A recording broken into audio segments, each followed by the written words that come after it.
Taxis are so much worse in Paris. Make yourself comfy. What is this? This is the 2CV. All right, you ready to see the Eiffel Tower?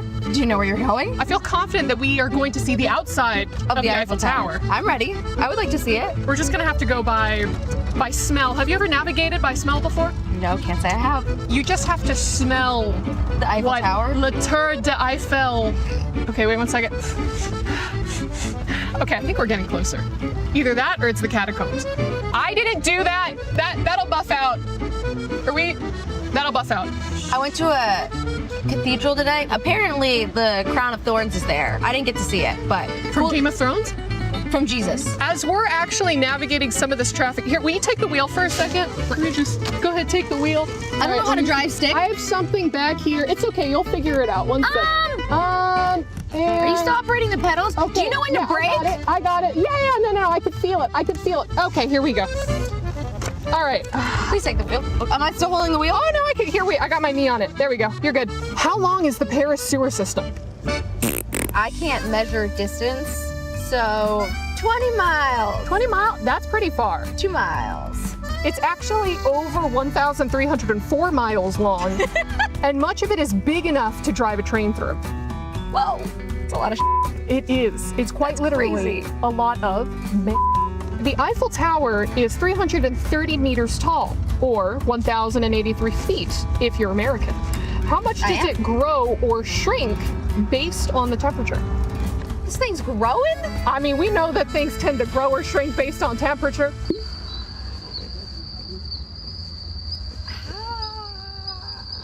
Can I have a hint? Yes, it's in inches. 3. Double it. 6. 6 inches. First try, again. 6 inches? I mean, that's kind of crazy. That is crazy. Yes, there's a band that did a JoJo opening. I'm gonna think that you don't. know so much about Paris. So I'm an expert in Paris. I've been here for like 2 weeks now. All at right. this point. Well, what can Regarde la rue. That means watch the road. Where's the part? There we go. Is that le? Just that le. True or false? There are no stop signs in Paris. True, because I'm just going. That is so true. Actually true. The city uses yields, traffic lights, and right-of-way, all of which have been disregarded on this drive. Bonjour. Bonjour. Oui. Oh, she did not like. She did not like it. Oh, wait. Oh, wait. Wait. Bonjour. Bonjour. Excuse me, should we a gauche? Should we? Well, I think we're a droite. No, wait, I need to a gauche this. We did a droite. I need to gauche this. I need to gauche this. Ah, so cute! Oh. Très belle, Sean. Hey, watch the road! What? Oh. Okay, that was their fault. We only need a couple more gauches and we're there. Maybe I should just take an Uber or like a taxi. Well, no. That's me. I am your Uber and taxi. I've got a lot of student loan debt. Another one. No!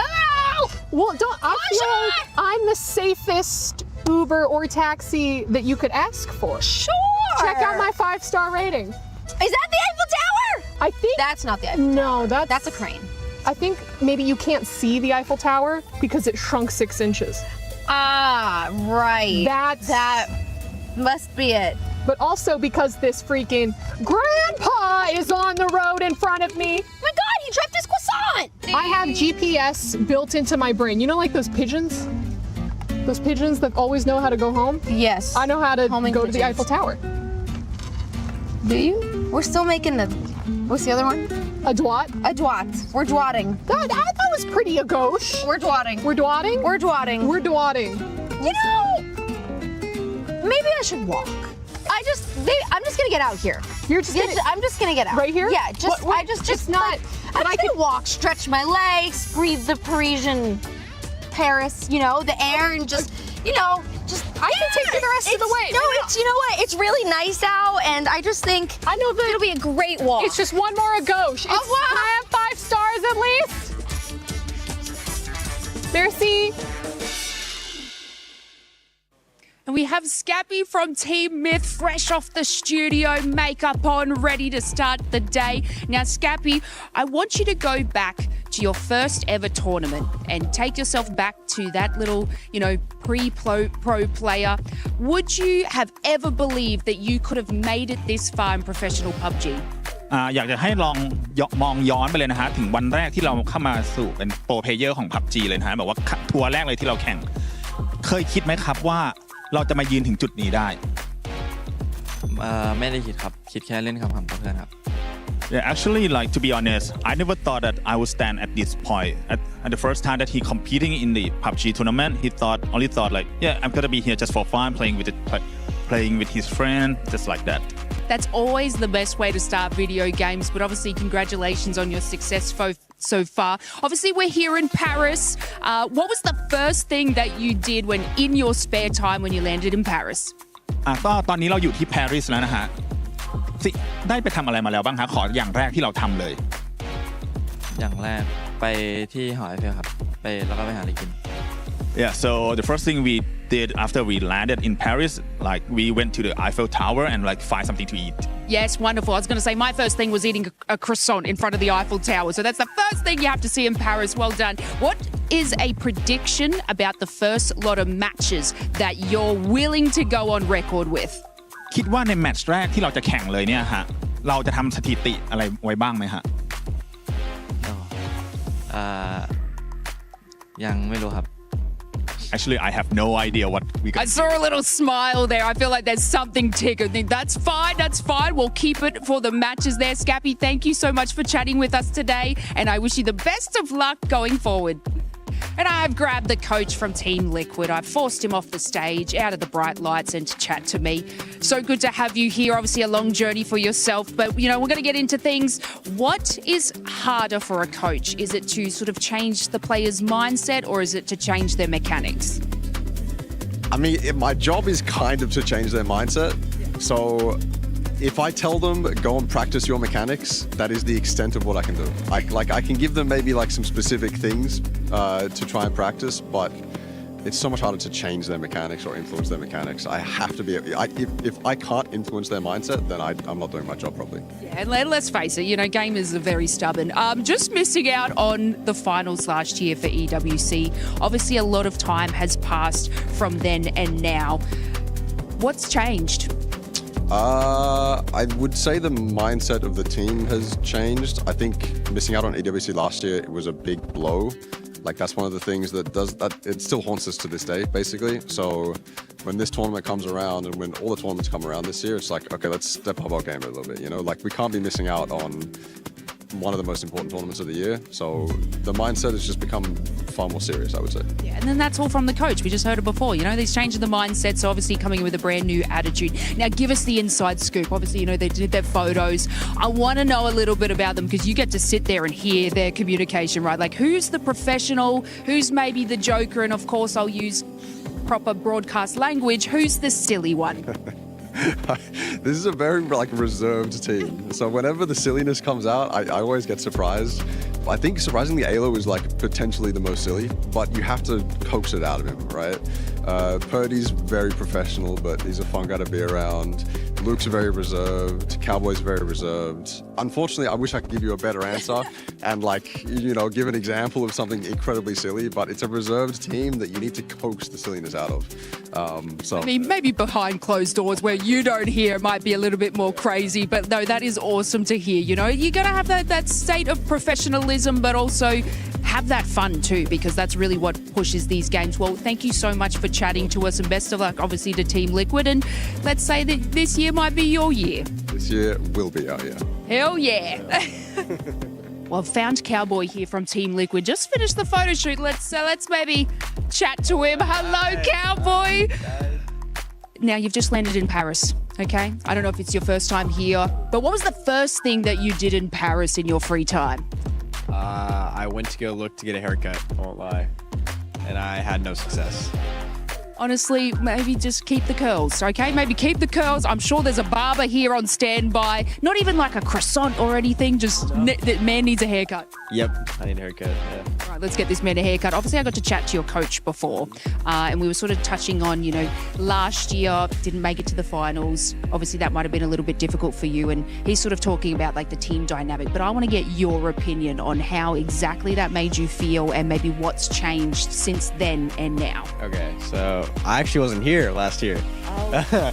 So you're good. Yeah, I'm good. I feel great. Yeah. I have a lot of optimism right now. I can't speak for them because they obviously didn't make it last year, but hopefully the change will make a difference, and we'll see how it goes. I mean, that fresh player optimism coming in for this team, you've got obviously that kind of more bright-eyed mentality, which is probably exactly what Team Liquid needs, Now, I want to ask you this little thing. Is there a prediction that you may have before going into the games that you want to state on record? Go crazy, whatever you need. On record, we are probably blowing up to a red zone at least once. So, yeah. Awesome. I mean, that's on record, guys. Can't cut this. Awesome. Thank you so much for chatting to us, Cowboy. I really appreciate it. And best of luck with your games. Cool. And of course, we've got a player that needs no introduction. Get over here. How was that? Get over here. Look, I'm going to bring out the more Australian accent because, you've kind of lost yours being in Texas for 3 years, Philly before that 2 years. Yeah, it's you're losing it. We got to get that back. But of course, we've got to just ask you a questions before the tournament, nice and easy. But how would you separate who you are from how you perform, or do you just not really think about it? I definitely don't separate them. It's not good. If we have a bad tournament, I'll lay in bed for 3 days and I'll be like, damn, bro. So it's actually something I need to work on. Yeah. So you're still the same all through and through, but, in those tired stages, you're like, yeah, this is it. Well, you can't stay tired in a tournament though, right? Nah, definitely not EWC. The food's too good. Yeah, exactly. Got to lock in for the food and obviously for the fans. What's it like reading criticism about your play style from people that may not even have ever touched professional gaming?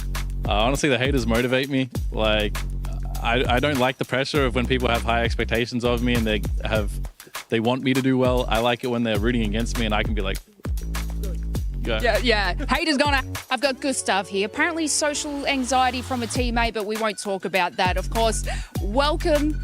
My name's Lace. You're obviously new here. I'm new here. Has the team given you sort of any trouble joining or like hazing, which is, you know, a little bit of attitude coming into a team, being the brand new player? So much attitude, especially from Tick and Kick. They have so much attitude, it's unreal. So being the new guy, it's easy. It's easy. I just put them in their place. That's how it is. That's how it needs to be. New dynasty, new attitude. They better watch out, of course.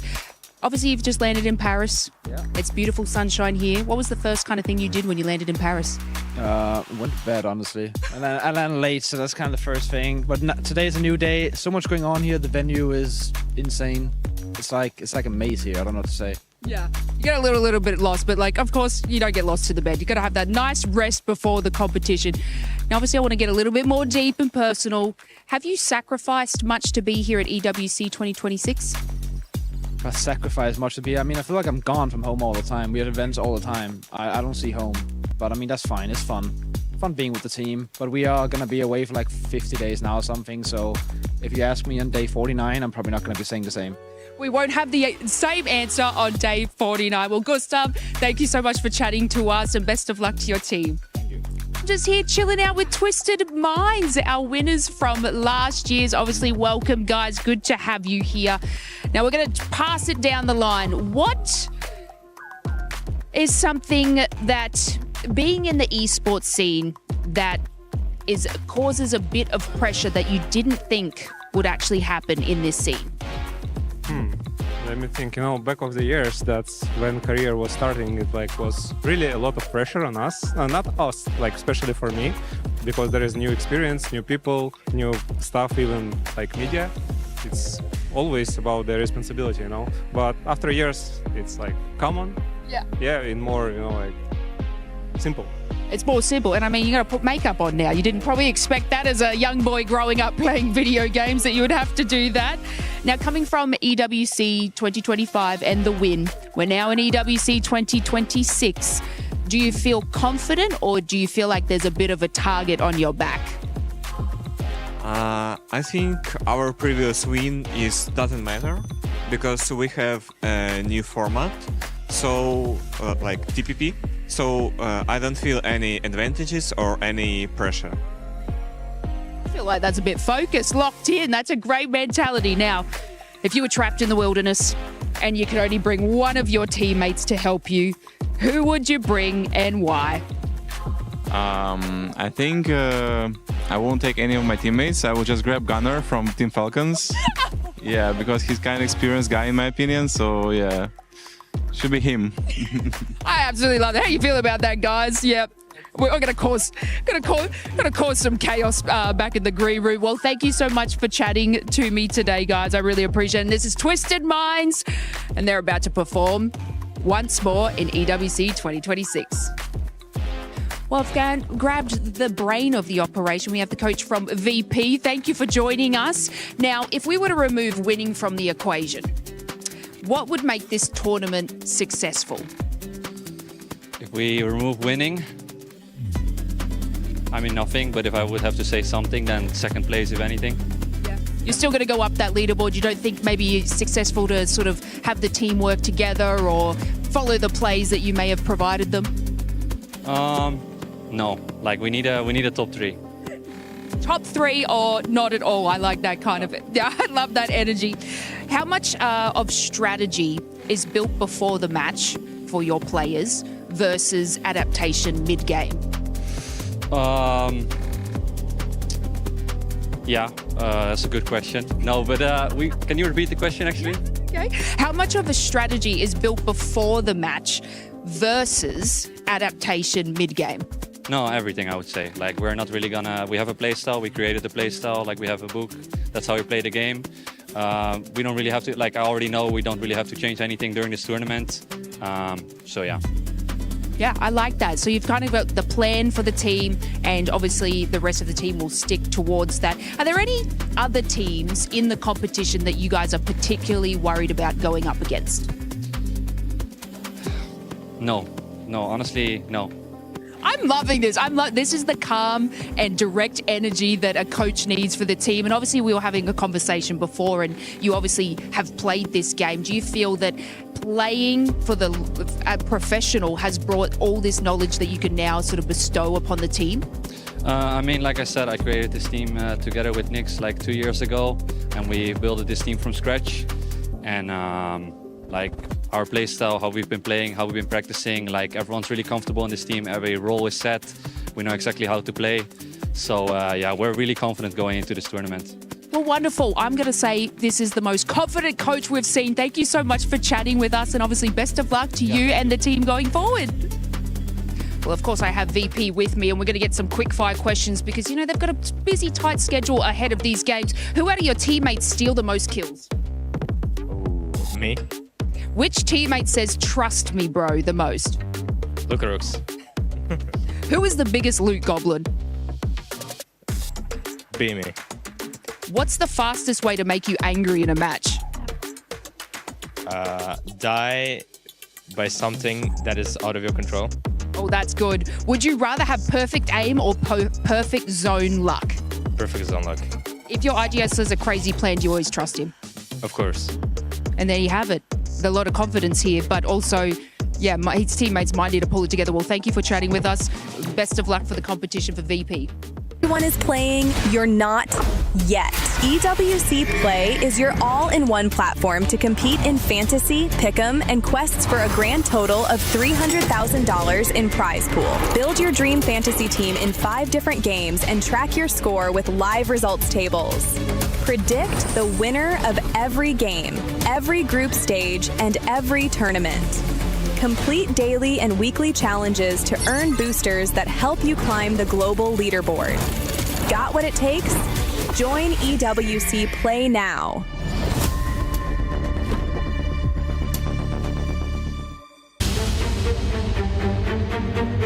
Myth leading to here were phenomenal. They were spectacular. Not only the 2-time PGS now champions, but also one of the most dominant results of all time. They are so good right now that if they can continue that on here at this Esports World Cup, everybody else should be scared. ผมรู้สึกว่าตอนแรกไม่คิดว่าจะได้แชมป์แต่ก็รู้สึกพอได้แชมป์ก็ดีใจและรู้สึกภูมิใจทีมทุกคนมากๆที่เชื่อใจกันและกันแล้วก็คว้าแชมป์มาได้ครับแค่รู้สึกว่าเล่นให้มันสนุกก็พอแล้วพอเราได้เป็นแชมป์เนี่ยรู้สึกว่าภูมิใจในทีมแล้วก็รู้สึกดีใจครับแล้วก็สนุกมากๆครับสำหรับรายการ PGS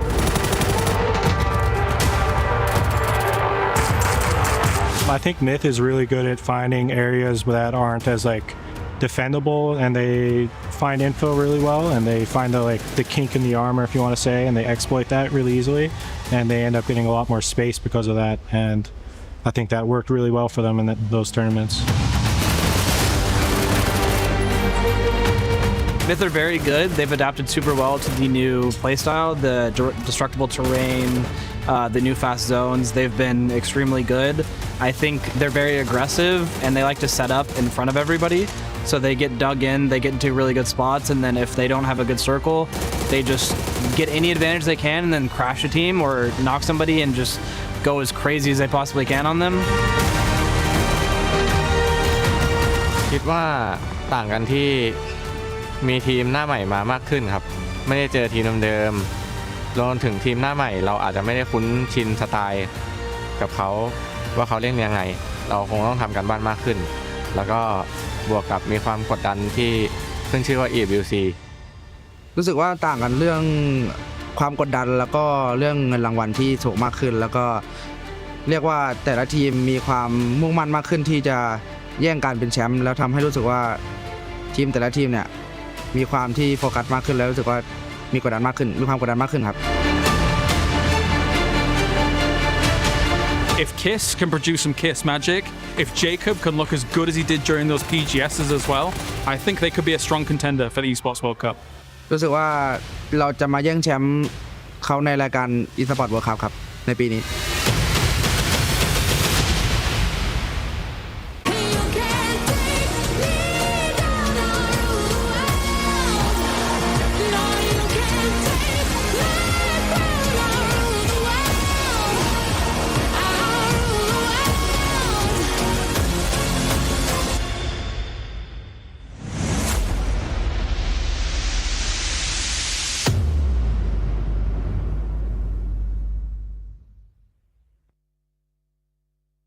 thinks he can come in here and play my game.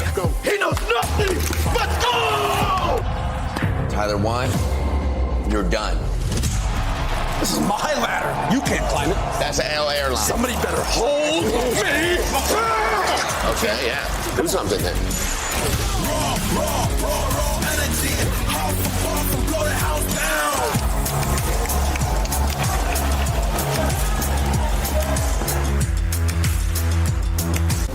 The Esports World Cup, the most elite competition in the world.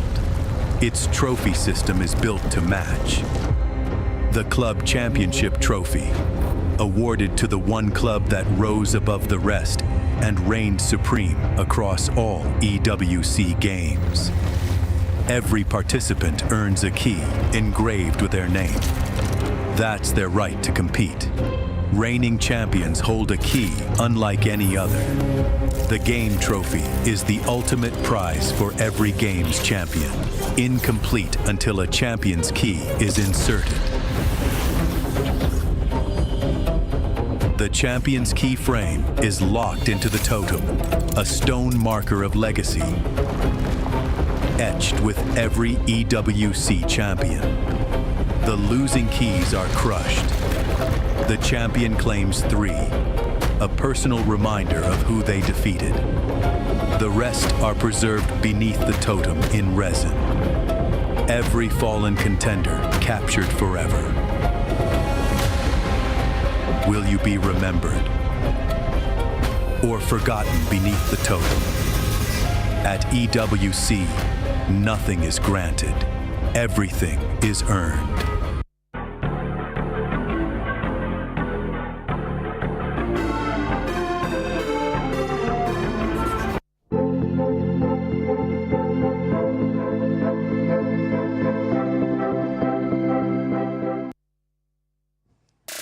Beautiful day to explore Paris. The city of love. How about the city of champions? That's what I want to see. Hi everybody, my name is the 7WG, and while we're waiting for the show to start, why don't you come explore Paris with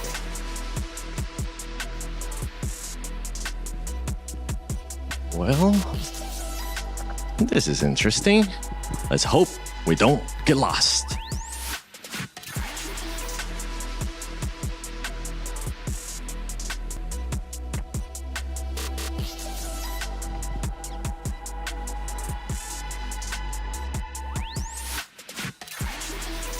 I think I took the wrong turn.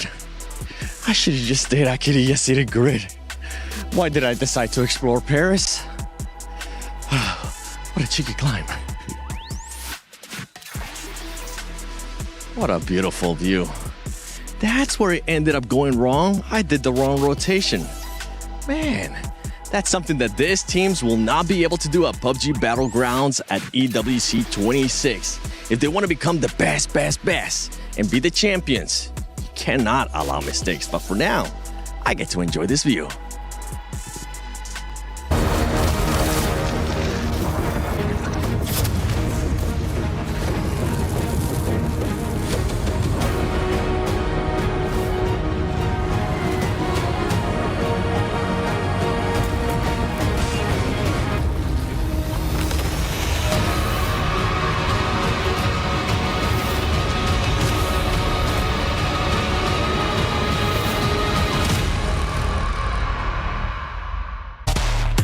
PUBG Battlegrounds returns to the Esports World Cup for a week of epic Battle Royale action.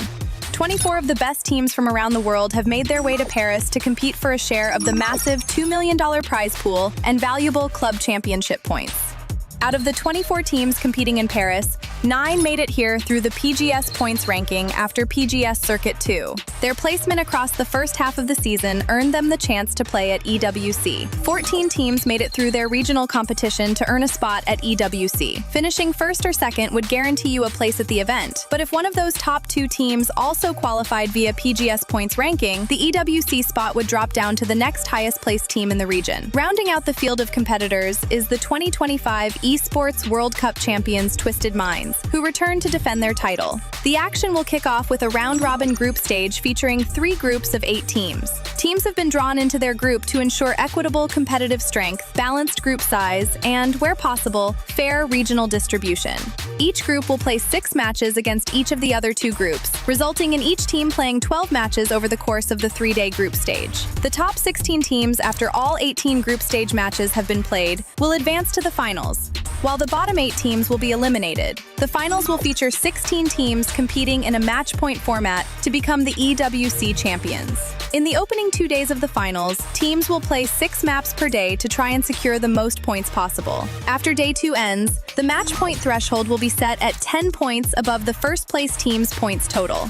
On day 3, teams will be trying to pass the match point threshold and become eligible to claim the victory. A team needs to first pass the match point threshold and then earn a winner-winner chicken dinner to be crowned champions. If no team manages to do it after 18 games, the team with the highest amount of points will be declared the EWC 2026 champions. With the best teams in the world competing for a massive prize pool in a match point format, you do not want to miss any of the upcoming PUBG Battlegrounds action.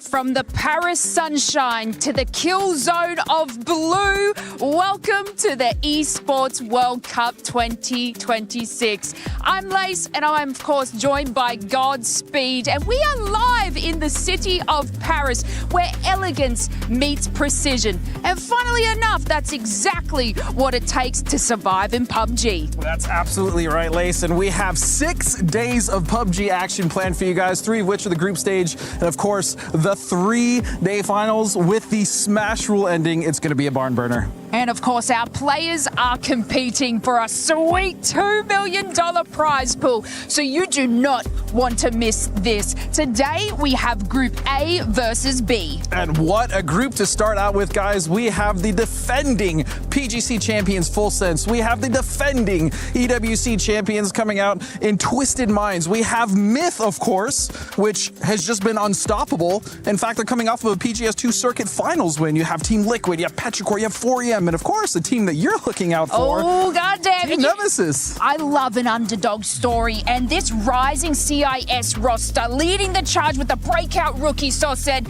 don't sleep on this ascending squad, because they are such a high-octane team, focusing on edge and obliterating everybody in their path, and they're going to send shockwaves to the competition. It's looking so good today, Godspeed, and I'm very, very excited.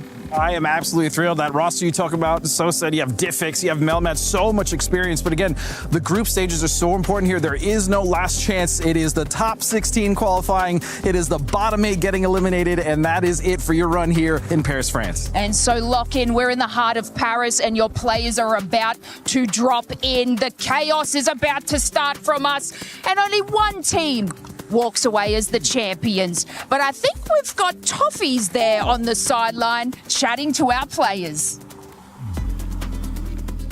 Rumors that the professor, staple of the team for Twisted Minds, these are our defending champs, is not here to start the event. Is that true? Yeah, that's true. He didn't get visa. So is that something that is adjustable out this event, or are you going to have to play the whole thing with a sub? Hopefully he will get it like tomorrow, today. Maybe he will come before the finals. I don't know. Okay. Not the embassy, you know.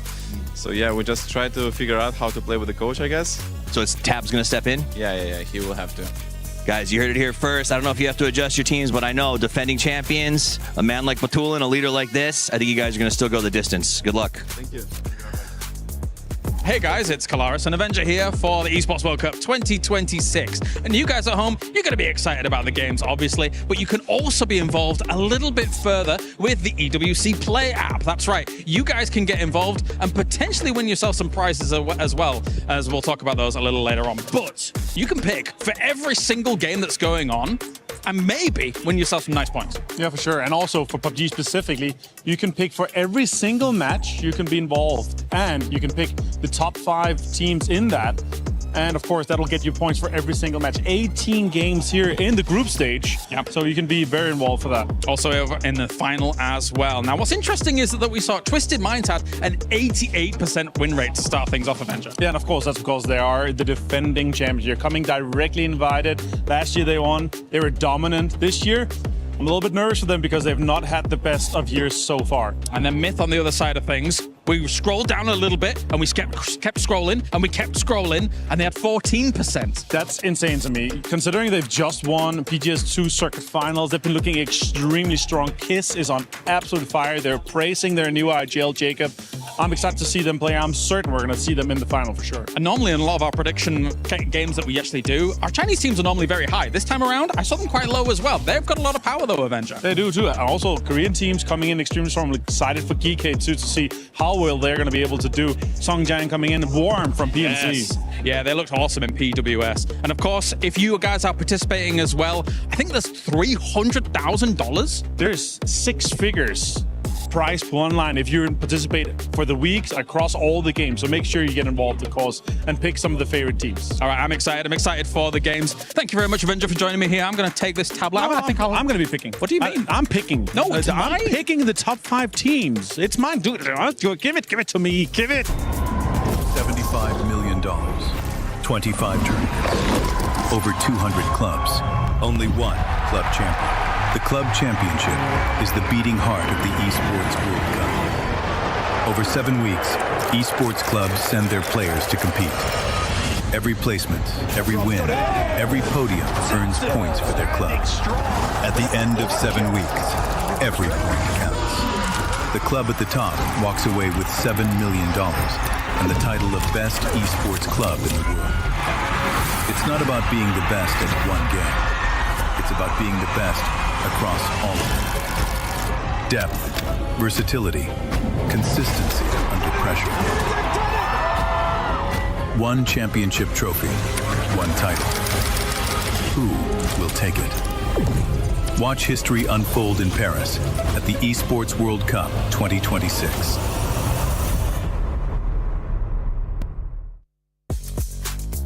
Welcome back, everybody, to another Club Championship update. And as Week 2 has finished and Week 3 is on the horizon, it's time to give a little bit of a recap as to where we are in the standings. Now, let's dive into Week 2. MLBB MWI occurred, and that was the battle between Na'Vi and Vitality. This was big for the game because those were the two teams at the tippy top of our leaderboard heading into their finals. And in the end, Vitality was not only able to defend their title from the previous year, but they were able to keep themselves at the top of the leaderboard. Navi's just barely above them with a first and second place under their belt, but these are two clubs that we're going to be keeping our eyes on the entire time. But of course, that's not all that happened. So now it's time to start talking about Dota 2, because this is where things get a little bit interesting for Week 2. Dota 2 actually had a winner that is not part of the Club Championship in P-Vision. That means those coveted 1,000 points were ripped away from our CC teams, and they will not be able to add them to the leaderboard. However, the runner-up in BB team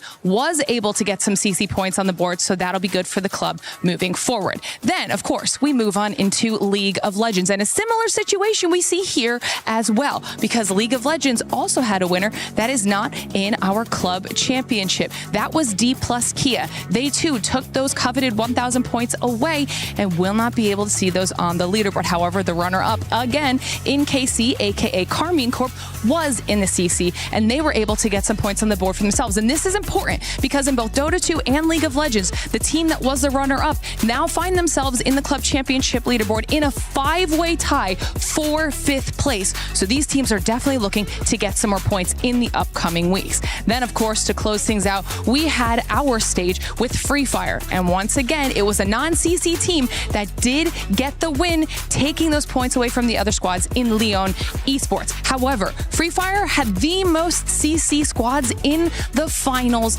lobby. So that means that we saw other teams like AGAL, who got second place, finding themselves some points. Twisted Minds in 4th and Falcons in 6th place. Now, this is a big deal because in order to be CC eligible, you need to get 2 top 8 finishes, and that means both AGAL and Falcons were able to do exactly that. So now all they need is a win in order to be able to claim the trophy of the club championship. But now we move towards week 3, where so much more is on the line. We have more games. To start things off, we're going to have EAFC, we'll have MLBB MSC, we'll have Teamfight Tactics, and of course on our stage, we'll have PUBG Battlegrounds. And PUBG Battlegrounds is going to be big when it comes to the club championship side of things. First, we have the defending champions in Twisted Minds in this game. But even bigger for the teams I was just talking about, Team Falcons and AGL, both squads that could potentially take this home. Falcons at least expected to get a top 5, and AGAL could very well take home the entire thing. And since both of those clubs are looking for a win, this could be a pivotal week for those squads. Of course, lots of action still to come for the rest of the week, and we don't know how any of it's going to play out, so you'll have to stick around.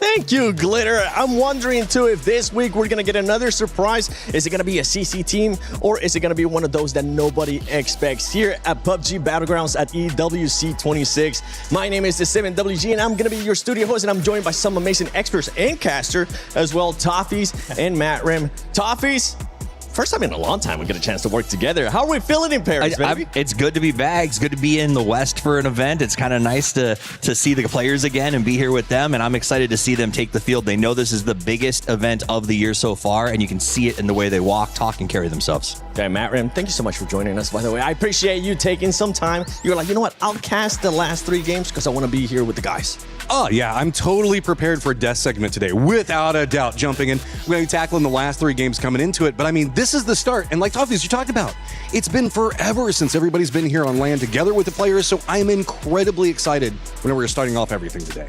All right, well, as I said, I'm excited to see which teams are going to end up surprising us today.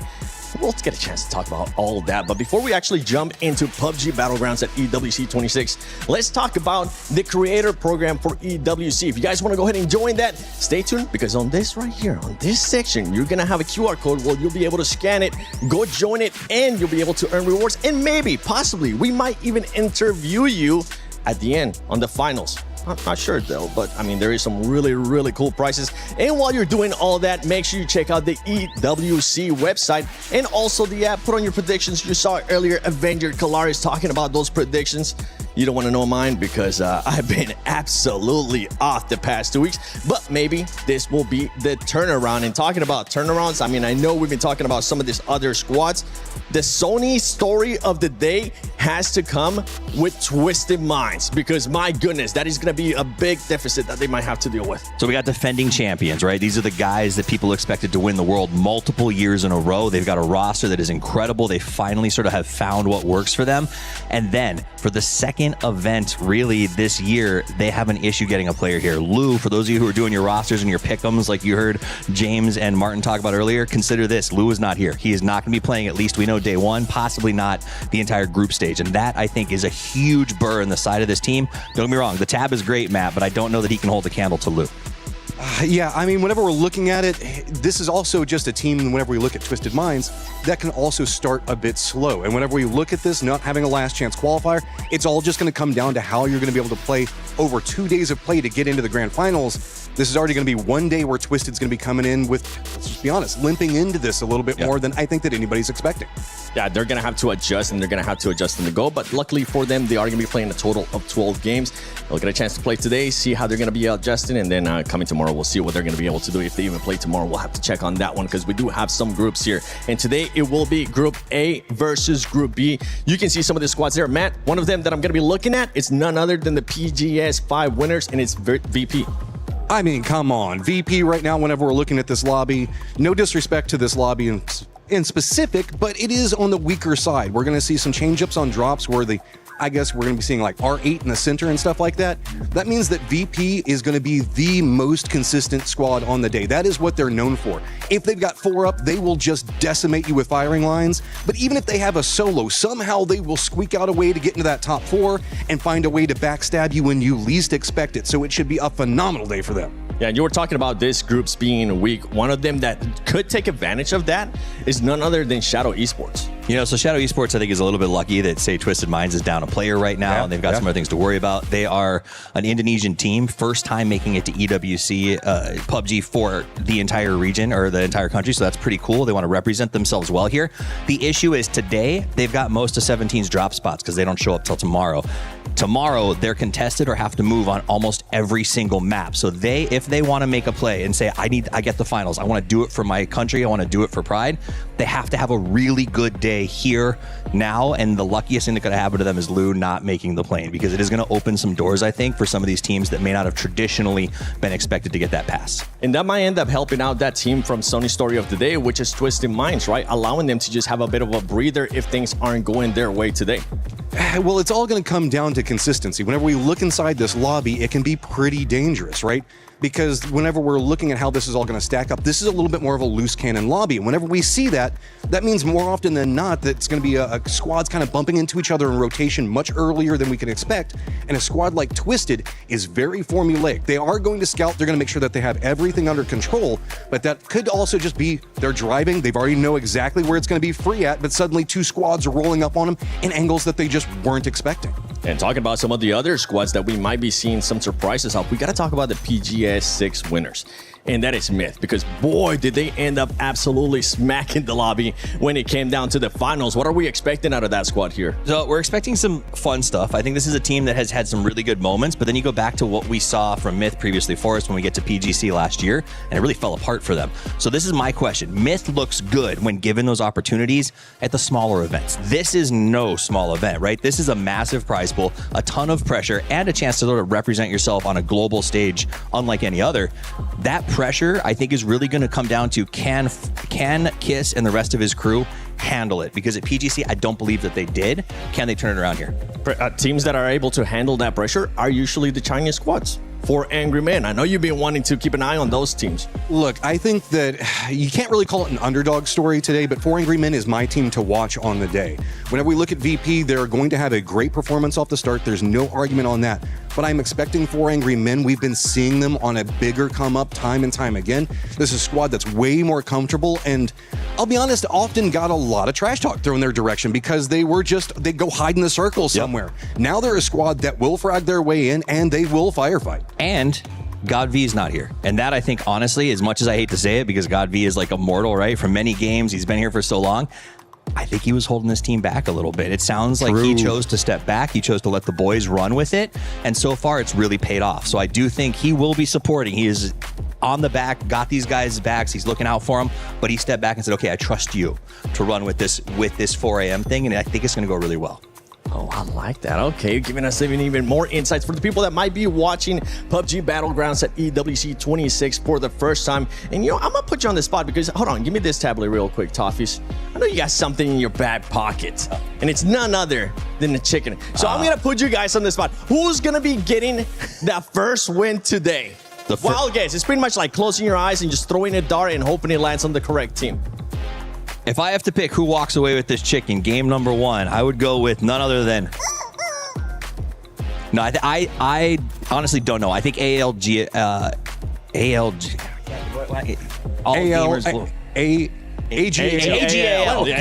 I'm dyslexic. Why are you doing this to me? AGAL has so much on the line with the cup right now that they're going to come out aggressive, and they are a scary team in general. So I look for them to come out hard. That's a good pick. I'll go with I'll just be basic, and I'm going to say Virtus Pro. I mean, if you're going to look at consistency, that's a squad that should be hyper-consistent, and I'm expecting them to walk out, but sometimes they don't always get the chicken dinners. Second place seems very common for them. I like those picks. You know, I was going to pick a team, but the team that I was going to pick doesn't have one of the players here today. Yeah, well, we were all going to we were all going to pick them until that happened. On game 1, I don't know if I would pick for game 1. That's a fair point, actually. Twisted, they usually take a little while to warm up. So who do you pick now, though? I'm looking at Full Sense. Okay, I like Bold choice. You like Bold this? choice. That's bold. I respect it. Champions. Yeah. I was there. I wasn't there working with you guys when they ended up winning, but I was on the other side of the arena for that one. Their IGL got stolen though. Yeah, their IGL got jacked, and traditionally, if you win with PGC, you don't do so great the next year. Damn. So Well, see, it sucks because it's not the second day. Because if it would have been the second day, then I would have been an easy pick. Falcons would have been for me because they always end up performing so well here. Yeah. But yeah, they're not here at the moment. So yeah, I'm gonna stick with Full Sends, even if their AGL got stolen. You look like a genius when they come out on the first win. It'll be good. It'll be good. If I don't, I'll be like. Meanwhile, now? Twisted is actually going to win the first round, and we're all going to look like fools, having been like, "Oh, well, they're missing a player." Blah blah blah blah blah. Welcome to PUBG. Listen, if Twisted wins the first round, everybody needs to be worried. If they come out here, because Tab is not a slouch, okay? Their coach is a pro in every aspect of the word. So I expect them to still do well, and if they win one, all bets are off. Well, for everybody watching at home, make sure you put in your predictions in the chat. Use that hashtag EWC. Let us know who's going to be winning the first game here because PUBG Battlegrounds at EWC 26 starts now.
I think with the group we are in, I would probably say AL just because they are such a horrendous team to run into early. So we just try to avoid them as much as possible.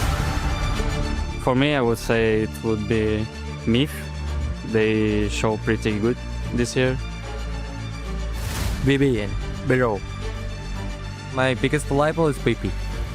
In Group B, I'm going to go with Twisted Minds as our biggest rival. MIF is going to put out the performance they did last PGS. They are a strong opponent for sure. Mid, Made in Thailand, and Twisted Minds. Honestly, it doesn't matter for us. We're just ready to fight everyone. I don't want to fight Navi because they got Hakatori. That guy's built different. He's very scary, very good at the game. I would like to face Twisted Minds because they're a strong team. I think they are still the best team in the world. 这个小组也没有我们想打队伍，因为这个小组比较均衡。I think a spicy take I would probably put is maybe Vitality, because they're a bit of a wild card sometimes. WCS as well. I'll go with R8 Esports. 其实小组赛我们没有怎么怕的对手吧，然后因为我们的整体实力其实也不差，然后也都是老对手了，然后他们的整体风格我们也都知道。Sadly for Falcons, I think they not gonna make it. Mesdames et messieurs, bienvenue à Paris. Welcome at EWC for a new week of competition here on our Battle Royale stage. Today, there is chicken dinner on the, there is chicken dinners coming, and there is, of course, PUBG. 24 of the world's greatest PUBG teams will enter this arena to fight for glory, $2 million, and of course, the stunning Esports World Cup trophy. That right there smells like a recipe for an action-packed week. En effet, Barney, beaucoup de surprises vous attendent cette semaine. In just 6 days, we will crown a champion. So time is limited, and you only have 12 games to secure your place directly to the grand finals. That's right, Luti. Only the teams who can handle the pressure, adapt to every challenge, will be able to lift that trophy. My name is Barney Banks, and I am your host, joined by the awesome Luti. And we can't wait for this story to unfold. But before we do, it is time to introduce your teams to the main stage for day one, starting with R8 Esports.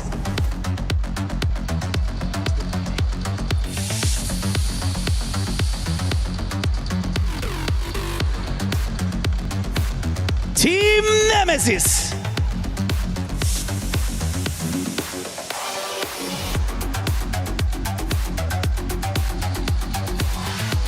Petrichor Road.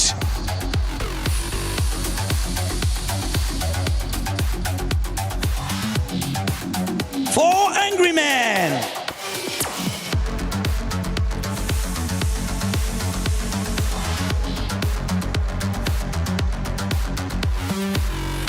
DN Supers.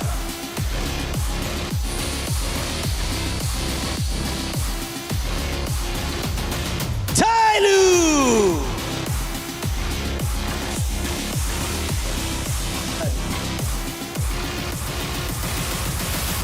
Full Sense.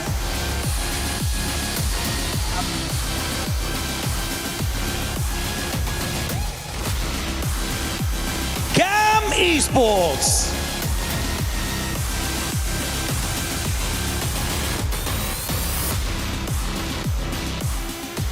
Myth.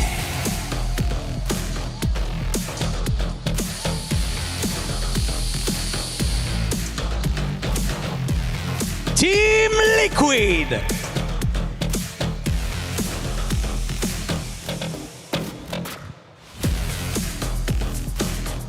Shadow Esports.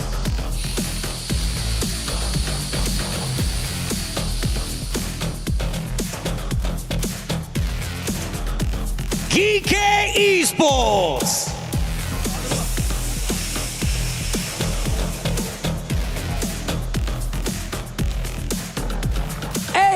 AGAL.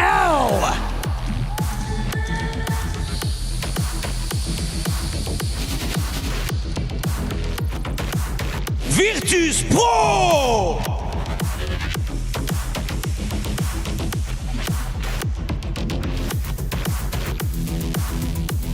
Team Vitality.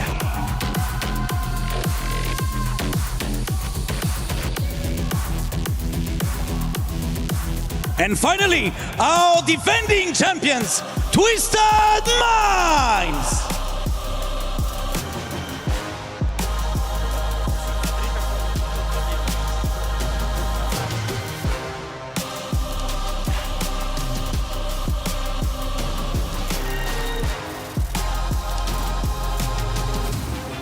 Nous y voici. The first 16 teams are locked in and ready to fight. There is no better time than the day one to make a statement. And so, coming to you live from the Gdynia City Grid in the Porte de Versailles, today is not the day to be lifting the trophy. It's about proving that you belong in the race to lift that trophy. And so, welcome to day one of PUBG at the Esports World Cup.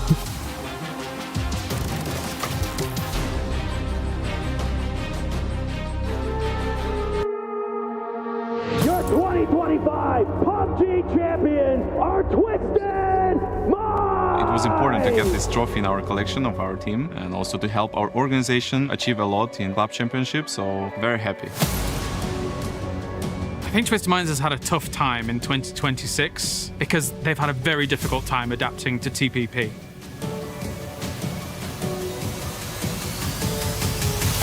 In FPP, they looked fantastic, always in the conversation to be the champion of a tournament. This time around, though, it feels like a lot of teams have been able to catch up with them because of all of these changes, and it'll be difficult for them to kind of keep up to the excellence level that they're normally used to. There's a big chance they can make it again because once it is these big tournaments, they are just playing their hearts out. In my personal opinion, I think they're going to be top 4. I don't think they're going to win. จริงๆคิดว่า Twisted Minds เนี่ยเป็นทีมแชมป์เก่าของปีที่แล้วแต่ทำให้เขารู้สึกว่าเป็นทีมที่น่ากลัวในรายการ EWC ครับแต่จริงๆก็ผลงานเขาล่าสุดก็ไม่ได้น่ากลัวเท่าไหร่ระวังพวกเราดีๆครับจะมาแย่งแชมป์เขาครับ I think it's going to be difficult for Twisted Minds to be back-to-back champions for Esports World Cup. There are a lot of strong contenders across the board. They're going to have to overcome an extreme hurdle to become the back-to-back champion.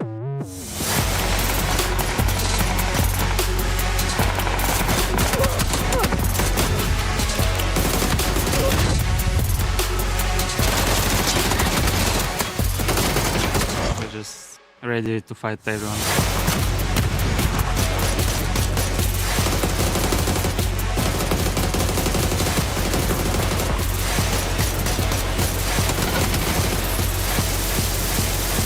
Be careful, guys. We're gonna win it again.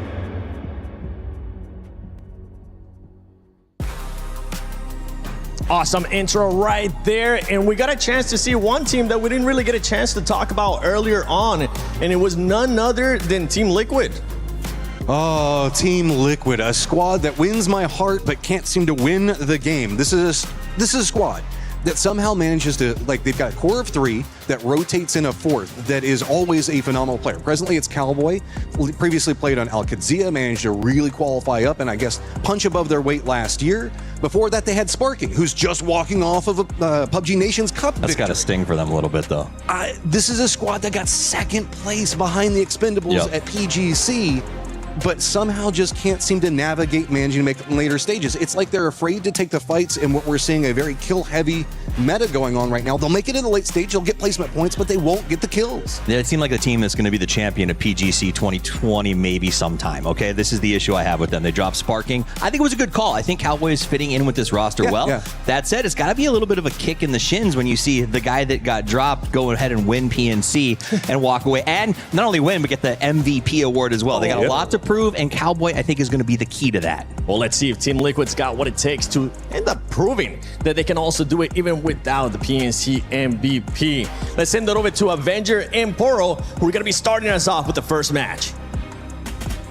Thank you very much, boys on the desk. And much like the Swallows of Capistrano, when the breakdancers hit the floor, you know it's time for another PUBG international competition. I am Porosaurus. Joining me once again is Mr. Avenger for the first time, I feel like, in a long time. Yeah, we haven't casted in ages together. Now we get to do it here at the biggest stage. Esports World Cup 2026 just about to start here. And there's 24 team scorers. The fact is, after these 3 days, 8 teams will be going home. 8 dreams will be broken, and 8 keys will be crushed in our crusher. That is indeed the calculus that we are dealing with here as you see the keys lined up by the crusher. Eventually, those will, as you said, 8 teams will be sent down in there. We'll see who will be moving on to our final, but a lot of big names on the board here today, Avenger. Most notably our returning champions, Twisted Minds, but they are kind of playing a little bit hamstrung here today. They are, even though Tab is a great player. Missing out Lou is a big name to take away from that. I'm not too nervous about them, for them, to be honest. I think the top 16 here for them, even playing with their coach, is very achievable for them. The question is, are they able to get that substitute in for the final here? But we're just about to start here. Very excited. We're getting to start on Erangel El Clasico as we come to know and love it. Get to see all of our beautiful player cams right there. 64 staring smiles. down at you. Yeah, well, maybe not smiles just yet, but we'll see a few smiles by the end of this thing. But not a bad plane to start things off, though. Pretty much everything in play. Absolutely, here from the southwest up to the northeast over south. But most of the teams are going to be able to get into the loot spot or get a car and drive a little bit further to get into that. And also a surprising fact is that R8 is going to be able to take Pochinki uncontested, one of the arguably best loot spots here in Erangel, and one of the teams that's just qualified for this. And one of the lesser known teams is able to get that, so hopefully that can help them on their way towards that finals. Almost call that the 17 effect, don't you? You know, on a day when that team is not in the lobby, normally that is their preferred drop spot, and I don't think any other team is thinking that they want to challenge that for right now, even when they're not in the lobby. 17 playing a big part in how the map shapes up as we see. Looks like nobody getting anywhere near each other on drops. No early shenanigans to be found, and a nice circle right in the dead center to start us off. Yeah, and let's talk about our defending champions here. Twisted Minds, Patudans, the IGL for this one here. And then on top of this is they're not in their usual drop spot. They have bowed down from school and apps, and they're looting here on that military island. And considering where our circle is, drop dead center on that school and apps, where Petrichor Road are uncontested currently, it's going to sting a little bit for Twisted Mind. But being alone on that military island here, it's going to be plenty of loot, plenty of everything they need. They can, you know, loot for as long as they want to, get those vests, get maybe a flare gun to put themselves into that center. We're going to ask an interesting hypothetical here. Do you think if they have Lou there, do you think they challenge Petrichor Road? I don't think so. No, it's not worth. You know, they did it earlier this year. They have been, and there's some of the early fights here. Vitality are defending that spot that they want, that South George and crates area. I talked to them yesterday. They feel like those crates are so valuable. They don't want anyone to take their cars away from them. They don't want Vitality to take anything from this spot here. South side of the river is Liquid's. North sides belong to Vitality. Yeah, a little bit of a victim of the plane path there, as I think Vitality was trying to cheat a little bit south of the river there, and unfortunately for them, Liquid were a little bit later in grabbing vehicles, and they will take one away from Vitality. We'll see if they're able to collect that chip at some point, bring that man back. It looks like Team Liquid will get Cowboy back on his feet, and they have crates to themselves. Yeah, absolutely. And there's going to be plenty of loot for them. It's a chip in the car, and that means they're going to be exploding that chip. I think we found the chip, didn't we? The chip is absolutely there, and that means that Vitality is going to be playing as a 3-man for the rest of the game. They're not going to be able to bring that chip back and that player back, so that's a little bit unfortunate. Luckily for them, they don't have high priority in this circle here already, so they're going to be playing it very slow coming in from that North George area. Yeah, I wouldn't be surprised to see them just kind of hang around north of the river as long as possible. Right now, currently, looks like we've got Nemesis and Tyloo up there. Myth all the way off into Stalber as well, so we'll see how they decide to make their path in as we check in with Virtus Pro, hanging out on the south coast. Still wide split. They do have Full Sense just off to their west, but it doesn't look like Full Sense is in any hurry to start their move into the circle either. Yeah, Virtus Pro, of course, one of our big winners, won the Circuit 1 finals in the spring here, so their form is looking absolutely fantastic. And obviously, these teams are respecting each other quite a lot here. Talked a little bit with VP yesterday, and they're like, you know what, we're gonna put the hammer on this tournament. We're gonna make sure that some teams we don't want in the final, we're gonna make it hard for them, because they're certain that even without placement points, just with the kills they're gonna be able to get through this group stage here, they're gonna be easily making it into that finals here. Obviously, only 8 teams go out, so it's just a cutoff from that top 16 and that bottom 8. They've been an absolute force to be reckoned with for sure. Going back to last year even. So they've not slowed down the respective changes and all the other additional changes that we've seen in our game. Last year, 2025's PUBG, not this year's PUBG. So as we mentioned, we heard Toffees talk about in the opening, it's been a lot of adjustment period, especially for teams like Twisted Minds. It has been. A lot of teams have been grinding. One of these teams is Nemesis here on screen. You might recognize a lot of these names here. A lot of them have played for Na'Vi prior. Melbourne won PGC with Na'Vi. State's been there. Diffic's been there. Sosa's been there most recently. This team, basically a super team if you just look at the players consistently here. And in my book, I talked to Diffic as PNC, and he's like, we have a good shot at making and ruffle our feathers here, and I'm really excited to see how far they can take it. Might not have been as much of a big and known team because they're so new for this year, but they're very strong, extremely mechanically gifted, this team. Not going to find too many teams with bigger chips on their shoulder either, if you talk about them as the ex-Na'Vi All-Stars, essentially, but a lot of talent on that team, a lot of skill as we check in with AGAL playing south here on the dirt road. Nobody anywhere near them just south of dead center circle, but just taking their time to slowly scout their way in and seeing a little bit more discipline from that team than maybe we've become used to seeing before. It's always been like that. And the first day of this tournament, especially the group stage here, where you just got to make your way in, a lot of teams are just slowly making space, trying to figure out this information that's coming in here. And very interesting is that we've got a red so dead center. We could end up having that terrain destruction have a big impact here. Shots coming in here from Tyloo, trying to put some pressure onto Nemesis as it goes on here. One Dragon on the roof here, getting a lot of information, a lot of damage done towards that Nemesis voice. They are going to be taking some peeks at them. They lost the tire already on the Darcy like this here. It's going to steer a little bit more difficult for that. So it's going to be interesting to see how they approach that. Looks like right now they're kind of itching their bits on being on northern circle, but it's close to the river. We have to remember as well, new circle settings has been applied to this. It does no longer in circle 4 and circle 8 go away from water. So we have a lot of impact with that, and circles can end up being in some of these very interesting areas. He brought up quite a few there changes from last year. If you have not gotten a chance to watch competitive PUBG since last EWC, then there's a lot of new things that you're going to be seeing here, most notably that terrain destruction, as you said, and the most recent one being those circle changes. No more land ratio, which means that we're going to be seeing circles that we have not seen before, and or have not seen in a very long time at least. As we see, oh, hello, my bad. Oh.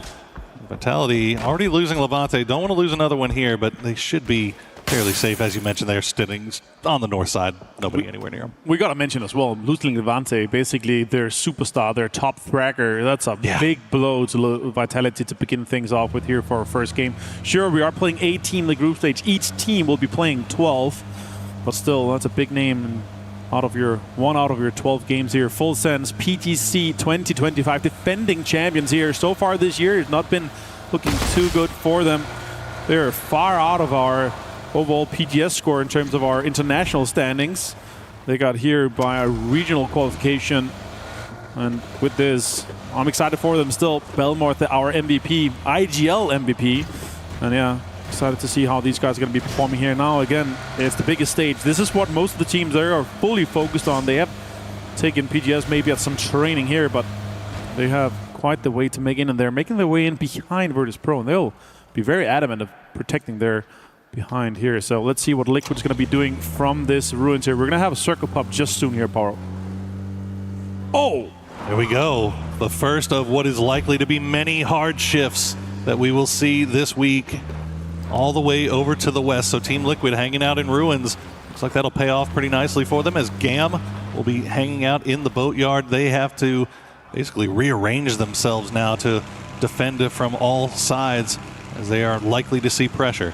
Yeah, and GAM you might know as GAM the Expendables. They were 2024 PTC champions. 75% of the roster still together with Hong F coming in. They have a dead center spot who's looking really good for them. We talked about this circle setting. This circle has such an impact.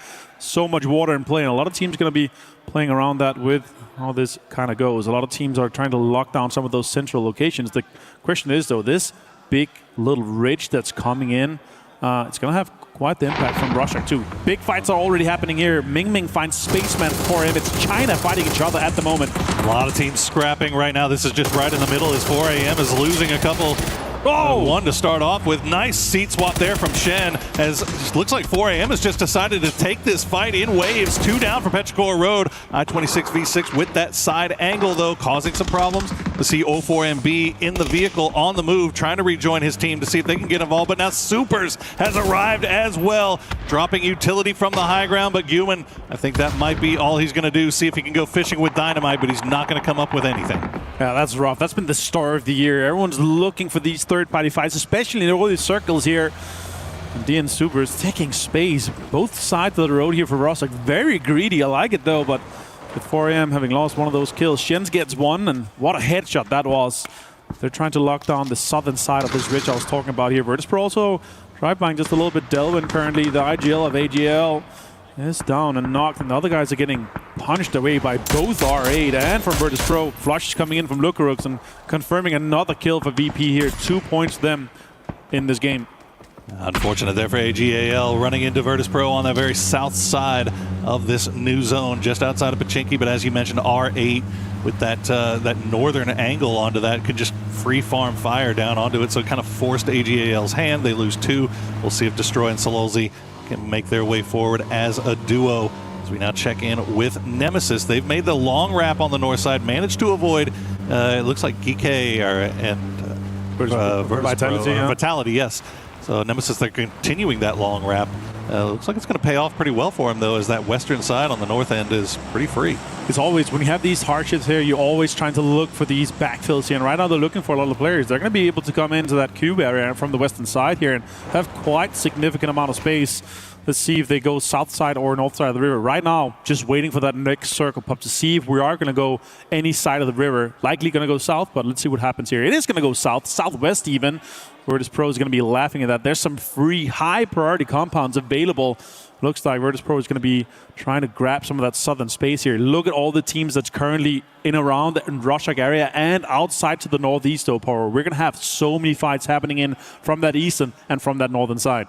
Well, we were talking about it earlier. The GAM hold-on boatyard was going to be very difficult to do. It's a very difficult spot to hold from all comers. It looks like Tyloo was able to get everybody in there, and now they're just going to go ahead and reposition all together as Vitality is starting to make their way over. Myth also making their way over. Geeke, they're going to come over here from the eastern side. They're going to try to avoid Twisted Minds. It looks like Twisted is perfectly content just eating a little bit more blue zone and waiting and biding their time to come in as they have spotted out this rotation just ahead of them. Yeah, and there's been some reses coming in as well with the recall. We're going to have to check out what happens with that. Twisted Mind continues his wide wrap on the southern side here. And even in phase 3, it's 1 damage per second is fine for them. The next one does have an impact. Infecting stops here. Actually has the barrel in hand. Tries to maybe set up for some shots towards Geeke. Did feel like a little bit that Geeke was kind of hurting them towards and to stay away. Especially with the cars driving, those drive-bys can be extremely strong here. Let's see how far they end up going here. Geeke is entering that area towards the eastern side here. They might run into their countrymen from DN Supers on that east side of Rorschach. Let's see what happens with that as the recalls are coming in here. Tyloo looks like have been able to have a recall on some of those players. Also, always concerned about that inevitability of a third-party fight, as we see level 3 gear there on Sungjae from Geeke. So Geeke looking pretty stacked as they make their way in a little bit late. And finally, it looks like they find a nice little path in to avoid shots from most of the teams. Tyloo, though, they're just sending it right down the middle, and they are getting absolutely peppered right now. Looks like they've managed to keep everybody. Oh, nope. Kong going to go down, and so will One Dragon. So Tyloo, they try to make the bold send to the north side of Boatyard, and they pay the price. And Lee's last player here. Just going to try to go for that res potentially onto One Dragon, but shots are coming in. Myth and Jacob is saying no. 18 HP. Last player here from Tyloo. Can he make something happen? Well, they have so many teams in and around the Boatyard. Goes for the very greedy ego peak here instead of going for the res on One Dragon. Let's see what happens here with Tyloo as they are in this fight with Boatyard. Circuit is going in so fast, so compressed with the amount of teams that's in and around that Boatyard area. Lee maybe just making sure that nobody was intending to crash on him before he goes for that. I mean, he is so scared to go for that revive. It's just, and I don't blame him. I mean, you hear footsteps all around you essentially right now in this position as we check back in with Geeke. See, they got the P90 in hand as well, but Super's coming up over the top. We'll see what their utility situation looks like as that circle will hard shift to the north. So Boatyard it is in the end game. And we see a number of teams from the south trying to regroup. And those are so rare, again, because those circle 4 shifts goes away from water. It's extremely rare prior to these circle settings that we've seen in England like this. And all the teams are already kind of camped in around that area. Tyloo tried to send it in, but didn't have an Halo. Finds Getrox from Vitality. So Vitality has a lot of pressure here as Liquid tries to hold on to that western side control here. Ruin's going to have another fight as well. Full Sense potentially going to third party or join that fight with Team Liquid and Vitality. Yeah, Team Liquid sending 2 into the south side of Boatyard, so it's just Alo and Purdy Curdy holding on to that ruined spot, keeping Vitality at bay. But you can see Full Sense starting to look over in that direction to see if they can get involved. But all of these teams off to the south have to make a move. But you see Virtus Pro will have eyes on Nemesis. Twisted Minds now on the move as well. I think Virtus Pro maybe need to get themselves back together, try to repel any invaders with a united front. Absolutely. AGL here on the eastern side. 4 a.m. fight about to be happening here. MT with a Panzerfaust onto Batulins. That's rough. Heaven finds a Khan as well. Perfectix finds MT. As Twisted Minds takes control of this ridge line here. Third parties with nades coming in too. Batulins and Tab is both down. Teddy finds Tab, or gets found by Tab here as the Jar and Aimbot's last 2 players here. Third party comes in as well with VP taking space next to them. Oh, this was just never going to work, was it? Twisted Minds tried to send it for the dip, but unfortunately just so many teams alive, so many have available to play on there. Nice grenade will take down him. Perfectix will try to go for the revive on Batulins by the grace of the smoke, but you can just look at the minimap, so many gunshots being sent over in this direction, and that actually might be what saves them. Petrichor Road going to have to retreat off of this. Trying to make space nice next grenade. to them. Oh, Aimbot finds them. R8 tries to defend this area. Another nade comes in. That's perfect. And R8 is going to be eliminated here. Soon's going to be able to go for that rest here, but we have sharks in the water.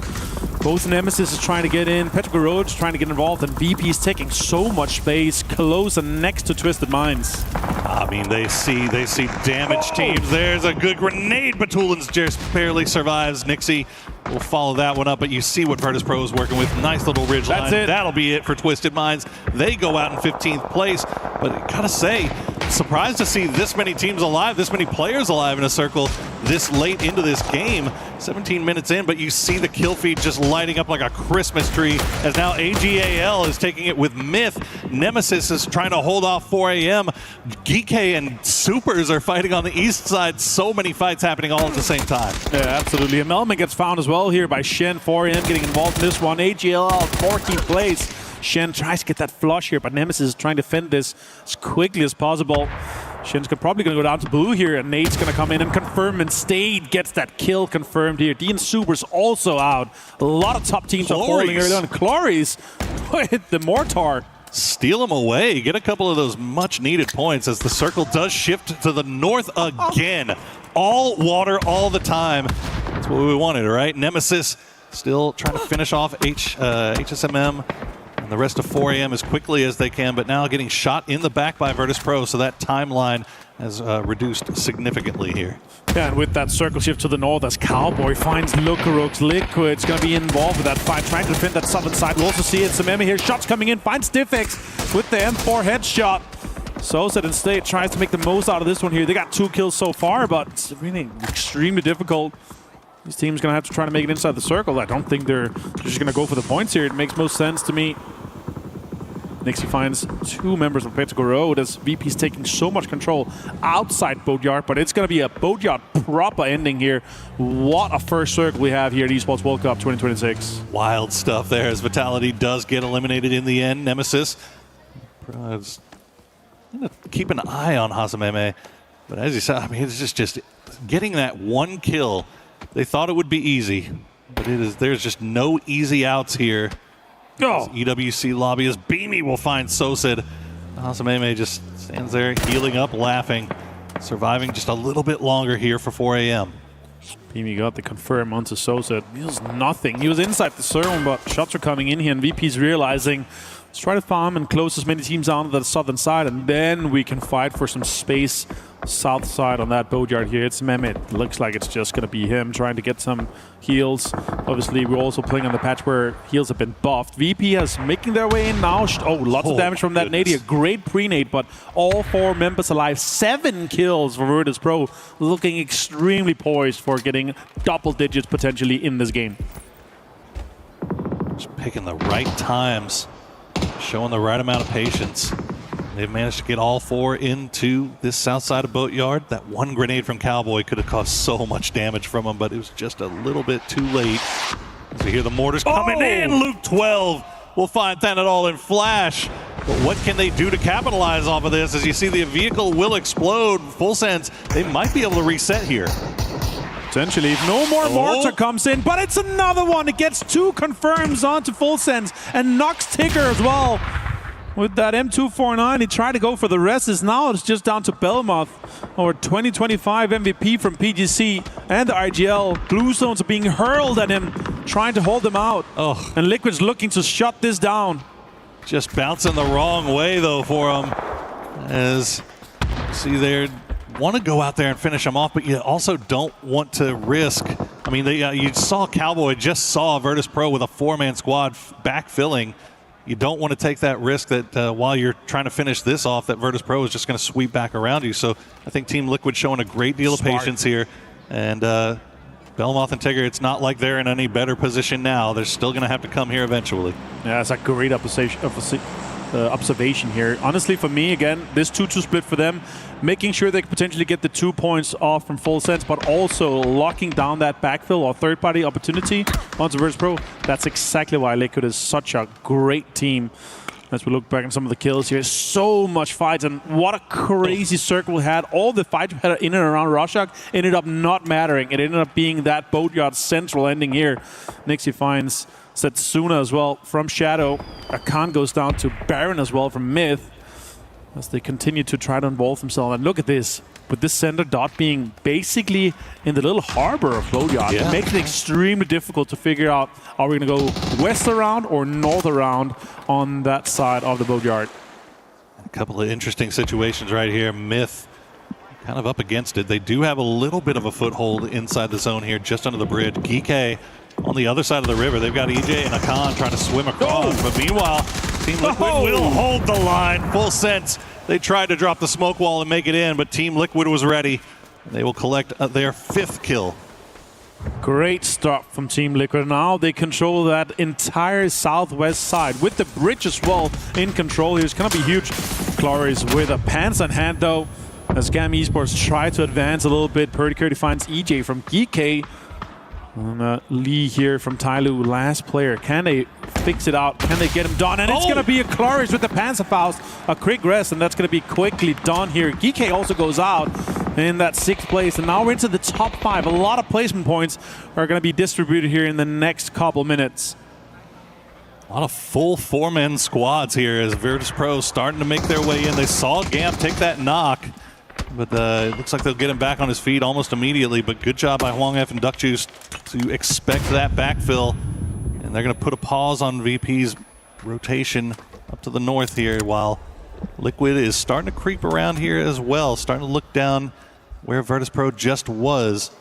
But it looks like we'll probably slow down here, at least until this next circle pops. And then you got to imagine Myth is going to be in a hard spot. Yeah, the next fight's about to be happening here is, of course, Virtus Pro and GAM Esports. And, of course, as well, Shadow Esports with Myth. Liquid's looking really good for a top 3 from this position here, controlling a lot of space, reinforcing the southern side while their IGL Pretty Curdy is trying to figure out, can we cross this bridge? Or are we going to have to third-party that VP and GAM fight? With the circle as well, going up to the northeast side, they're going to have to make moves. It looks like the other guys are running to that western side, so they're going to try to cross the bridge. Pretty Curdy might have been spotted that not that many people from Shadow Esports is reinforcing this bridge side here. Next fight's going to be, of course, as well, Myth outside the circle. VP has a way in, but Myth is going to be a big move too. Just going to swim across, yeah. Smart. It's a tough call, isn't it? Because you know, on that eastern side, if you go, you're going to be backfilling VP. You have the possibility of getting third-partied by another team, but if you go on this western side, this is what you're having to deal with. Yeah. And seeing maybe they feel like they've got a pretty good read on where Shadow Esports is. Pretty Curdy will upgrade himself just a little bit. Yeah, why not get a late game just for the funsies? But Jexy kind of on the clock here for Shadow, as the rest of his team is watching Myth currently. And that part of the harbor is actually perfect for them. They've got bridges on multiple sides. Kamalzo takes some shots towards Kiss. See if they can take Myth out. Deny them space here. But utilities being thrown. Hwang F as well go down to Beamy. As Lukarux also finds Duck Juice. Being a big fight here in the southern side and northern side. Multiple teams denied entry.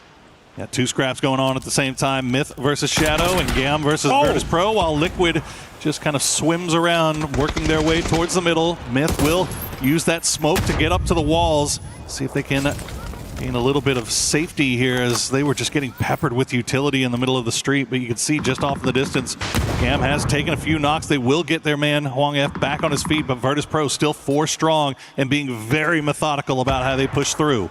Yeah, they know exactly where they are. They're looking for it. They're using utility to create space and to put pressure onto GAM.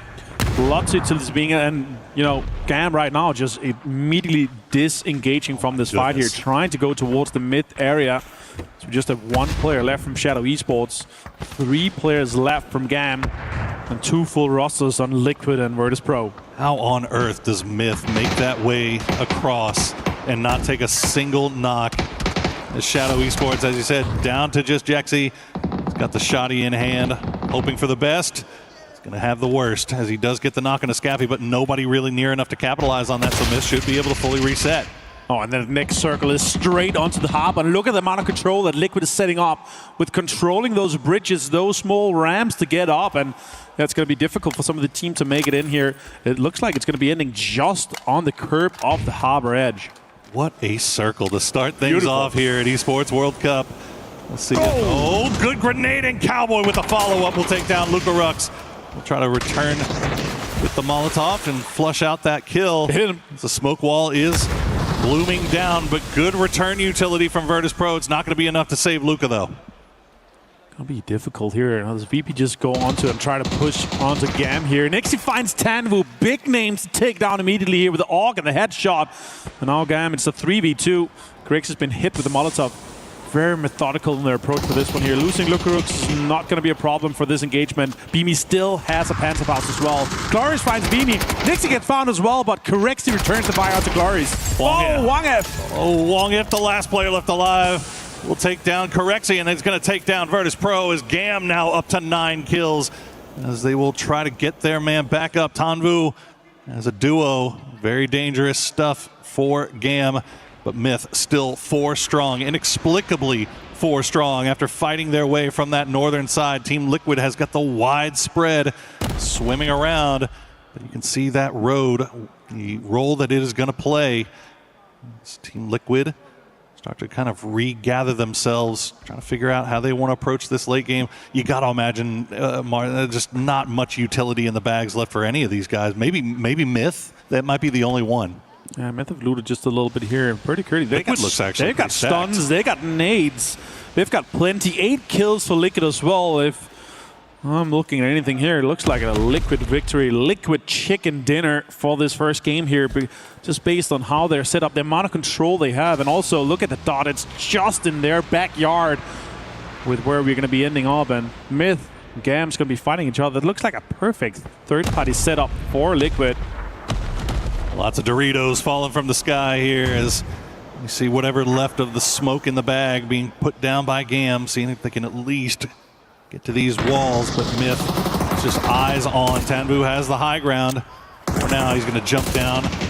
Once he's been spotted out, 5 kills for Myth, 9 for GAM. Swongef got a few more smokes left to drop down. Liquid is just waiting for all of this, as Alo will take a little bit of damage. So Myth doing a good job of keeping eyes on where they need to go next, as well as the Luke 12 Molotov will take down Tanvu.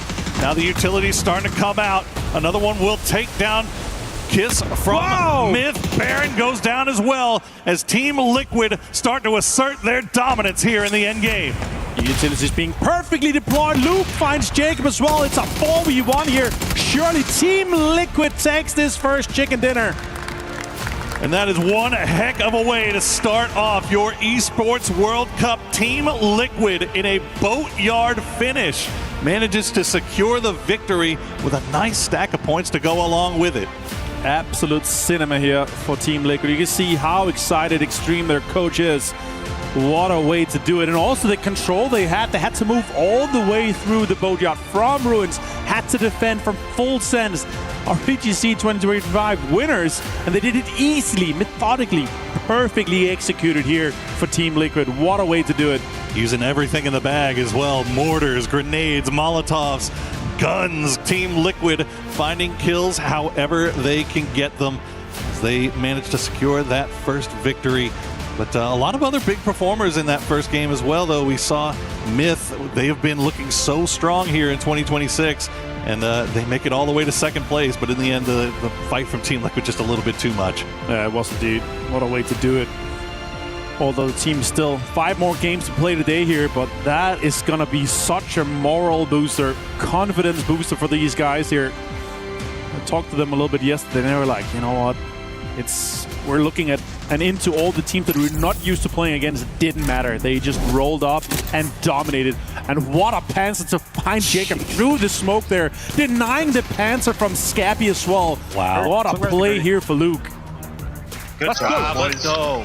Get those comms. Yeah, they're very excited as well. They should be, as that was a chaotic late game to say the least, as they were frogmen essentially, Navy SEALs fighting from the water up onto the shore and into our hearts and into the leaderboard. Team Liquid, your game 1 winner.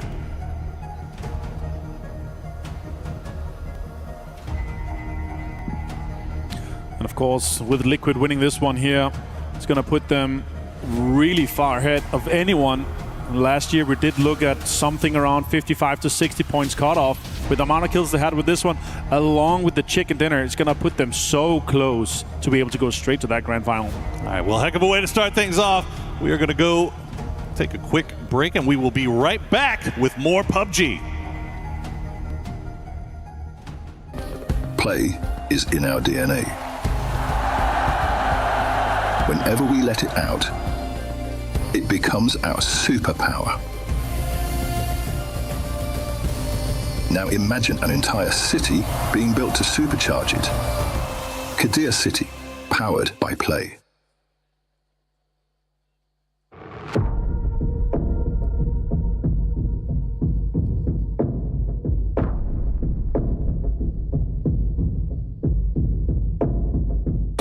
BGS Circuit 1 for Virtus Pro was a very interesting one because it meandered so weirdly. They did nothing in the first stage and second stage of PGS 1. We started off pretty rough by missing some of our finals, but then we came strong and won one of the bigger finals we had so far this year. So I would say it's been a bit up and down, but like we have adapted and improved a lot with this year. I'd say it was like average performance for us. There was also a lot of the up and downs, but we're looking to show our best performance here at the EWC.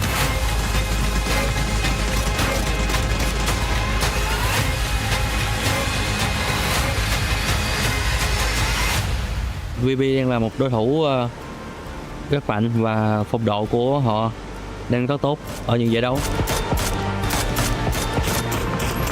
เพราะว่าเขามีเพลเยอร์อย่างนิกซี่แล้วก็บิมมี่ครับที่เป็นตัวแบกของทีมมีแบบพลังพาวเวอร์มากๆเลยทำให้ทีมของเขาเนี่ยโดดเด่นขึ้นมาครับ I think everybody would look at Nixie though as the guy for them, right? Claiming MVPs on the international stages and also doing it in a cool way. He's very nonchalant, one of the best players in the world because he grinds. He's a grinder, so we've got to pick Nixie. There's no doubt in my mind it's Beamy because, you know, he's my superstar player from Team Denmark. He's a guy that has so much information readily available and he applies it to his game, and he's one of the best mechanical fraggers and all-stars in the game in my opinion. I think it's probably how much works get put into like adapting, especially with how the game has changed this year. So just a lot of work in adapting to the meta and how the lobby works and all that. I think our strength is that we are unpredictable and we like to do a lot of crazy stuff early games, and I think that's why like other teams are scared of us. I think we still have to see more from them, and I think they got a big shot at potentially winning Esports World Cup or PGC at the end of the year. VP needs it. 3 points in the bag so far, but he will go down in the end. But look at the damage he put on a Xiao Bei. He did not go down without a fight. I think last year we were like unexperienced team. It was first tournament with the new roster, and then after that we have like LAN wins, like big wins. So I think we are really mature now to win it all.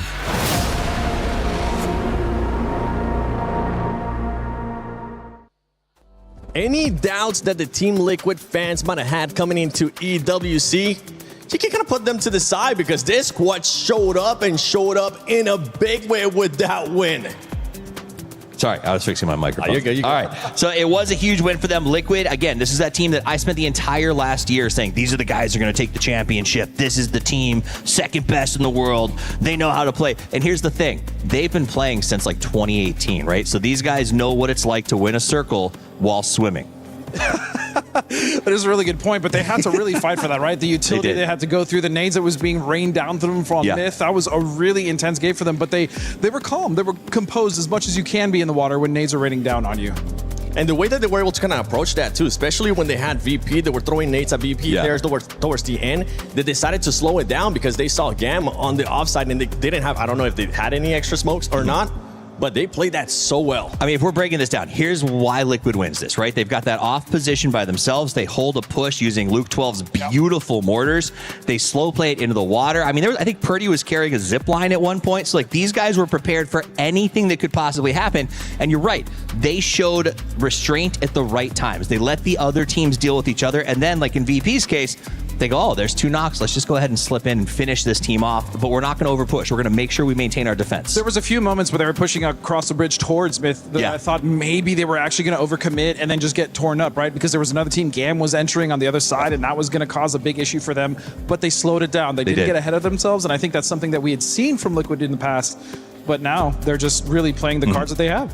Oh, as we look at the overall ranking right here, and I'm going to go just directly to one team, even though we have so many top dogs that were able to perform there, and it's none other than that team in 5th place, Toffees. Shadow Esports is taking advantage, even though it's just game 1, but they're taking advantage of today. Well, I said they got to have a decent day 1 or they're going to get absolutely lambasted tomorrow when 17 shows up on their drops. They come out, they got to a good late game finish, but only 5 points, Godspeed. And I think that comes down to Myth was just better. Scappy dumpstered the defense that they tried to hold him off on. I mean, Myth just basically decimated anyone that was coming in from the north side of Boathouse, right? They made sure that everything was covered. Now, Virtus Pro was also doing a pretty decent amount of work backstabbing the teams that were trying to get in on Myth, but they didn't really need the help. VP as well, I want to talk about them. Gam with a honestly, a really good first game, all things considered as well.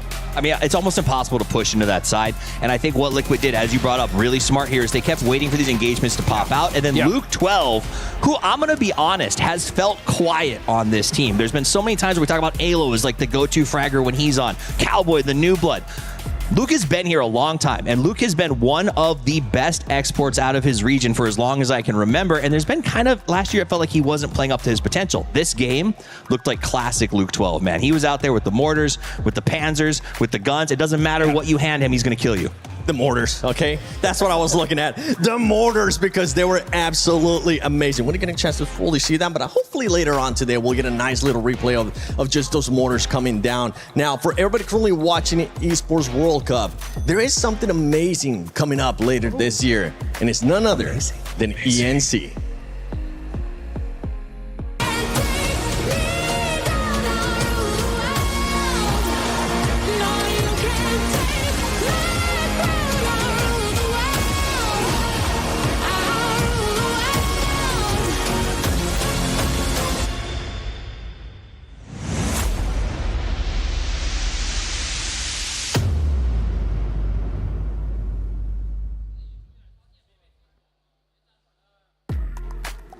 For the first time ever, nations will compete across 16 titles over 4 incredible weeks, all in the pursuit of one championship. So get ready to stand behind your country, celebrate your favorite players, and witness history from day 1.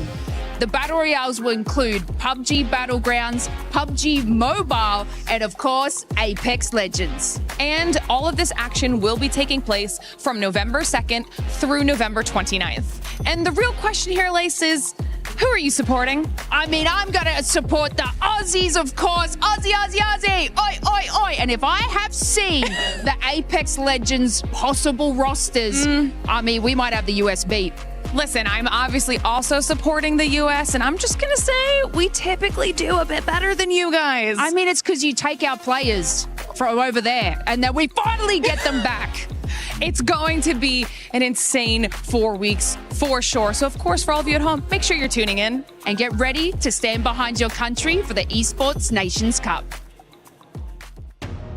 Down here on the ground here with Paper Thin, my name is Claris, of course, as we take a look back at that game and how everything went down, of course. What's crazy about that, Paper Thin, is the fact that a boatyard finish makes things super crazy. We don't often get to see that in the previous circle settings. Now, this is going to throw a spanner in the works. Yeah, exactly, and it forced the teams to adapt to a very bizarre situation, one that you're not going to be used to unless you're like hot dropping in that area just for fun, maybe in your normal game. So getting a really interesting part of the map that forced teams to do some really interesting strategies. And no doubt. I mean, Team Liquid Liquid looking at how they were able to capitalize off of that. The transitions and the holds I think that they were able to do there were quite special. No, this was an insane performance from Team Liquid in terms of adapting to a really bizarre situation. They had a mortar set up to hold off full sense over on that western side. Really nice stuff there. And then coming up with the theory to get across the docks like that, to go through the water, that's so difficult to do. Anybody who's played in that part of the map knows it's really tough. A lot of times you feel like you got to fight through the houses on that eastern edge. Yeah. They went in the water and made it work. Yeah, I did notice a zipline gun in the infantries, which obviously we didn't really see much of in previous metas, but there's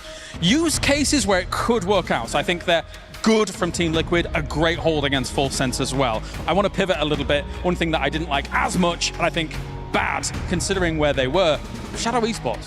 Yeah, I mean, I think that's a pretty easy hold for a lot of teams on that northeastern corner. Myth is coming down. Yes, a very powerful team. We know how well Myth can frag, but you've got to hold that. You've got a 3-1 split there. Your one is watching Liquid, who's stuck in the water, so they're not that much of a threat at that moment. Your attention is where it should be, but they're not able to hold the line. They're getting taken out by utility and shots and some really good play from Myth, of course, but that's a hold that should happen probably 95% of the time for a team. And then Myth and GAM obviously have to go up against one another. Team Liquid takes the position across that dockyard and that kind of 1-1-1-1-1 split. That was maybe more one than I needed, but you know what I mean. 1v1v1. It's very important though that we're able to hold that position down and really exploit that. It was difficult for be it Myth or be it GAM to really come out of there swinging against Team Liquid, I think. Yeah, for sure. I mean, you look at that situation and you're thinking initially this should be favored to whoever's on the coast, right? But there's actually a lot of cover up there. It's really hard for some of the teams to get that utility to land on the Liquid players on those ramps because you have to time the throws of those grenades so perfectly. So you saw a lot of them bouncing around, whereas Liquid had a ton of util left. They were able to make their grenades and other things hit in that moment, get that beachhead established, get some of those triangles down, those Doritos to give you a little bit of a setup, and then they made the finishing move. All right, well, thank you very much for checking in with me here, Paper Thin. That is us done here down on the stage. Let's head on over to the studio to get everything ready to go. Thank you so much, Kalaris and Paper Thin. You know what? You guys were talking about how crazy that ending was and how we usually don't end up getting a finishing Boatyard. Let's talk about the beginning. Yeah, I think that's a big part of this, right? Yeah, we got to the end. It was chaos who got to be there. But the issue is who got to be there and how they got there in the first place. There's not a lot of real estate in that area. By 5 minutes, we had everybody in the entire island inside of about 6 giant squares. Like that tells me the teams are moving quickly and they're moving early in this event and they understand how valuable center is going to be. And the big issue with that rotation in general is you're going through waves, which is just south of Boatyard, right? You're going through that. It's very rough. Now you have the destructible terrain with the between just the grenades, you have the pickaxe, you have red zones, right? And all these things are creating cover, creating trenches for people to camp rotations. We saw a lot of that actually happening in that waves location in general. And then Boatyard itself, right? It's such a difficult area to fight. You have basically a giant U, you have an open middle, and then everyone else is just sitting in buildings. So it's just a nightmare. And for Liquid to have navigated that as well as Myth, GAM as well to make it that far, I think was very impressive for sure. Would it be safe to say that GAM was a big surprise there to make it in the top 5? I mean, I think GAM's a really good team. I think they've got a ton of potential in this event. I think that they did surprise us in how well they were able to sort of push in. I do think part of that came off the back of VP's stab, right? They slid up and around. When Luke 12 set off those mortars, they slid through that opening that I did not expect them to be able to make it through because Cowboy was covering it. But I do believe Cowboy got distracted cheering for Luke and how good that shot was. And VP executed a really nice transition. And that opened the door, I think, for GAM on the other side to make it a little bit deeper into this round. But again, I think when you're dealing with a situation where 8 minutes in, everyone is within 3 kilometers or 3,000 meters of each other. I don't know, math sucks, but you know what I mean. Spot on. That is 3 kilometers, right? Yeah, freedom units. Anyway. I'm not going to pretend I know if you're right or wrong. I don't know anything about this math. But the other difficult thing about that as well is just coming in from like the North George sides, right? Coming in from that bridge, you have the separate island that separates the boathouse, and then you have other teams that are also looking on that hill for potential rotation. So it just creates a traffic jam, as you were saying, that just makes the rotations an absolute nightmare. And one team that it kind of ended up backfiring too, and we expected a slow start from this squad, especially with what's currently going on, is Twisted Minds. They only ended up finishing with just 2 points that game. I know you guys were saying it's a slow start, and it's currently looking like it's going to be a slow start. I mean, Matt nailed it though. Twisted Minds is not an out-the-gate team. So even with the departure of Lou, like Tab is not a slouch, but they are not traditionally a let's go game one and dominate this thing. So for them, I'm not worried about it just yet. I think they should, even with the sub, have an easy path to the final. I agree. I mean, we usually start worrying on with Twisted Minds on like the last day. Yeah. They usually find a way, and you know, with game 1 down, we're now Tago. Yes. Don't mind if we 2. Time to Tego. Oh, out of Tego, which team do you think it might be using that to their advantage? I mean, we had some of the other scores. We saw what TL was just able to do. Myth as well. Any other teams that kind of come to mind coming into Tego? I actually think VP. I think VP is a team that's going to be incredibly consistent overall this event, especially watching, just PGS Circuit 1 and 2. They've just been so consistent in finding their windows, their openings, as you said. They have Nixie, who's just a disgustingly good player. That whole roster is just absolutely stacked. I mean, I don't need to name the roster, but I think the way that they've been able to kind of fix their rotations over the last year, when we kind of first saw VP, we saw what they were capable of, and now moving into 2026, that's a damn strong team. I talked to EB, their coach, a little bit at the start of the day today, and he said one of the challenges is moving to the mindset, right? They've been going through these PGS sequences, these circuits, and they're important, but the skin isn't quite as heavily in the game as it is here for the $2 million, right? This idea of EWC, and he said we got to get in the right mindset for this. I talked to the boys when they arrived here this morning. They were quiet, they were focused, they were ready, and they had that air. If you've ever been around an athlete, that air of this is the moment, right? That quiet before the storm, all 4 of them had it just pouring off of them in energy. So I'm not shocked they start strong. I think they'll continue. I got a fist bump from EB before he played today. You had to reach up for that one. It's kind of a big deal, actually. Did you have to jump to fist bump? It's the first time I've ever had to look up for a fist bump, Right. That's what I have to do when you guys try to give me a fist bump. I have to look up every single time. Sometimes I'm like, Toughies, pick me up. But talking about some of the other squads, you guys were saying like the aura that you feel from some of these teams, right? One that comes to mind, and not necessarily in regards to what you were talking about, is Shadow Esports. And that's actually why I was so happy to bring them back up, because you were saying, Toughies, they do need to have a great day one here. They need to make sure they use it to their advantage. And so far, it's looking like that way. Even though they didn't get that many points, that's at least going to give them a little bit of more confidence going through the day. Nailed it on the head. That is the biggest thing about PUBG. Outside of communication, confidence. Those are the 2 biggest things that I think propel you. Sure, mechanical skill is good, but if you've made it to this stage, your mechanical skill is top tier, right? That's where the minutia comes into play, and that is attitude, excitement, confidence. And the fact that they did make it top 5 in the first game, I think you're dead on. That's going to give them the hype to continue forward. Yes. And I think the most important thing as well for a team like Shadow is for someone like me, right, who's kind of been out of the scene a little bit, now coming back in. This is a new team for me, right? Very new names, not very familiar, and we need that new blood. And for them to come in here the first game, even though it wasn't the most insane finish, the fact that they're still getting up here and showing like, hey, look, we may be kind of new kids on the block, but we can play. All right, well, Tego is ready. We're ready. Everybody currently watching at home is ready. So let's send it over to Avenger and Porte. Thank you very much, and we are 1 game in, and Team Liquid has kicked open the door on this Esports World Cup group stages, but can they keep that going? It's going to be a tough challenge, as we saw a couple of other teams that were really stepping up there, Avenger. Absolutely, and you know what, for me, here in this game, the circle being this wild from the top, from the very first start here, that just throws a spanner in the works for everyone here, and we have to focus in here. Just 5 more games to go today. 11 more total for all these players here across all the groups. We're about to get Tego kicked off. It is time to Tego, Porte. It is time to Tego. And lots of spanners, lots of works being thrown about here as we get to see all of our boys in the plane right now. Everybody looking a little bit more locked in. We started to see a little bit more gamer poses, a little bit more guys leaning forward this time as opposed to leaning back after that first game. But looks like we've got a pretty easy plane path going from southeast all the way to the northwest, so don't think we'll see any early game shenanigans once again. Well, most of the teams trying to get into their usual drop spots here, and of course, yeah, sure, you have to get some cars, maybe get into Yongchong for Virtus Pro, get some of that.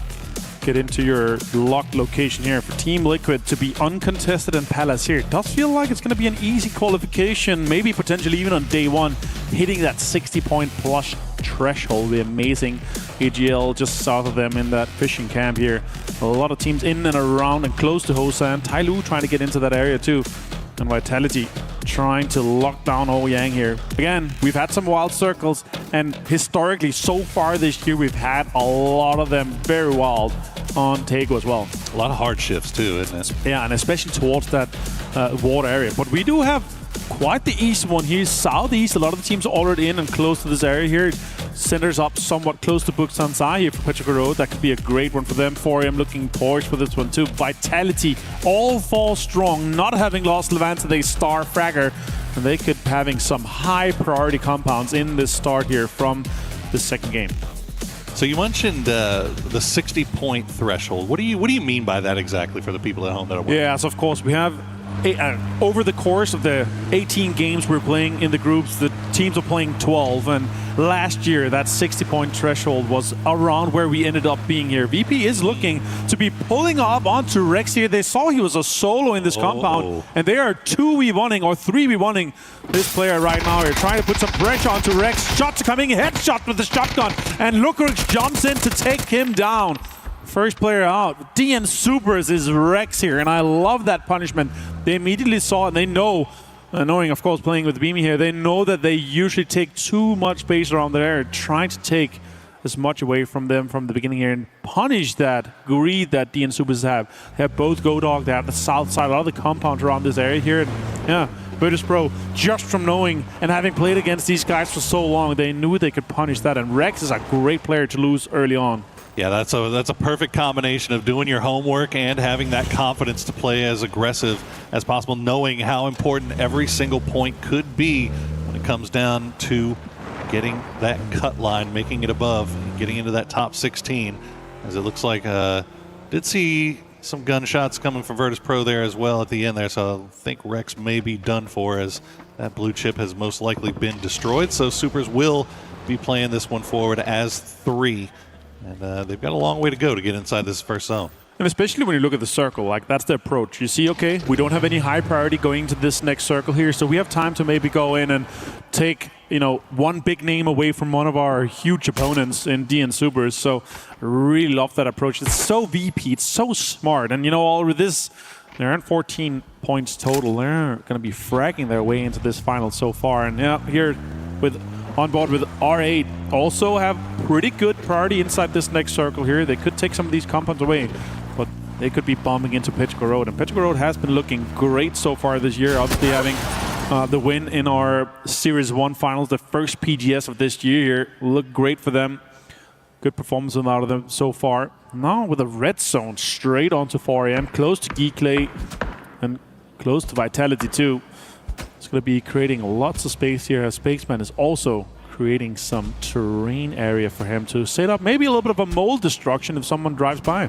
Yeah, not too surprised to see this, as this has kind of become the story of Tego now that we have destructible terrain, is teams taking these, the top of these hillsides here, digging in little trenches and kind of playing in between, waiting like wolf spiders to eventually spring the trap on anybody that unfortunately gets too close. So we'll see if anybody falls into 4AM's trap as we check back in with Twisted Minds. Big wide 2-2 split here. That's getting a little bit close to Shadow Esports, but looks like they've got eyes. Yeah, the 2-2 split is huge, keeping Perfectix and Tab on the northern side. Maybe for information onto VP here, Liquid is driving straight up and close onto VP. I see shots coming out as well, potentially a big fight here between Liquid and VP. Alo finds Nixie outside Yongchong. That was huge. Okay, look at that. It's a BDM for Twisted Minds. Okay. As Team Liquid took a name away from VP here, trying to backfill that position inside Yongchong, maybe getting that bridge. I think VP was waiting because they now have a red zone coming in and close to them. Hopefully Perfectix doesn't lose this BDM to a red zone destruction. That'd be insane. You feel pretty bad about that one. It looks like Team Liquid actually sticking around here, or Virtus Pro maybe just repositioning themselves while in the city of Yongchong. They're trading shots back and forth. No more knocks coming through just yet, but Supers is also starting to make their way over there as we do check in with the Polar Bears after losing Nixie. That is another big loss for them, but honestly, anybody on Virtus Pro that gets lost is a big loss. They've all been playing so well together. 4AM finds Songjang here. One of the MVPs out of PWS. One of the GOATs. I remember him back in 2018. He's been here for a long time. Of course, representing Korea and PNC as well, just recently in Seoul, just a couple of weeks ago. And now he's here back with his team. He dominated the regional. And now he's here back to dominate once again. But yeah, it's a little bit unfortunate for him being involved this early here. Shen getting that kill. Malaysian superstar on these Chinese teams here. I think EJ might have been going for the... Yeah, I think EJ is trying to go for the chip here. I'm not sure if he was able to get it yet or not, but definitely seems to be the plan. See if we can maybe get Songjang back. And he might be able to get it because it's really only Shen that's over here defending. The rest of 4AM already kind of making their way in. Remember, at the top of that hillside, kind of entrenched here as we check back in with Liquid. Virtus Pro still keeping tabs on them as they make their way through, but you can see Liquid, it looks like they've managed to avoid the barricade for the most part, and they've made it to the bridge. Yeah, they're going to be going over the shipyard bridge now. And look how close it is. Yeah. Super's also getting close and involved here with VP. Multiple teams. Beamy now trying to go for this one here. Deal with a nade in hand. It's going straight for Beamy. No damage just connected just yet, but Beamy saw where the nade come from, so he could potentially see him just a little bit. That's a great nade. Gonna do some damage onto him. Doesn't knock him though, but let's see what VP and Dean Supers getting involved just again. And now it's gonna be a fair 3v3 since Liquid took one of the names away from VP. Indeed. And yeah, this is Human going to find Beamy through the smoke. Will take down one player, but Virtus Pro not in really a position to save him either. So yeah, he's going to get run over. And now Corexi and Lucarux just left to try to send it across that bridge, but Super's already back in vehicles. Looks like they might be going for the chase.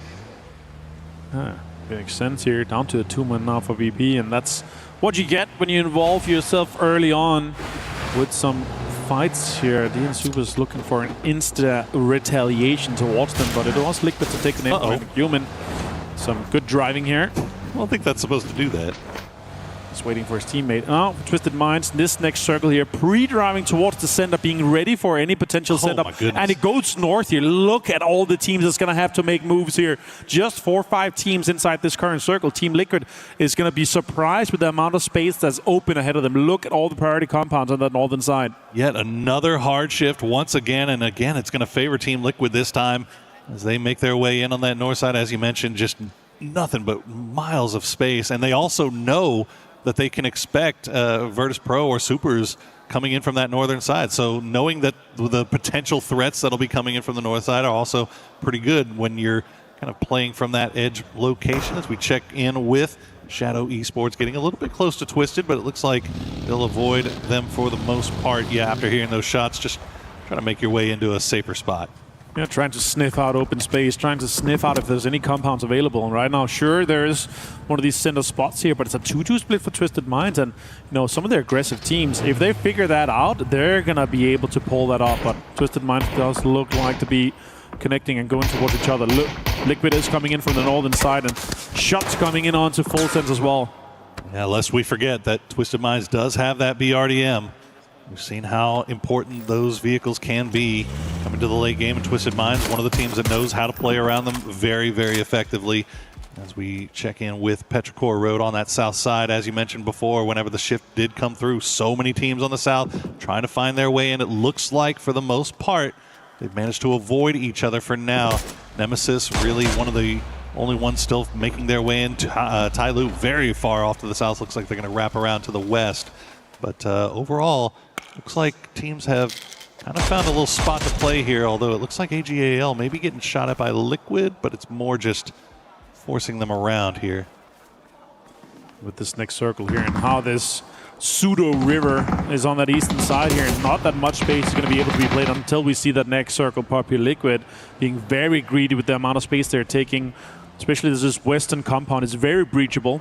Slightly less greedy than I think they were planning to do, because they had left Alo up towards that revive station up on the northern side, maybe expecting somebody from Virtus Pro or Supers to try to make a run for it, but they will pull him back, instead play that tight 2-2 a little bit closer towards the center. And especially if you have, you know, top 3 prior compound locked down already in your 4 guys left, I'd rather see them play to be for as long as possible. And especially with this next circle about to pop here, all the teams are coming in from that southern side. They have nobody except for AGL north of them here. So let's see what happens. Virtus Pro, last 2 players in that emergency pickup here, and it's indeed an emergency for them here. They're going across. They're seeing all the cars that's locked down, and potentially some guys are going to be shooting towards them.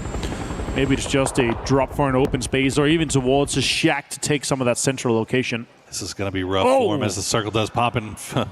Fortunately for them, it does donut up right towards the center, a little bit favoring west, but I think Virtus Pro maybe not having a good read on how heavy the south side of this zone might be, and maybe they think they might have spotted something along that riverbed that they can play. They're going to drop 2 down, but unfortunately they're right on top of Petrichor Road, and Correxy will find one, but Ming Ming and I-26 going to go down. His Vitality is getting involved as well. Corexy will get spotted though, and he will get taken out. Virtus Pro going out in 16th place. Yeah, from game 1 with 13 kills to last place in this one. Sure, they got a kill, but yeah, it ended up being them getting that retaliation straight onto them here. And Petrichor Road trying to reinforce this position. And on this southern side, oh, look at that. So much space, so much of these open fields being controlled by so many teams. They have each their quadrant locked down already. Melman finds heaven. Well, having to play these rice fields, these ridges early on, this early on, can't feel great, but Porte in a storm here as MS will steal away heaven. That's another one of the Supers players going down. I think that's Guman and Deal now left as they'll make their way from the north on that dry riverbed. Liquid already in place. They're getting shot at in the backs and from the side by AGAL with a 2-2 split, but Nemesis is coming in here quickly. We'll see if Supers can survive a little bit longer as they get a little water on their tires. It's going to be difficult. They're trying to get anything just to have just slight pause here in this circle here, but everyone is shooting at them, and in a lobby like this, in a competition like this, everyone just hits their shots, even from far away. Lots of pressure being applied to Supers here, and now they found a little space, a few rocks. Oh, Human down to 6 HP. Oh, Luke finds him from Team Liquid.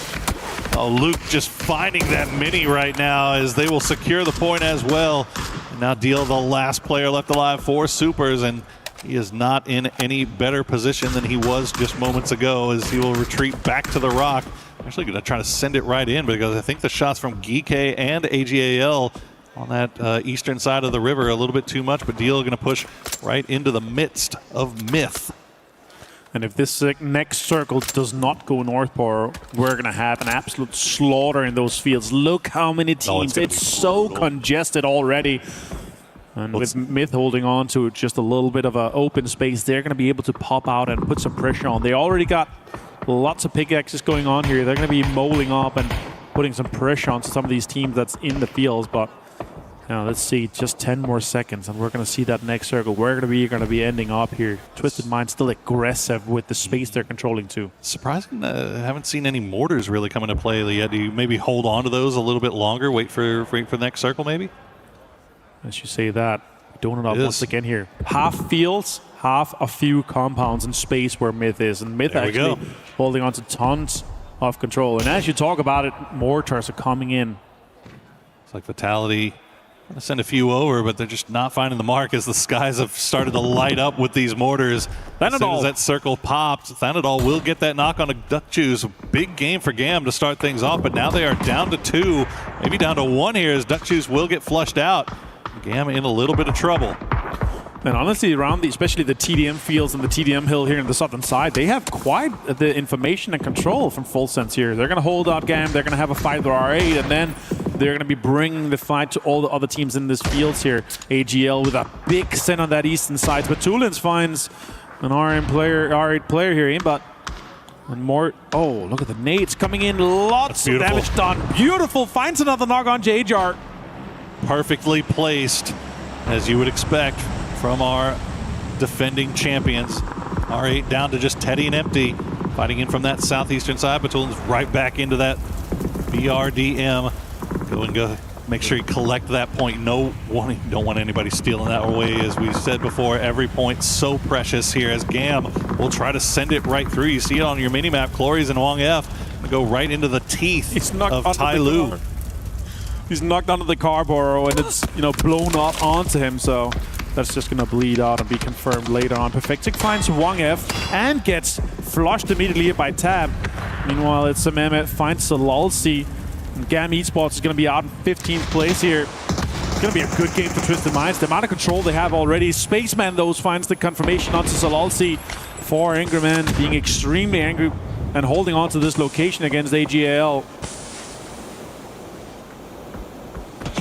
Eyes any potential third partiers here. This fight is taking a little bit longer than I think maybe they would have liked here as Hemas will find Spaceman. He's going to go down as he will do Jump peeking through the smokes. The grenade's going to land. It's going to find him. Great grenade from Hemas. And now 4AM is up against it. Shen on the riverside will find the spray window. Will finish him off as Hemas just peeks past the smoke. Will reveal himself just enough, but he should be able to survive a little bit longer. But now Nemesis is starting to make their way down here on the riverbank as well. They could get involved in a third party. Yeah, I like that. That's a great setup for them potentially to be able to third party this fight, get some points, steal some knocks away. Now Shen is taking lots of damage from Nemesis. He's down to half HP. And Winda is going to have to try to make space and maybe potentially get this confirmation onto him as the rest did come off. He's low, he's going to have to heal, but they are disengaging just a little bit. They're trying to maintain control of this little crevice that they've held on to. Oh my god, it's a double nade from Winda. Beautifully placed, beautifully cooked. The discipline to drop two smokes first, and then Winda will find him again. AGAL gets wiped, but Winda will go down to Sosid. Can Shen get that revive? He's already in vehicle, trying to go over there and defend his teammate. This is great for Nemesis, great for Deal, but Shen is going to have to go and try to put out some utility, get some smokes deployed. They're not inside this next circle here that starts moving in 30 seconds. To see all the fans cheering on all these teams here. The Esports World Cup. Nemesis maybe getting a little bit distracted here. Weren't able to capitalize off of that knock that they got on the 4AM, so they are able to get Winda back on his feet. And Nemesis will actually regroup. They've got Melman kind of the tip of the spear here. A little bit close. They've got Myth on the other side of the ridge line, but they've got to worry about how they're going to get into zone as Shen will find Deal, and that's going to do it for Supers. He had to go somewhere. Unfortunately, Deal will go right into 4AM's waiting arms. Yeah, what a clutch from Winda. Taking down AGL. Massive. Big names to take out here. Nemesis. Are they too passive for this fight here? Are they just really aware that this next ridge is just about in and they want a third party and have a bit of a fight here? But Winda was too quick about it. Now Nemesis is opening up, taking lots of damage, putting it onto Shen. Sosid finds him. Twisted Minds also fighting R8 on the other side here, but this is the next big fight for space we're going to have in between 4AM and Nemesis. They've got to make their way through the raid boss here. Winda, 7 kills now for 4AM already. Starting to get that snowball rolling just a little bit. Although they would like to get a little bit more placement here. They're managing to get points through kills and keeping themselves in the conversation, which is all you can really ask for as Nemesis try to pull up, do the drive-by, see if they can spot him, but Winda playing a little bit sneaky, not going to matter. Sosid will finish him off. That's 2 kills now for Nemesis. Surgically perfect for them to do exactly this here. Now they have the space on the eastern side, and now they're going to put pressure on everyone across the road here. Example finds empty. That is R8 out in 11th place, and Twisted Minds continues their onslaught onto this western side of the circle. So much space controlled. Fulsen's also looking great for that southern side here. We're closing in on the fields. It looks like a fields ending to me here, but look at that northern side, Porte. So many teams about to fight. A lot of teams, and you can see Team Liquid starting to creep in. You saw Alo hopped on that mortar for a second. Not sure if he was aiming at somebody or just trying to create space for them to crash. But right now, they do have a little bit of a foothold here right on the edge. Will keep those vehicles alive as best they can. Keep those smokes recycled, but they are right in grenade range. Myth come active, and they will find 2 immediately. Get another one on a Cowboy. Alo now, the last player left alive as grenades rain down on Team Liquid. Oh my god, what a way to hold on to utility until the time you know exactly when another team pulls up. They create a pseudo red zone with that amount of nades coming towards Team Liquid. Go from 4 to 1 immediately. Sosid finds Scabby. What a way to third party for Nemesis, pulling off onto Myth. Beautiful timing here for Nemesis. They catch Myth out a little bit. The mortars are starting to fall through as well, though. Kiss will get the knock on a Melman, and that's going to force Nemesis to pull back a little bit. But Diffix is already across the street. They have to commit to this fight. They've got the smokes laid down, but Myth is returning the fire. They still got a little bit of utility left, and Levante is actually going to get the knock on a Diffix. So Nemesis now on the back foot. Yeah, outside this new circle here. Everyone's third-partying this fight here. They know Myth is a contender. Nemesis pulled up great. Getrax gets found as well. State gets knocked as well. Petrocaro deeply involved into this third party as Nemesis and Myth struggle to get into this circle. Just full third and fourth partying coming from the south side here. Sosid now the last player left alive. Blue tickling his heels. Kiss will get the knock. He will get the flush. And he will take down Nemesis. Myth now down to 3 players, but they probably could have lost a lot more there. Great recovery from them. Getting a little bit of kills for them. 3 so far. Could have gotten more. Belmont finds Gedrox. A lot of teams fighting for space. And this next circle goes northwest. Twisted Minds are laughing. Their compound they've been holding on to for so long is still inside. And there's sharks in the water with that BRDM. Tyloo holding on to that corner. But so many teams are going to be pressuring from that eastern side here. And they're on the other side. So I see a lot of teams could potentially put some pressure onto them. I don't think they're going to be able to reinforce and hold 3 teams off from that spot that they're currently in here. Park Pro, the Bush Monster, trying to stay here as long as he could, but it'll be time to move here soon. As Shadow Esports, they were 4 strong. They're right above. EJ will take down 1, but will go down in the end as Shadow Esports tries to crash down. Twisted Mind sees all of this happening just uphill, but they've got the compound. They've got the BRDM. They have a direct path into late game. There's no reason to get over here and get involved in this just yet, but Myth, they might get involved as they will find the angles. More utility being sent over in that direction. We've already seen how successful they can be as Alo will get the knock on to Jacob. The third party from Liquid comes in, but he will go down in the end. Team Liquid out. What a nade's going to come out from Kamals here. We're down to just 2 players from Shadow. Kiss finds Kamals though. Levante also finds the nades onto I-26 here. We're down to just Kiss and Baron. He's going to have to heal. He's down to just 23 HP. Full 3 gear. It's hurt, but Nades comes in from Setsuna. Myth goes down to just 1 player. Baron's going to have to put pressure onto him. He's half HP up on that hill here. Myth is struggling to stay alive inside this circle. The timing might be good for him, though, because Petrichor Road and Vitality were third-partying this, but now they're fighting each other on the south side, so they might be able to get a moment here to breathe, maybe to reset, as Baron tries to finish off Setsuna. Oh, another good grenade, though. It's just not going to be on time. He's going to go down to that. It's just going to crawl out on the edge. Might be able to survive. Goodness. Smokes are deployed from Baron here, and Myth trying to hold on to everything as this next circle has popped towards them. Got a lifeline straight out here now. Again, sharks in the water. Batsulin's looking at Setsuna. He's backing up the BRDM, maybe considering to put some pressure onto this. One Dragon does find Hello My Bad. Vitality's been alive for quite a while here, but this next fight with Petrichor Road and Tyloo bound to be happening. Yeah, Vitality, most of them took the fight against Petrichor Road, and they will win that fight, as Petrichor Road will go down in the end, but they do lose a couple of players in the process. Levante and Quizzy now the last 2 players left alive. Tyloo has been hanging out here in the middle for quite some time. They are very well dug in, literally and figuratively, as you saw those pickaxes go to work, but now Full Sense is trying to make the push onto Twisted Minds. Oh my god, what a headshot from coming in here. Example finds Tika though. Now Setsuna, 3 gear, 55 HP, continues to rain bullets towards mid. Kiss is low. He's going to be hurt by the circle in just a second here. He's going to be able to crawl in as this circle has gone north towards them. If these 2 teams are a little bit delaying this a little bit, we're going to have many teams, many players be eliminated. Oh, but Tulin finds Belmoth as Full Sense has involved himself into this compound found here. Flash finds him though with that Panzerfaust. Gotta have your head on a swivel there, Flash. Or Belmoth rather, as he gets run over. Shadow Esports does get eliminated in the end here as Full Sense have lost 2. It's just down to Thanadol and Flash. Looks like the rest of Twisted Minds, after losing Batu and the BRDM, they are still holding strong in the compound. A little bit more utility. Thanadol going to find Perfectix. It's a good knock to open up the door here. Tab tries to go for the res, but the push comes through. He will win the 1v1 though, and now that is Full Sense taken down. Pick him up, get him into the other part of the compound here. Smokes is coming in here.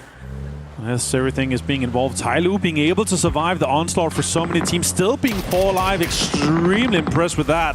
And now we're down to just 3 teams. Myth with 2, Twisted potentially with 3, and Tyloo with 4. But they have a lot of space ahead of them. They're going to have to move out of this corner just shortly when this next circle starts to move here. And 3 gears coming out from Myth here. We did see an Almond play, but now Kong, look at this. It's going to set up a mortar potentially towards Myth. I would think that would be the easiest target here. Yeah, Kong looking off in that direction. See how close he can get. But once again, this is a late game Myth. Already 9 kills, and they have been fighting their way in. Will it land where it needs to? No. Not a bad idea sending it over towards that rock, but Myth just not there. They are looking up, eyes in the skies here for this one. You're going to have to try to dodge as much as you can without exposing yourself to other lines of sight. Myth trying to dodge and weave this one here. Baron still with arm in hand, but now potentially losing his car. No, he did stop it. And now he's going to try to... Oh, damage done! 78 damage from the arm. Straight to the body of Lee. This is a terrifying duo to have to deal with. Even if they're down to 2, and even if they're in a bad position, they do not go down easily. And they've got some pretty big weapons in the bag. Tyloo does need to be careful here, as they're going to continue to empty the bag. Send a few more mortars in. But Baron and Kiss doing a good job of keeping those smokes down, and unfortunately the mortars just not landing where they need to. Baron retreat back into the smoke. Now they're inside the circle. They got smokes deployed here. If they can get a little bit lower ground and start maybe using the pickaxe just a little bit, they might be able to create some space ahead for themselves. The circle does look like to be ending up close to this center rock here. And if you're able to maintain or grab control of that early on here, the next fight is bound to be happening. And it looks like it's going to be Twisted Minds and Tyloo. That's it, yeah. It's just basically try to survive long enough. Mates! As the nades will start coming through, they're going to land close. They're going to do a lot of damage, but one will bounce a little bit too far. That one will take down Example. The tab will be able to stick the heel in time, but more grenades being sent over in that direction. It's going to fall just shy. Quick rest here onto Example. Now Tyloo advancing, getting control. Look, Baron actually already got control on this one here. They're looking to third party, looking to put pressure on both of the teams, so they do as much damage as they can to each other here. Kong does do some damage onto Perfectix. Look, full gear on him with 3, and Famas. Lots of heals still possible. Goodness. It's going to be a huge fight in between these two teams just soon here. I love the fact that Myth took advantage of that briefest of moments where Tyloo was distracted by Twisted Minds and took the spot, took the rock closest to the circle. They are not out of this thing yet, as Tyloo try to set themselves up here. The smokes are down, but Perfectix and the boys are not waiting. They're going to push right in. They'll find 2, they'll find 3. They're down to just 1. Tyloo, can he do anything magical here? Example's going to go down as one dragon managed to get that knock, and they're going to get him right back on his feet. The EMT gear. I love it. Coming in here big for Twisted Minds here at the end. Outskirt, last player finds Example again. Now 2 is knocked here. It's down to Perfectix. He does have the 3 gear. Lots of damage done here. Oh my god, he finds Baron. He is him. Retreats into the smoke, will put up the deployable shield. He knows that smoke is about to go away, so he has to drop some hard cover here. The train comes through, and Myth will improbably get the win. The fight from the north was so difficult, but what a performance here from Made in Thailand. What a way to do it. 2-man team. Baron and Kiss locking this down. And remember, they had an onslaught onto Team Liquid. They got third party. They got pulled up on. And they survived. Down to 2-man here. It was perfect, of course. The amount of pressure they're able to put on both Tyloo and to Twisted Minds. Perfectix tried, man. What an performance from him. What a famous headshot he was able to apply to so many of these players here. But yeah, it seemed difficult. It seemed impossible for Twisted Minds to do this, and yeah, that center control, that rock we were talking about in the dead center, they were able to take it at just the right time, and those peaks, Myth being able to do this and get this done here. Here's some screen. Had the pleasure of playing a little bit of pool with him in PNC, and he's hitting every single shot in game and on the pool table. I'm telling you, man, Myth feels like one of those teams right now where everything is just playing out in slow motion for them. Yeah. Like it felt like there was 3 or 4 times in that round where they absolutely should have been wiped, but somehow, some way, they managed to come out on top. And in the end, it comes down to a 1v1, Perfectix versus Kiss. 1,000 damage done almost there for Kiss. Yeah, and 7 kills to come along with it. What a way for Myth to show that they are in form, just coming from that PGS2 circuit final win. I mean, we've talked about it. They've come in here probably as the hottest squad after getting 2 wins really in that circuit 2. I think it was PGS won the first series in at Circuit 2, yeah. Yeah, first series, and then Circuit and then 3, 14th place, and then they just need a little bit of a break in that middle series there, but then coming back and then smashing. They're almost doubling the points of second place, and that's just unheard of. They broke all the records we've seen prior to PGS, and just so what they're made of.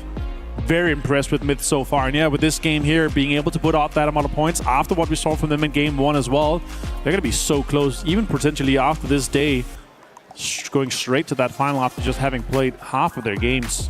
Well, it's a pretty scary thing for the rest of the lobby to see. They know what happens when Myth gets a lead. They know what can happen when Myth starts that snowball rolling in the right direction. They've seen it before. They might be seeing it again here soon as Myth gets a massive win here in game number 2. Also, gotta say, first game, they didn't do too bad there either. They got a nice little stack of kills for themselves despite going out a little bit early. Remember, they were the ones that crossed over the road, took down Shadow Esports, fighting their way in. But to start things off here, we do have an interview with Purdy from Liquid. Let's throw it down to Caleres. That's right. Thank you very much, boys. Here I am indeed with Purdy and talking to him mostly about that game number 1 here from the tournament so far. So thank you for joining me, Purdy, here. Let's start things off with that map on Erangel. The boatyard finish. Not something that we see too often at all. Can you talk to me about that? Obviously, you guys were holding full sense. I want to know about what you were thinking about all the other threats around whilst you were holding them. How much information did you have about where teams were in boatyard? We were pretty well set with information. I think the biggest thing for that game specifically was at some point Luke goes, "I've got a mortar." I said, "Set that fucking thing up." Full sense is our biggest threat, and the fact that he was able to get some mortars off on them made our game very easy. That felt like a shortest range mortar, like 120 meters or something. Exactly. Yeah.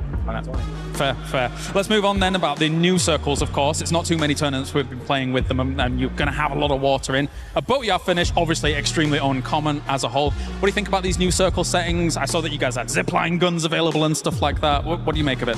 Yeah, that's the new land ratio in effect, for sure. That mixed with the speed of the earlier zones, it makes for some chaotic moments, and hopefully you guys enjoy them, because I don't. Hey, what the viewers get to enjoy, I know it's going to be difficult for the players, and it makes things a lot more spicy and a bit more chaotic. Let's finally finish up with, how has prep looked like for you guys for EWC? Because, of course, I think that there's been moments where even I've been very critical of some of the Team Liquid performances. You guys had an amazing year, of course, and then kind of had a harder time trying to catch up to that. So where are you guys at right now? What's the prep look like for EWC? The prep is really good. It's actually been very good for a while. We got a lot of hardworking guys. We got Nomi, our analyst, works his ass off. Russ, our coach, works his ass off. A lot of it comes down to execution recently, and that's something we got to improve on. All right, Purdy, thank you very much. I'll send you back to your booth. Good luck in the next games, my friend, as I now head on over here to have a little bit of a chat about what was going on here with Mr. Matrim, who's going to be joining me to talk about this Tego game. Hey, Matrim. Oh, hey, man. That last game was a barn burner. I loved the end of it. Twisted coming in very tail into that one. Got a bit dangerous. I was a bit nervous, but the BRDM, the rotates, felt pretty good. But that Western side, I almost thought that they were going to die before they managed to get into the tail end of the fight with Myth. Yeah, obviously, Myth looking amazing. What do we expect when it comes to someone like Kiss being able to clutch out those kinds of moments? And I think we'll see even more of that. I think it's scary for a lot of these teams now realizing that, hey, Myth's already coming in hot after those PGSs. Dude, okay, we can talk about that. We can also talk about the VP dying early actually did open up an opportunity because that's an incredibly consistent squad. So we know the fact that anytime they falter out, you're going to have some opportunities for bigger squads. Well, I wouldn't say bigger squads, but bigger firepower to come out. And that's what we saw with Myth. All right, well, it looks like we're good to go head on over to the studio here to break down everything that's been going on so far.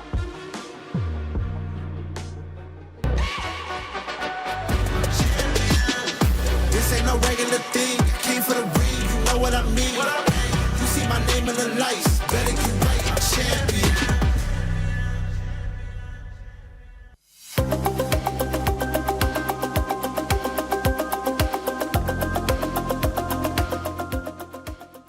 He can come in here and play my game. He knows nothing. Let's go! Tyler won.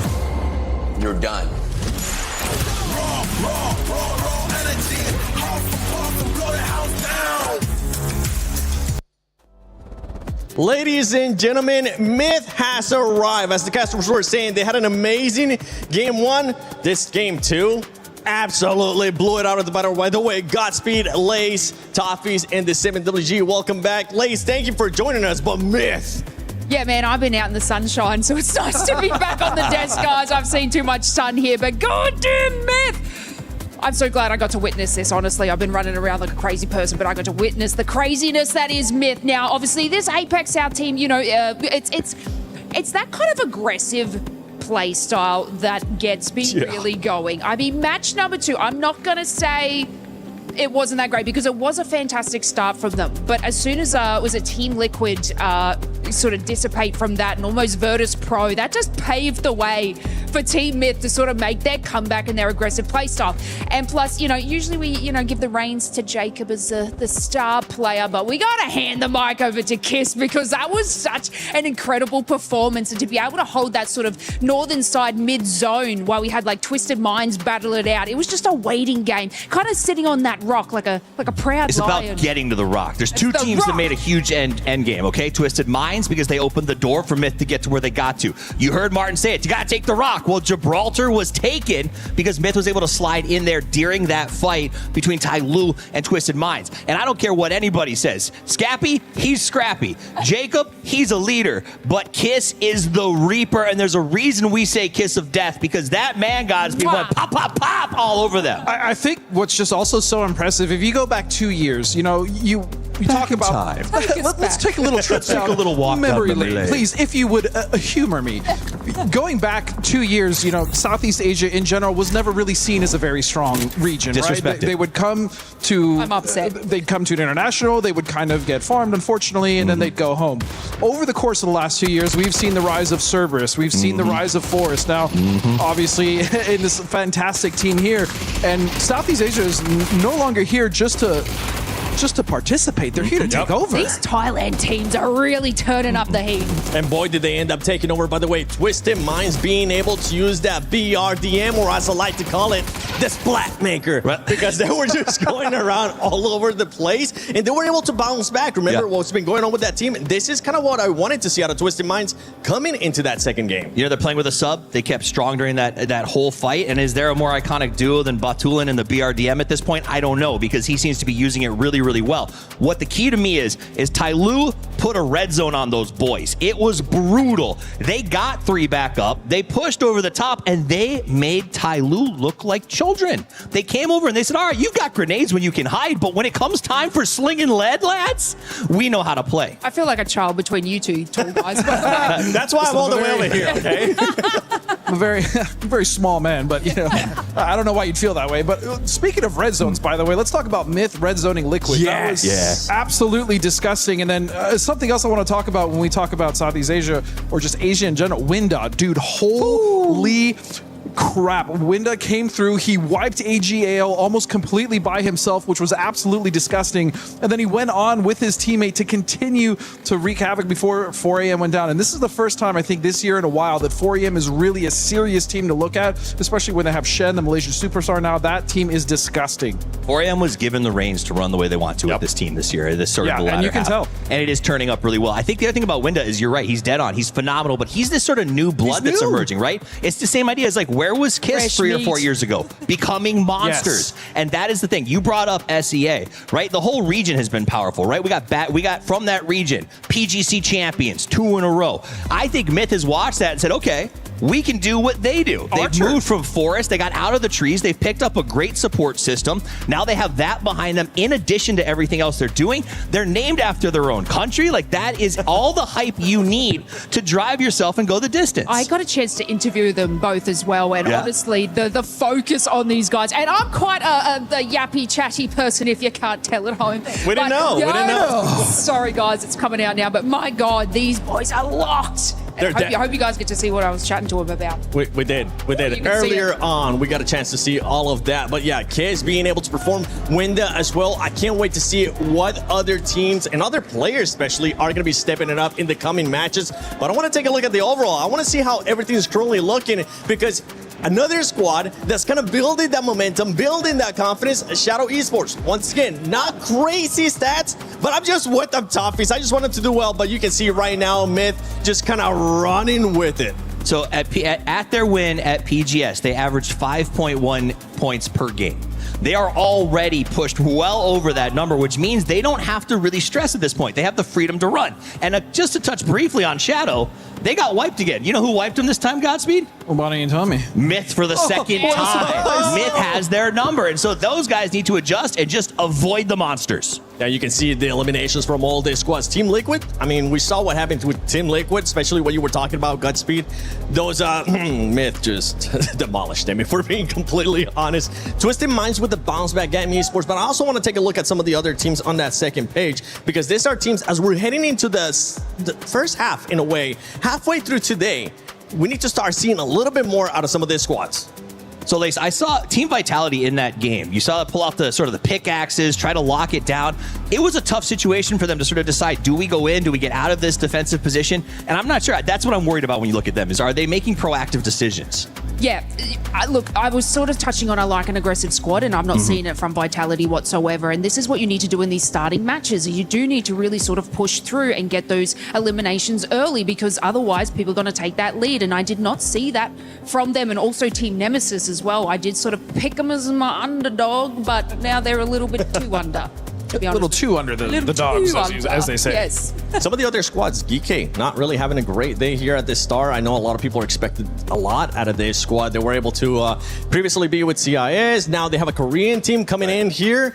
What are the expectations going into this next 4 matches, especially going into the next match? I mean, I think for the organization, the expectations are high. I think it is a challenge. I mean, I saw, it's hard for you to give a hype speech that involves a translator, right? So, like, the team owners are trying to hype up their guys, and that can be difficult. I do think, again, 2 games in, and you and I know, like, we've played this game, Seven, you know that it is not something that is won in a sprint. This is a marathon, and so I'm not going to write them off for a tough 2 games where circles may not have favored them. I mean, Boatyard is kind of a one-off. Like, I almost got to throw away game 1 in terms of teams that didn't get in. Like, it's hard to do. Well, let's give it a second, Godspeed. I want you to put yourself in this mindset, all right? You're one of the squads there towards the bottom. You're their coach. What are you going to be telling them, trying to hype them up? Let's just act like they don't have to. I don't say it. I don't actually think you. My coaching style is a little less. How do I say this? Hand-holdy. I would just lock in. Warfare 2 lobbies. You guys need to lock in 2 teams that I think need to lock in specifically are AJAL and Supers. Right? Yeah. Those are 2 rosters that have absolutely no business being on the bottom. Now, again, we talk about only first 2 games, sure, yeah, whatever. Yep. But again, this is something that can snowball. You and I have specifically seen this so many times where a team that we know should make it, they're like, oh, we're not worried about them. Oh, we're not worried about them. All of a sudden, 2 games left, they're 40 points away from qualifying. Yep. So I do think those teams and those rosters are obviously strong enough to make a push. Again, we're early, but seeing them down there this early does give me a slight. You're not out of it when you let it slide, but every inch of rope you let slide rips the skin off your hands. You know what I'm saying? So you have to make those plays early. And for every chance you fall lower, it becomes harder, it becomes rougher to mentally get yourself back into this. That's my worry with Soup. I think the Supers are amazing. Everyone knows I love Soup, but I need them to step up and slam down here in game 3. All right, well, we're going to be working on our coach talk here and make sure that we can actually end up airing it when we come to the desk. Because, Lace, you'll be the next one. Not right now. You'll be the next one maybe if one of these teams don't end up performing well, as we're going to be going into the last game. And for everybody watching at home, make sure you end up predicting some of these squads. Go to the EWC website, go to the app, and just put in your predictions because it's out there for everybody. And if you do share anything on social media, use that hashtag EWC and hashtag EWC26, as we will love to see some of the stuff that you guys are sharing. But it's time that we send it over to none other than Avenger and Borosaurus.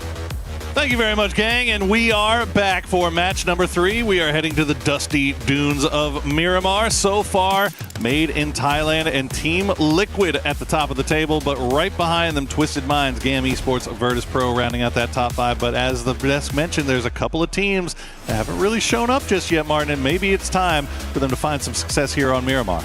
But are we the ones to pass our judgment after just 2 of 12 games? Absolutely. Okay, we'll do that then. As the game is partying up here, Porte Paraiso straight up northwest here. Very easy and great playing path. A lot of teams can get into their usual spots here.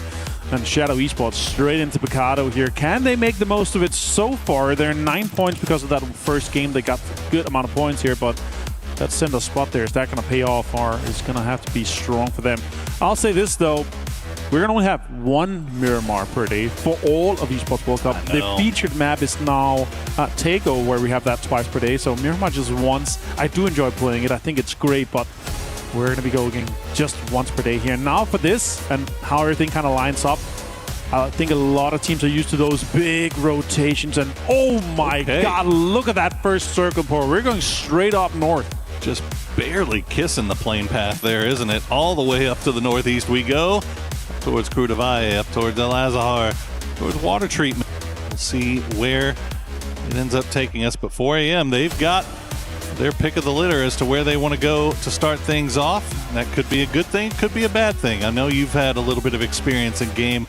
Do you find it getting that circle one dead center, does it become more of a problem, or would you rather be dead center, or would you rather be kind of working your way in from the edge knowing that your back is clear? I mean, there's two metas that's very defined. If you are in anywhere of high priority into this circle, like 4 a.m. is right now, you are leaving extremely early to go to some of these high priority compounds, the barns, some of the areas around the center where you have a lot of control, where teams are not able to pull up onto your position just easily without you being able to put some bullets towards them. So you usually have one or two guys that go into that, drop you just get a few guns, not maybe even having a level 1 backpack, a level 1 helm, just get straight into that, a 2-2 split. It's not so much about preference, it's more about, do we have that high priority towards the center of the circle, or are we far away? And then that shifts towards, if we're far away, we're going to loot for a long time, try to get as much gear, get your preferred guns, attachment, everything set up. And also, as you saw in the last game, utility is so important. Absolutely. That's what the most teams, they loot for a long time for. Yeah, it's a big difference between a good central compound and a central compound that you can defend. Yeah. Right? So, especially from all sides. As you know, you got some of the best teams in the world in these lobbies. And they're always looking to third, fourth party, any potential fights, try to get those points. We have seen a priority being placed by these teams on securing those kills, making sure that they finish off any knocks that they get. But we've seen how important, you said, as the 60 point roughly is what we're kind of thinking of going in, at least through 2 games, as being our cut line. And there's no last chance qualifier, Martin. It is just top 16 moving on. So there's no backup plan as we see Team Liquid, getting a little bit close to RA, but it just looks like RA doesn't want any of this. He's just going to go ahead and pop right on out of there. Yeah, disengaging immediately here. R8 so far 0 kills, 0 placement points at the bottom of that leaderboard here, and Team Liquid just pushing on, and it's outside the circle. There's no point to fight for this. This has no priority, so I understand from R8's perspective, there's no point in staying here. 2 nades, a Molotov in hand, no first aids for him, so he's still trying to loot up here.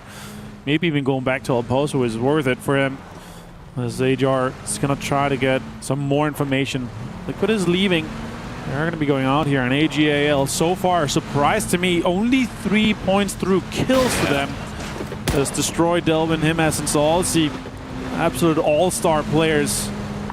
They've had a great performance throughout the year for them so far. Yeah, a lot of expectations placed on that team, and with good reason. As you said, superstars up and down that roster, but nothing clicking just yet, but there's still plenty of time left to go as they fight their way in towards the center of the circle. We check in with Nemesis down there in Porte Paraiso. Nobody really anywhere near them, and also nobody really hugging that eastern road ahead of them, so they should have a pretty clean path in, just depending on how long they decide to hold this coastline. If they decide to cut in, they may end up running into Virtus Pro, but we'll keep an eye on that. Yeah, AGL obviously getting 2 second places in 2 of the series throughout the PGSs we've had so far this year. Now we take a look at 4 a.m. here. They're a little bit greedy, I would say. It's a 2-1-1 split for them, and if some of these teams sniff out that it's just 1 or 2 players in some of the high priority compound, they're going to get pulled up on. They're going to get drive-by'd. I'm looking forward to see what happens with that one for sure. One thing they got going for them is that their split is pretty tight, so if they do get pulled up on, drop a couple of smokes, maybe a couple of Molotovs by the door, and you could slow things down enough that maybe your teammates could come provide some support, but then you open yourself up to the potentials of third parties, fourth parties. Obviously, you're dead center, right? So everybody is going to see that happening, and that is the risk you take by taking those high priority compounds. But we'll keep an eye on 4 a.m. as we check in with Vitality coming through just north of Picado. Looks like they should have a pretty free path in. Absolutely. And now for the teams that come in late, usually these 6 to 8 teams that are not close or somewhere close to the center, that's just about information now. Trying to sniff out where other teams are, and especially with the circle pop, to see if anyone starts leaving that compound. If they are in a split, you can see a car leaving a compound, and it's like, okay, they're regrouping in another spot that they prefer, and that's where the backfill comes in, especially here from a team like Virtus Pro. They're going to come in from the southern side from a high ground spot. They're going to have lots of information available to them once the circle starts moving in closer and starts having a new pop. Let's check in with Ty Lu. You see just on your mini-map there, Himas from AGAL. This has been a hallmark of AGAL's play. They do like taking these wide individual splits just to get a lot of information about what's going on around them. And it looks like they'll hear Ty Lu, if not see them.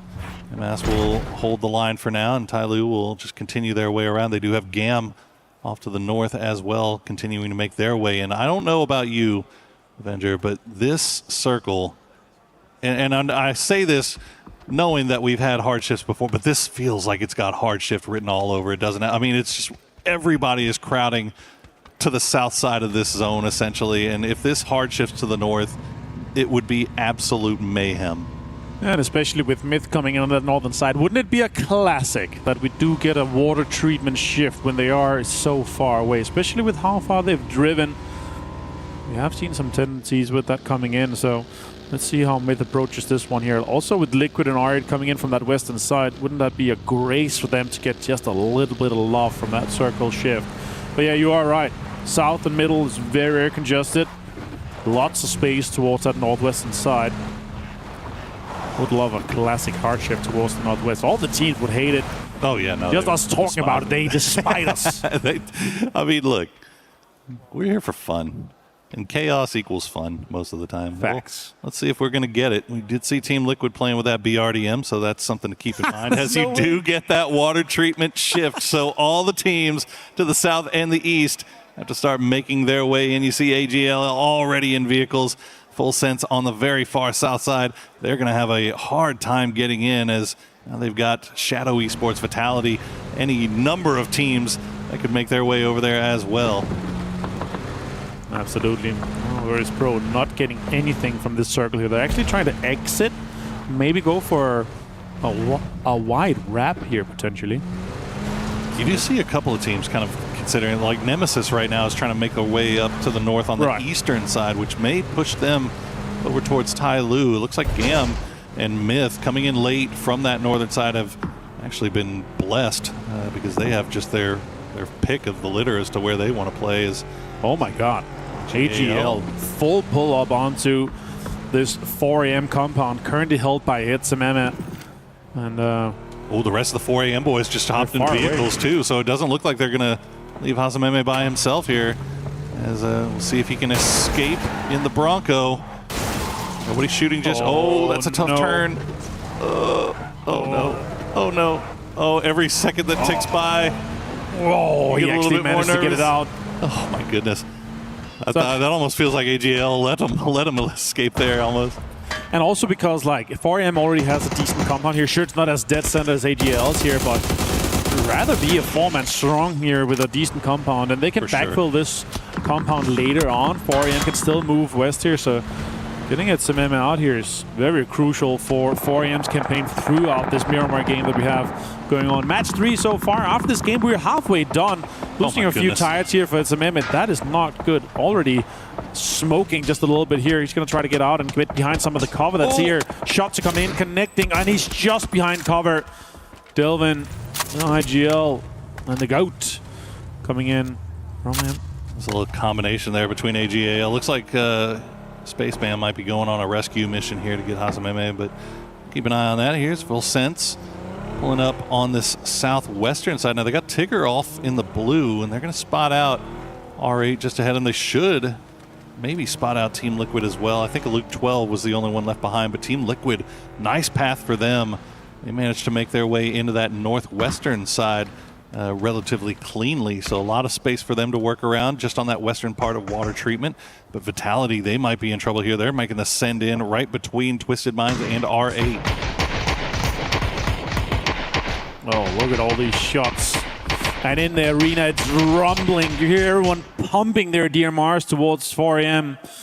And now with this one here, next circle's about to be popping here, and DN Super's ready for this emergency pickup. It goes somewhat south here, so I might wonder if one of them just stays. Twisted Minds looking great, GK looking great, AGL still in, water treatment's completely open, and Team Liquid is moving in, and they're getting extremely close to Myth here. The two top teams potentially fighting shortly for water treatment control. Are indeed, and it looks like Team Liquid's going to go for the treatment plant itself, while Myth will continue hanging out on those hills just to the north. Looked like Virtus Pro actually went south. They left the circle, then came back in. So that south side, you can just see it's so congested that the teams are being forced to kind of make somewhat awkward moves here, as Full Sense will full send directly into the south side of water treatment, but Liquid not really set up for this just yet. They're still kind of finding their way around as Purdy Curdy has that BRDM scouting around, and that sandstorm hitting at the worst possible time. I'm not sure if he was able to hear Full Sense pull through. Here's Nemesis. We'll take a few shots at GAM, at least the trailing duo of GAM making their way through their territory. They're trying to take some open space along these ridges here, but Myth is there. Jacob, the IGL, is out front scouting, trying to get information from Myth, as the other guys are backfilling and having high ground control, putting a lot of pressure on GAM as they move in and get closer to this spot here. And yeah, sure, they're inside the circle now, but have teams on multiple sides here. With Jacob's spot here, that could easily be an approach for Myth to take control of this northern side. Purdy Curdy and the guys from Liquid are maintaining some of the control here of the water treatment, but I don't think they are aware how close and how many of Full Sense is inside the southern side of water treatment.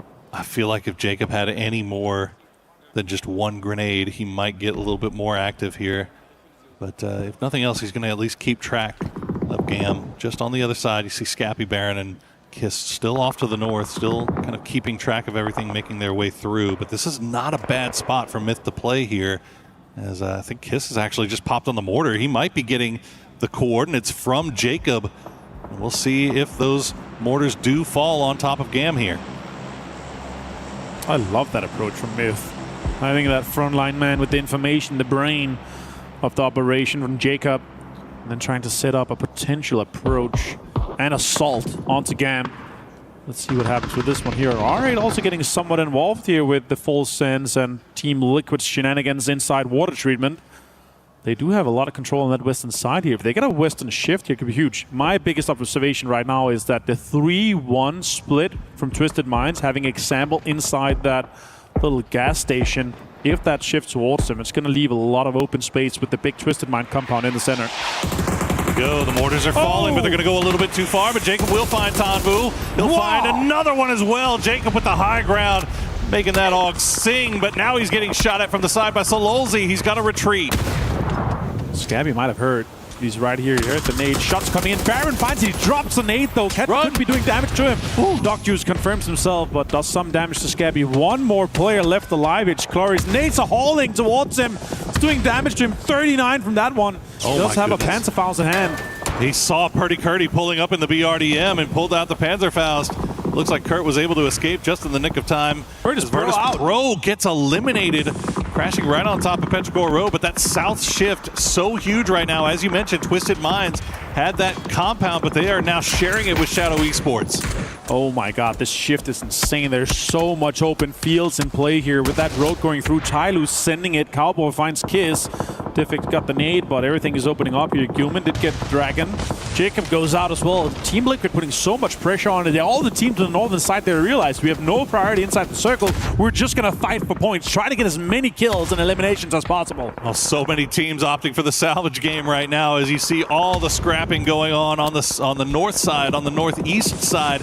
AGL just trying to send it right through the middle, through the GK 4 a.m. gauntlet, and it looks like they're going to get away with it for now. Twisted Minds still managing to keep all four up while holding the line here against Shadow Esports, but there are eyes looking over in this direction, as it looks like Full Sense might be sending something. Myth will get eliminated in the end as GAM and Nemesis crash down upon them. Looks like Team Liquid is now going to leave water treatment as well. And this is a very breachable compound right now with Supers and Tai Lu both having lost players. A lot of pressure is being applied here. 4AM is considering, is this worth it? Shots coming in. Tai Lu is out in 14th place as Human and Deal is left to a two-man in this compound here, but 4 kills for them is going to push them up the leaderboard. 4 kills definitely needed by Supers considering the start that they've had right now, but 4AM is starting to regroup as we see Nemesis trading off with Gam. Only Clory's left alive, playing around that ridgeline, stayed with the blue zone flank. Not going to find any joy, but Clory's is going down to the blue quickly. The grenades will get sent out. He's going to put one up against the backboard. It's not going to do enough to take down Diffix, but Clory's is bleeding out. Team Liquid will find Hwang F, steal one more kill away as they continue to just play from the edge. See if they can maybe third party this, get some more points. Shots and damage done here. We're talking about it, but Team Liquid was so smart. They're putting on pressure onto them and still got that BRDM in play here. Now they're going towards Geeky. There might be a big fight here. I don't know if it's worth pulling up in a compound like this, but there's no priority. Cloris finds Diffix, continues to have an impact onto Nemesis. These solo players are so hard to get rid of as Clory's showing him out, and there you go. Stead will end up finishing him off, and we'll try to see if he can make his way in. It looks like he's electing not even to try. We'll just go ahead and try to heal up and heal through the blue, see if we can get anything off of that as we see Twisted Minds still having to deal with a shadow in their midst, but it looks like they're content with letting them hold that compound for now. But you see Team Liquid getting peppered from range. They're going to have to hop all into the BRDM just to survive. Just down to Pretty Curdy and Luke 12 here. Gonna go out for the center. Look, there's a few open spots here. That might be very playable for them. Yeah, actually, it is somewhat center in this zone. And we do have a big road in the middle that's splitting the zone in half here. Now Human is going to be trying to defend this spot here from 4AM. We were waiting for this push. It looked like 4AM was sniffing around in this direction, knowing that Supers was down to 2, but Supers holding the line so far. As we see the circle will up to the north once again. More fighting going on as R8 is getting eliminated. It looks like Shadow has overstayed their welcome. R8 trying to crash into that same compound. That's a little ambitious. They're going to pay the price for it as they are down to just 1. Yeah, Nemesis out in 12th place here. So many teams trying to approach this Twisted Mind compound. They're being smart about it. They're holding off. They're maintaining control of the western side because they know they can third party later on. They didn't want anything from this very breachable side of the compound here. Now, damage done. Look at this. 4AM got the res, but Supers are trying to put so much pressure onto them to get the most out of it. Perfectix finds Belmont, and now Spaceman. Look at that. The off angle from Deal pays off. Supers just 5-head plays here, but there's just too many men to deal with, and Deal will get spotted out in the end, and they know exactly where Human is. But on the high ground, you hear shots coming in. This is Vitality third partying from range, making things a little bit difficult as they'll steal away Deal. Now the grenades will come through. Blues on grenade do a little bit of damage, but Human just a pain in the butt right now for 4 Angry Men. Molotov as well. That's going to be him out for sure. He's laying down into that's going to be DN Supers out in 11th place here. Winner gets it with the Molotov. Duke managed to collect a few kills there before going out, so not the worst thing ever there for DNS, but again, 3 games in, only 8 points, not the way they wanted to start their tournament. But 4AM still 4 up as Vitality have to send something in here, find a spot to play, and they've got some ridges that could actually maybe keep an eye over here on this Twisted Shadow R8 compound. Well, it's going to be a lot of fights with that. Fulston's also trying to survive and make the most of it, but Flash, so much damage being done here by Phase 5 as everything closes in 20 seconds. We're going to hit Phase 6. Parkbro finds Quizzy. Some damage done here onto Vitality as they have this center spot here. It could pay off for them, but let's see how much time they got for it. Man. Oh, look at the util coming in. Levante goes down as well to I-26, Faro. You almost feel like that was a bait mortar pit for them to hide in. It looked so good until it didn't, and now they are in trouble as Vitality is just taking it from all sides. Gedrock's the last player left on his feet. We'll see if Hello My Bag can actually retreat through the smoke cloud to get revived, but that is going to be asking a lot here as you see Chewy from Petrichor Road just keeping eyes on everything around him. Diggy, diggy hole, the mantra of the day, as mortars will fall around them. 4 AM on the move now too. Down to just 9 teams here, Poro. Just one more team eliminated. It's going to be one more point for placement here. So much pressure being put onto Vitality, and it just swings around the ball. The cars are exploding too, and yeah, you said it perfectly here. That could be a great bait set up for it. Did love it. AGL here. They have the eastern side control here as GK try to move into the northern side here, but they also have Team Liquid that's set up towards that center spot. We still have this big road that's effectively just a big river of nothing going through because there's just open space and no cover to play around that. Absolutely, and saw GK, they were causing problems for a lot of teams down south. 6 kills already for them. They've taken a knock. It looks like they're going to be able to get that man back on his feet. I think that's EJ. Should be able to get him revived as 4 a.m. getting a little bit close to Petrichor Road, but you see how difficult this can be to dig these guys out as grenades and bullets will take down 2 from 4 a.m. almost instantly. Shen has to stop down to heal up as Winda kind of off side right now. Not part of all of this nonsense just yet. The blue zone grenade going to force Shen to move once again. Not able to go for the res on the Spaceman just yet.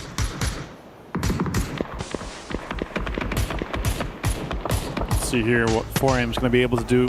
I don't think they're able to save Spaceman if it looks like, oh, okay, might be able to get the rest off here. No utility being thrown at them just now. Parkro is out. Stolen by Purdy Curdy here. Look, it makes the most out of this one here. Look how many teams is on the south compared to the north. AGL, Liquid, half a Liquid, half a GK basically. This might be an AGL game depending on what happens here. Shen, more damage done. This car is going to explode too. The Golden Mirado out of there. Well, it was a good thought for a second. But fortunately for them, they're still in right now. No more vehicles, though. You can be the rest of your game kind of decided by how many more smokes you have in the bag. As example, just free farming fire over on this direction. 5 kills now for Twisted Mind, still 4 alive. A lot of that having to do with the patience that they've displayed in holding this compound, letting Shadow Esports just remain as a 3-man in there. Avoid them for now. Eventually, you're going to have to deal with them. But for now, just let them survive. This is such a great compound to be putting out pressure to the rest of the circle. It's just flat terrain around them. Let's see if they are able to maintain control. No, look at that. That's a perfect circle for R8 and Shadow Esports, but Twisted Minds is 4 guys strong. They know exactly how to approach this next compound. It's going to take some fight, but let's see what happens. From the northern side of the circle, though, it feels like only one team is going to be able to stay alive once this fight between AGL, Liquid, and GK finally ends up. Shadow Esports going to get an opportunity to fix their mistakes from game 1 whenever they weren't able to hold off Myth as they made their push away. We'll see if they can hold off Twisted this time around as 4 a.m. just beaten, battered, and bruised, but still alive and still in it, trying to fight their way in. But Chewy and I-26 just dug in so well. That is so difficult to try to dispatch with. AGAL, meanwhile, they're outside in the blue, or right on the edge right now, and they're taking a lot of damage here from Twisted. Oh, so much damage being done to AGL. Destroying him has gone down. It's going to be rough. It's going to be difficult. Maybe even impossible for them to get in. Delvin bleeds out. Setsuna gets the point for Shadow Esports. As the leaderboard does light up quite a bit here. 3 teams in the top is alive, but look at that. Twisted Minds just exerting pressure across the entire lobby right now from the last bit of high ground. 600 something damage there, for example. No kills just yet, but Twisted 6 on the board for the team as 4 a.m. trying to regroup and see if they can maybe take this fight against Petrichor Road, and it's going to be a little bit easier now that AGAL has been eliminated. Liquid might get a lot of points away from this game here. Hello, my bad fans. Shin here. Setsuna finds Songjang. We're down to just 6 teams now as 4AM is eliminated. Hello, my bad, and Vitality is able to defend this off with Getrox as well being alive inside this circle. What a hold, Vitality. Down to 2. They took the quote-unquote bait ditch earlier as Perfectix just solo pushing Teddy, and he's going to go down, but the trade come through. No, Teddy will get 2, and now Twisted Mind's in a little bit of trouble. Teddy holds the line, but goes down in the end to Team Liquid. Shadow Esports down to just Kamal's, but the damage has been done. All the teams that were coming from the west have been broken apart, and now all of a sudden it's a 2v2, v1v1, unless Shadow can get both of these revives off. Oh my God, what a way for Shadow to get that. Teddy made everything possible, and they could third-party that fight between Twisted Minds and him. And look at this next circle here. Does go off the road here. Liquid's going to have to make moves. Petrichor Road is going to have to make moves. And Shadow, a gift from the gods. Their compound is still inside. And they are able to just fully reset. Vitality not in a position to where they could capitalize off of those 2 knocks. They just have great position. There's no reason for them to push just yet. We'll see what Petrichor Road decides to do. Chewy and I-26 really, I think this might be just a game of chicken between themselves and Luke 12 to see who has to move first. Yeah, surely it's just, Luke dying out when he has to run from this one here. It's difficult to make anything work without vehicles, without cover. Yeah, Petrichor Road about to be having a fight with Vitality. This could just be a straight-up gift to Shadow Esports. Perfect third-party opportunity from them. It looked like Twisted Minds had it in the bag, but Teddy denied everything from R8. Finally, some points for them. 4 points overall, and now AGAL, one of the favorites in last place. Like it might have been a rare misstep from Twisted Minds, maybe just not smart keeping track of R8 and not knowing that he was there, because he saw Perfectix just solo push into the building like there was nobody in there, and that is not something you see very often. And first rule is you should never go in solo in a house you've not cleared together. Sure, you have confidence, but you need to go in together to be able to refrag so you don't lose players like that. The Twisted Minds made exactly that mistake, unfortunately. Pay the price for it. Now Team Vitality on the hold here against Petrichor Road. They've managed to find a little bit of a foothold with the high ground. They still got grenades left, and they're going to drop them right on top of Halo My Bad, but it's not going to land. Whoa! Those grenades, you have to hit those if you're Petrichor Road, and that's going to take down I-26. The smoke walls are going down quickly. He's going to try to go for the res. We'll see if Vitality lets him. That's difficult. Gedrox might even be stuck under the car. It exploded straight onto him. He was stuck down in a hole. Oh, no. He can't even get out. He's stuck, yeah. The car slid onto the top of him here. Him being able to be alive is a miracle. Really unfortunate there for Vitality, but I don't even think they have any utility left to throw over at Petrichor Road. But Petrichor does have utility of their own to send down, and so does Shadow, who are taking the opportunity to take the center of the circle, and now they're trying to collect some more points. They will finish off Petrichor Road. Vitality secures second place, but will go down in the end, and Shadow Esports, the relative unknowns, come in and get the massive win in match number 3. What a way for them to defend that compound. Third-party Twisted Minds take down Teddy and then take the chicken dinner here. Shadow Esports. What a way to do it. 9 points going into this. Levanza just laughing. What are you going to do here? They're able to get way more points than you actually expected for them, considering that they sent it that deep into the circle, found some holes, dug out, and put pressure onto Petrichor Road. It was always going to be a tough game for Vitality once those circles kind of pulled away. They're fighting them from away from the south and just sent it, and they should be. What a game from Shadow. I mean, the fact that Twisted Minds basically allowed them to live right next to them without ever pushing them for a majority of that game, it felt like. And then in the end, as you said, Teddy just throwing just a wrench in the works for Twisted. It was like they didn't know he was there. It felt like the way they set up was like, okay, as long as our part of the compound is in, we're just going to put pressure. You saw examples, tons of damage, no kills, sure, the other guys got most of it, but still, they were able to just think, okay, let's try to stay on the roofs, try to get as many kills as we can from outside the circle, and then we're going to deal with the compound later. It felt like an easy plan, but the way it got executed was just not the way to do it for Twisted Minds. Still, sure, they got points. They are so far ahead right now. They're still in the top 4, and it's looking good. And we're only halfway through day 1 here. 3rd game done, Poro. What's your thoughts so far on the teams? Oh man, I mean, Myth looked absolutely dominant in their victory. Team Liquid now putting another good game up there as well. I think they're in sole possession of first place. So Team Liquid looking pretty strong. Twisted Minds, despite not getting a win just yet, they're looking pretty strong as well. You can't discount them. I mean, they exerted so much influence over that lobby this last game just because of that high ground that they were holding. Shadow Esports. They know that they're about to win here. He's so excited. Vamos. That's massive, man. You can't help but smile. You can't help but be excited for them. I mean, this is a team, let's be honest, not a lot of people had very high expectations of coming into this. They're not a known commodity, but that is a big, big win for them here in match number 3 to follow a pretty good performance in game number 1. Yeah, absolutely. Found themselves in the boatyard, were able to set up and then take the chicken dinner here in game 3. We love that. Well, 3 games down. We've still got 3 more left to play, so don't go anywhere. We'll be right back.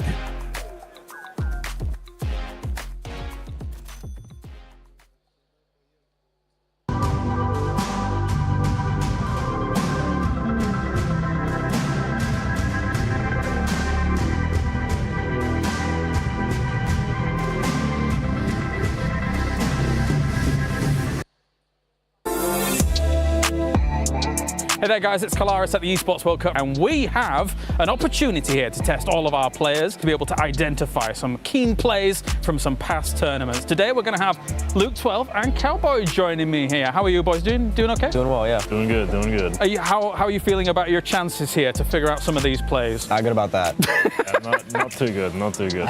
Not too good. All right, well, let's roll the first clip and see if they can identify a play from the past. Okay, we're on Miramar.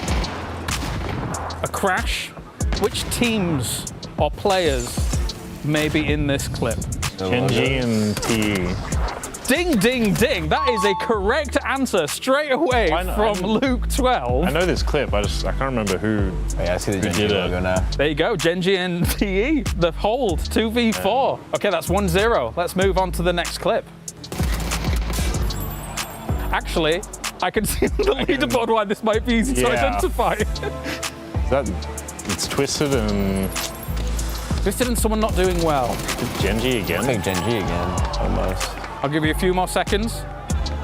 You're right with one team, obviously. Can't tell who the Arrow? second team is. I don't know. No, I think in the end this one is Twisted versus All Gamers Global, actually. AGAL. Next one's yours, okay? Yeah. You've got this next one.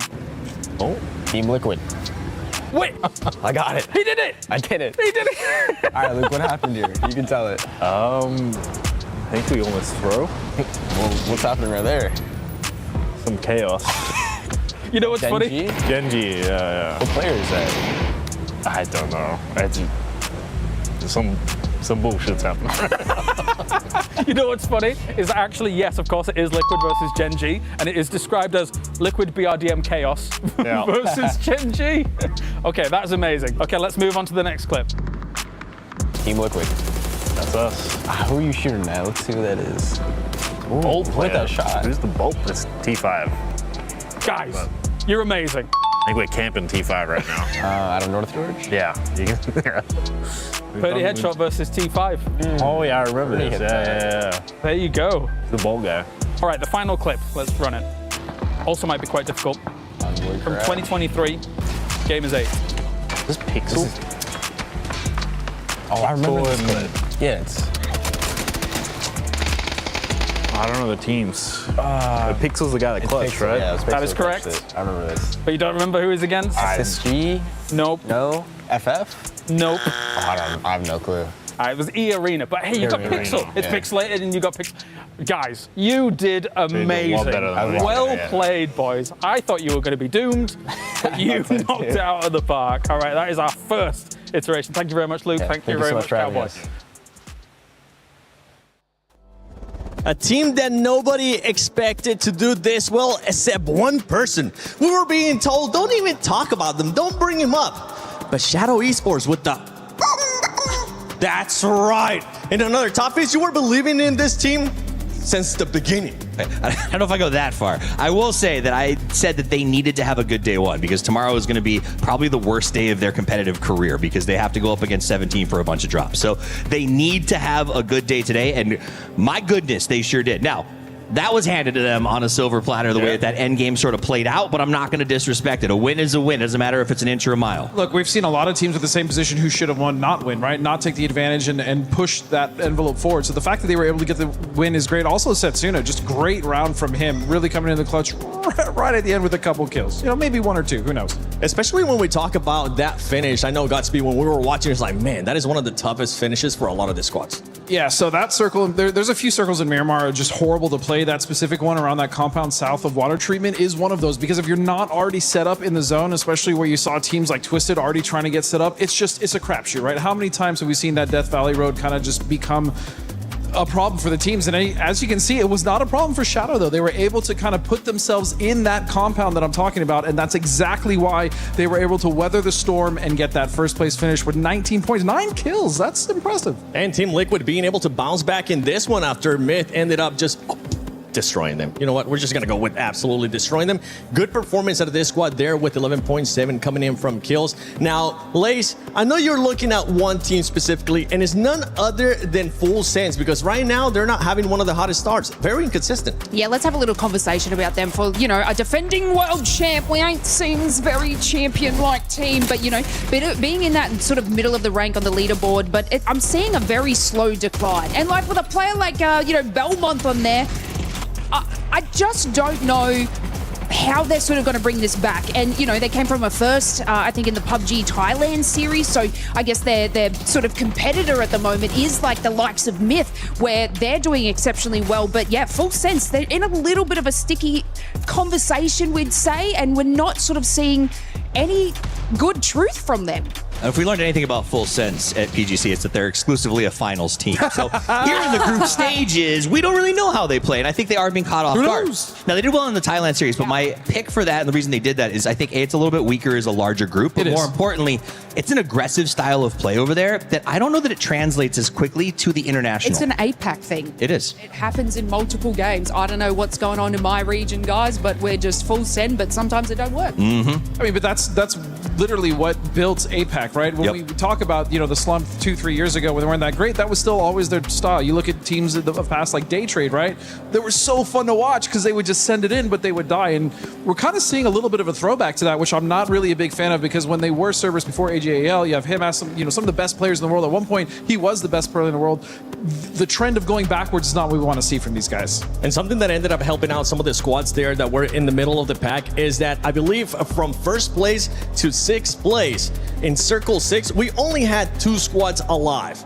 Only 2 teams, which kind of allows some of the other teams to catch up, especially with the dominance that we were seeing earlier on out of Myth. One of those squads being Vitality as well. Yeah, I mean, as far as Vitality goes, and I'll turn that over to you to talk about in a second. I do want to say that you can't hold this circle against anybody, though. As you brought up, this was a nothing burger of a circle, right? Yeah. And some teams had to try to make a feast out of it. I know Vitality tried, and others came through with a little bit of a better position.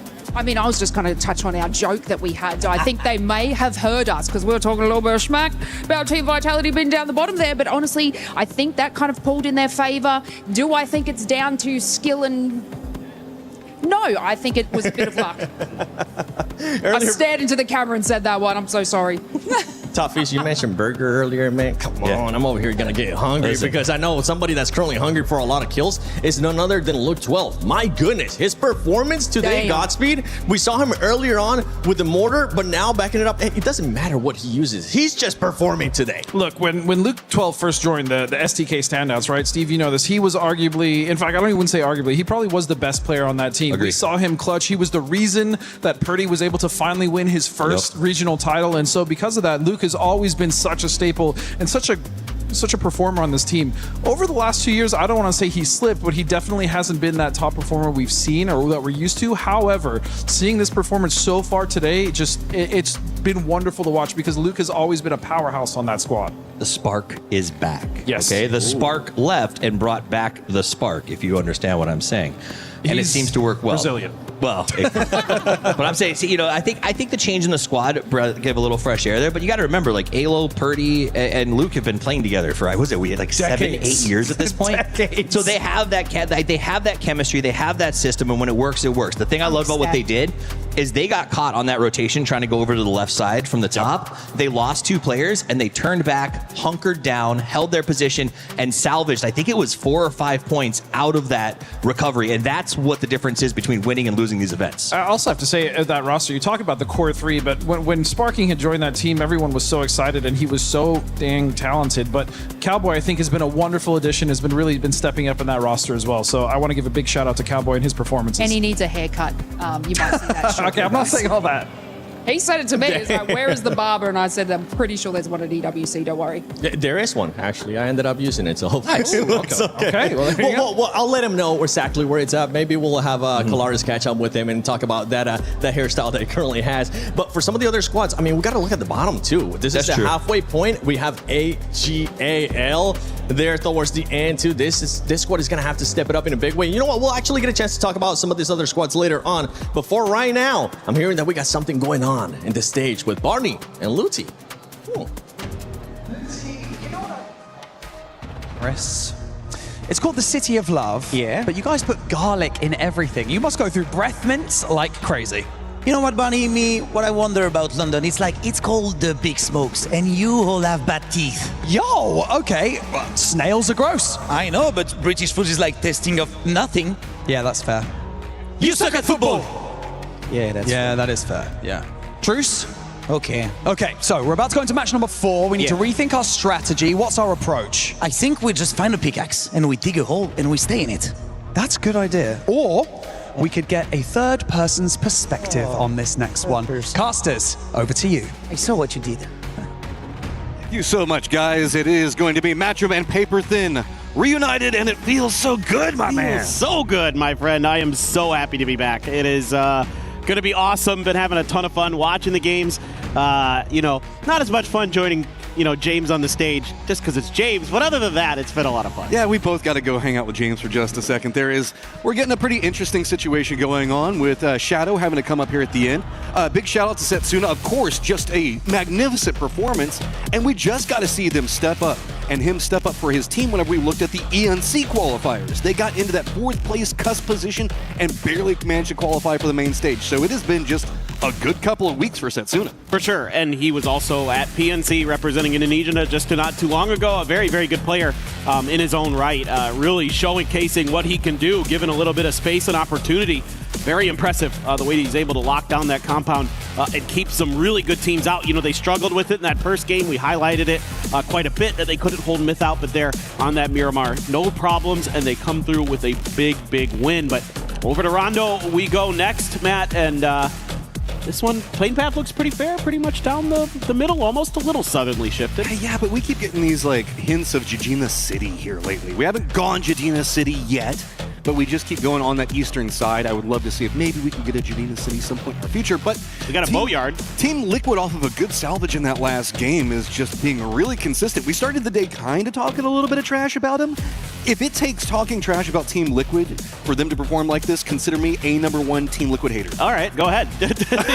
Speak your piece, my friend. I'll let you wrap. I might need to start going off a little bit about the Korean teams then, because they have been not doing so hot here today. GK and the Supers have been just a little bit kind of underperforming, I'd say. I mean, it's day 1 Supers. I kind of consider that to be kind of how they start. It's always a slow roll. Circle does pop a bit off that river coming out of Jijina City over to the west of it, so that is going to be Full Sense, who also just had a little bit of trash thrown their way by the desk.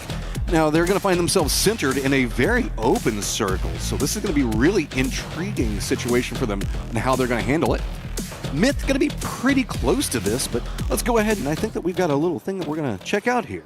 Yeah, I think we got a little bit of an interview that we want to hear from 4 a.m. soon. I promise. When does it happen? Eventually. Oh, I see what you did. How did I miss that? That was good. Well done. 龙都我最喜欢跳的是地图中心的车站，然后因为也是跟沙漠是雷同的嘛，然后地图圈中心，然后物资肥，然后肉点的人也多。All right, Winda. 4 Angry Men, not a terrible day, not a great day, not a good day, but this is a squad I came in with a lot more expectations. Spaceman's been popping off, Shin kind of coming into the squad, having a lot of success, but Winda has been the guy so far whenever we've been looking at this, most notably today. 12 points on the day for 4 Angry Men is going to make for a lot more angry fans. Yeah, I mean, they're a team that we know can pop off. We've seen it this year. I mean, we've seen what Shen can do. He is outrageously good when he's at his best. So having the players behind him, like the caliber of Spaceman, who we've also seen be really, really good in the past, with Wenda, if he could keep performing at that level where he can bring in 2-3 kills for you, that's huge. Like, that's going to open so many doors for a 4 AM team that should be really frag heavy. And we'll see if they can just kind of continue that momentum. They're going to have a pretty nice look at it, of course, starting from the Neox factory. So they're going to be a little bit more central circle early. Oh, Tigger. You've got some Petrichor Road friends hanging out. We've been talking a lot about 4 Angry Men, but Petrichor Road's been having a quietly consistent day. Now they're going to find themselves a bit of a split right next to Tigger over here, pretty close to the center of the circle. We still have 2 players for Petrichor Road making a rotate, while Example for Twisted looks like he's going to be trying to claim some territory. So Example might take a couple of pot shots. But with this big, wide split coming up from Full Sense, Tigger's pretty isolated, and I don't know if he has any idea that this is coming. Yeah, something felt a miss for him for sure. It feels like he at least had some kind of sound cues that people were closing. Now he definitely knows. Yeah, now he definitely knows. But the way he was playing it so cautiously really led me to believe that something was amiss for sure. And he is just going to try to get on out of there. Maybe a little bit of a rescue mission here from Tanadol, trying to loop his way back in. And it looks like this should be successful. You've got a little bit of coverage fire. This is a nice little setup for Full Sense. Yeah, there's also a couple of hillsides that you can retreat away from. The timing on it's pretty good. Gamma is going to be getting to a hillside cluster just to the east of this in a little while, but it's not going to be a problem yet. They should be able to regroup just fine. That means the Petrichor Road gets control over the center of the circle. To the east of them is going to be R8. To the northeast of that is going to be where 4 Angry Men are going to be playing. And remember, that river does cut in around that area where R8 as well as 4 Angry Men are. While Twisted is getting more and more separation and control towards the center of the circle, that does kind of put them on opposite sides of 4 Angry Men. Yeah, that's going to be kind of the expected split there between Twisted and 4AM, given how they split the test track and the Neox factory. We didn't see anything in terms of a battle in the early part of the game. So Twisted, I mean, you got to give Twisted a ton of credit here. 29 points already today. Unfortunately not being able to have Lou come in the tab, a very good player, no doubt, as a coach, able to step through and help do some serious damage. But, the 3 main players that are still here are very, very good, of course, as well. And these guys just continue to thrive no matter the situation. Vitality on a little bit of an adventure here. Winda's going to be on the other side, and that was so easy. Gedrock's going to go down. Easy point for 4 Angry Men is Vitality, who have been kind of looming around in these later stages. Now presently in 6th place, going to have an early out for one of their players, and going to make it a little bit more complicated on the rotate because the rest of Vitality is going to be tail-inning, just coming into the circle to the east of where 4 Angry Men are going to be at. Yeah, this feels like 4AM offering up a little bit of a different look to what maybe you had seen in the past from them on similar circles, because Vitality pretty confident to just send a player up on top of this roof, assuming that it would be safe, but 4AM this time actually leaves a bunch of players back, and they're going to profit for it. So that feels like a move that could be just related to trying to do something different than what you've shown your opponents previously. We do also have an emergency pickup that has been called. It looks like it is going to be anyone's legend taking that with 2 of their players. Delwyn already going to be approaching the circle. Himmouse going to be playing back behind that one. Try to jump over the EMP. Vitality is going to have tons of information. Remember, they just lost their player up on top, so trying to see if they can get eyes on Winda, but he's not providing too much of an easy target. Instead, it's going to be a couple more shots coming from range, make it a little bit more complicated, but Winda should be fine as that emergency pickup is called. Teams that are not yet inside the circle, Nemesis is just now touching it. Supers is just crossed in, but Team Liquid as well as Tyloo down to the southwest, they still have a little bit more of pathing to go, while Myth has also just entered the circle. And it looks like Tyloo's going to go for an emergency pickup as well, so they've got a few options to get into this next circle, maybe try to time it with the phase 2 pop, it looks like. Full Sense, again, that early rescue mission, keeping them out of the clutches of Petrichor Road. Tenadol is the Dragunov and just doing a little bit of peeking around, seeing what's going up in the air. Of course, Rondo, you're going to have some aerial threats that you're going to have to maybe worry about. Twisted, going to be seeing the Supers drive by. This should be okay. There should be enough hillsides. Super should be able to get away from it, but good job on Twisted to control this territory. Just to the southwest of where they're going to be playing at is going to be where Shadow is. But it looks like Supers don't have too many other options, so they're going to have to send it opposite side of where Petrichor Road is playing. If they can get through this stage of the gauntlet, there is at least going to be some open terrain before they get to full sense in that VP territory. But there's not going to be a lot to play over here. A couple of hills, I think there's a couple of shacks, and yeah, okay, a couple of rocks too. Rex is fine, able to hang on there with a little bit of a love tap from his teammates. Let's see how they want to split this up. Supers looking like they're trying to figure out exactly what they can, work with here in this situation. It's one of those moments where you realize, why is nobody playing the center of the circle? Oh, this is the center of the circle. Nobody really likes it here. So, I mean, yes, they can dig down, they can do some stuff, but I just get so nervous in this section of the map for mortars. Especially if you're playing this the way that Supers are playing it, there's going to be so many mortars just watching around the outside of it, as it is going to be anyone's legend, as well as Geek kind of bumping into each other. Dylan's going to spell a con, gets flush on. Yeah, they had taken a little bit of this high ground position earlier, so they're going to profit from that. Geek thought maybe they could do a safe rotation there, but AGAL sets up a little bit of a trap, and Delwyn comes through with the big kill early. Second circle is going to go a little bit southeast, but it's going to cut out most of the river that goes from Jadena City over towards the left. So it's a lot of different options in play. Okay, Geek looks like they're wrapping back over, but here you go. Supers, with so few places to play, just sends it right into the territory where Full Senses got control.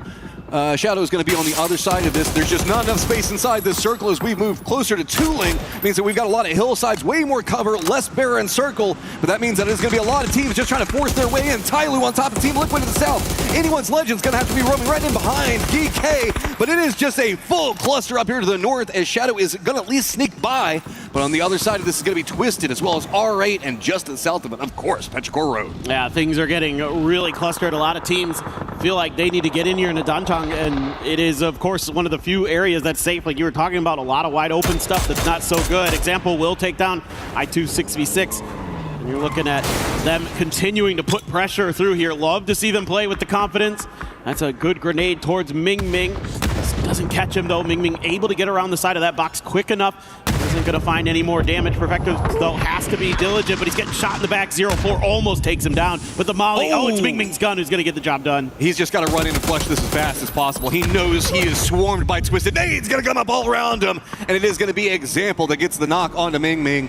Twisted's going to come in, get a little bit more control over this territory. Petrichor Road looked like they wanted to go in for the res, but instantly rebuffed by a very aggressive Twisted Minds. I love this from Twisted Minds. I mean, the circle shift not super favorable for you overall. Some teams were ahead of you in the rotation game. 0-4 is laughing a bit there. He's like, that fence normally. I feel that. It's every single time you think you're going fast enough just to break through the fence, it never feels fast enough. I don't believe there is such a thing. I just don't try to hit him anymore. I just gave up. There's a lot of damage being done to him. And, everybody's going to be trying to hit him now. He managed to hit the fence and manages to survive, so just narrowly.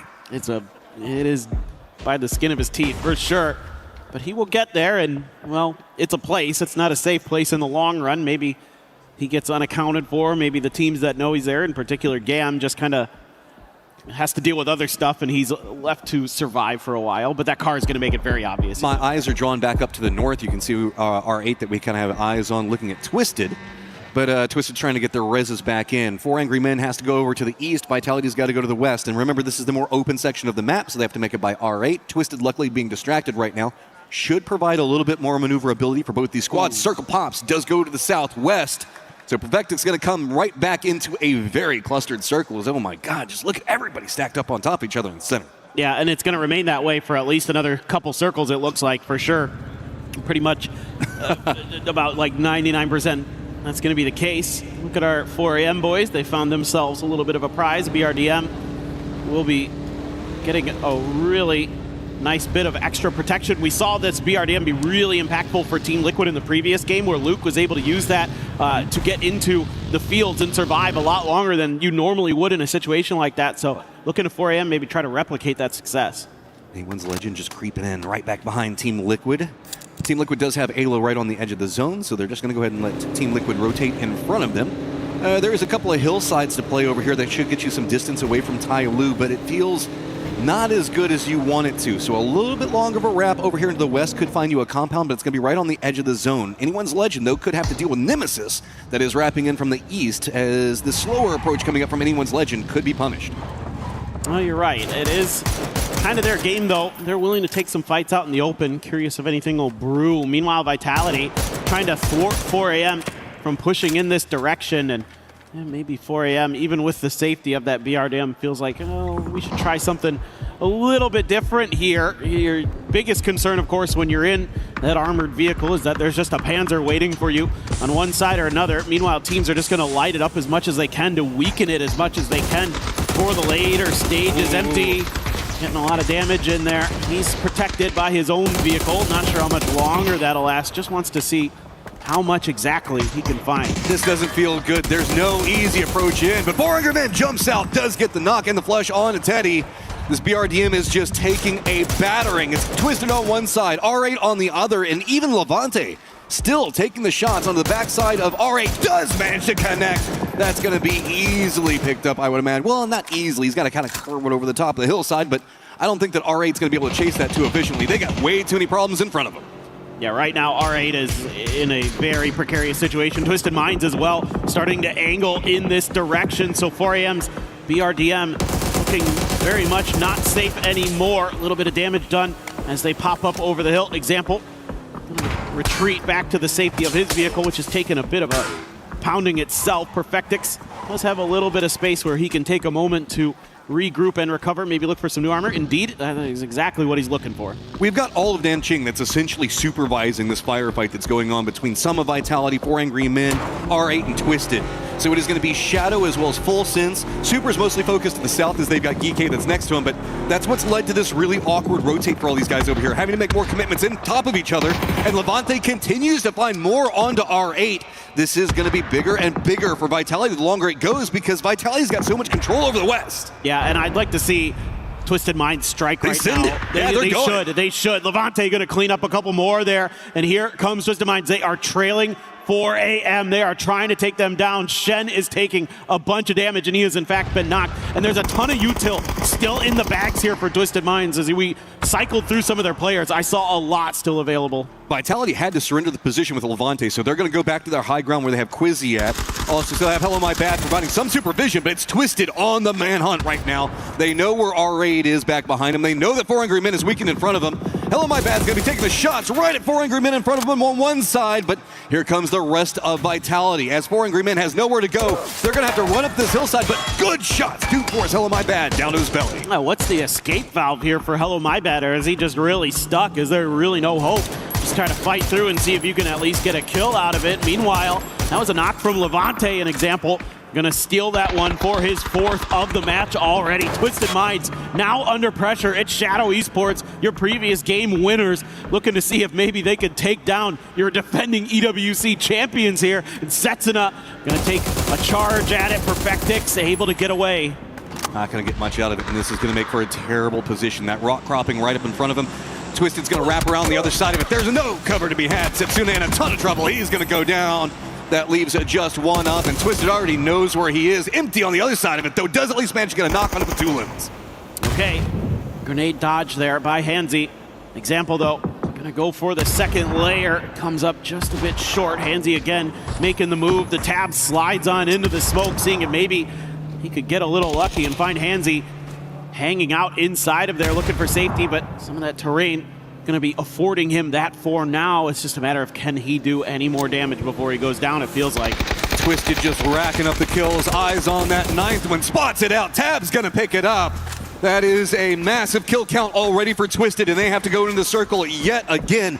Can they avoid the Nanqing firing lines is the real question. They either have to wrap into that or the Levante hillside control from Vitality. Yeah, that's a good question. I'm not sure how it'll all play out. So we have 0-4, who somehow managed to get out of that building he was stuck in. Credit where credit's due. That was not an easy spot to be in, but he is just as much in trouble. It feels like it doesn't look like he's going to get caught by that Molotov. Fortunately for him, that'll afford him the opportunity to try to go for the first aid. Has the smoke for a little bit of cover as well. Stayed going to throw a smoke of his own, looking to just spam through and try to get a little bit lucky, but still has a bunch of frags in the bag. This is so throwing off Nimbus's control over the circle too. The longer he stays out there, finally do manage to take down Petrichor Road. But now they're going to have to deal with Tyloo in front of them on one side, Myth to the north of them. Circle does them favor, though, pops away from that southern area of control, and everybody in Danqing is breathing a sigh of relief. They were terrified that they'd have to rotate away, but now here is the firing line coming up from Vitality, as Twisted still has nowhere to go to get into the circle. Team Vitality looking to try to bolster their defenses here, so they're going to reposition Hello My Bad, who was able to regroup with the rest of the team into the front lines. And yeah, Perfectix getting absolutely lit up by Quizzy. The grenade is good from Levante. And Twisted Minds trying to regroup. Perfectix is getting away from these frags, but those follow-ups, oh, they almost got him.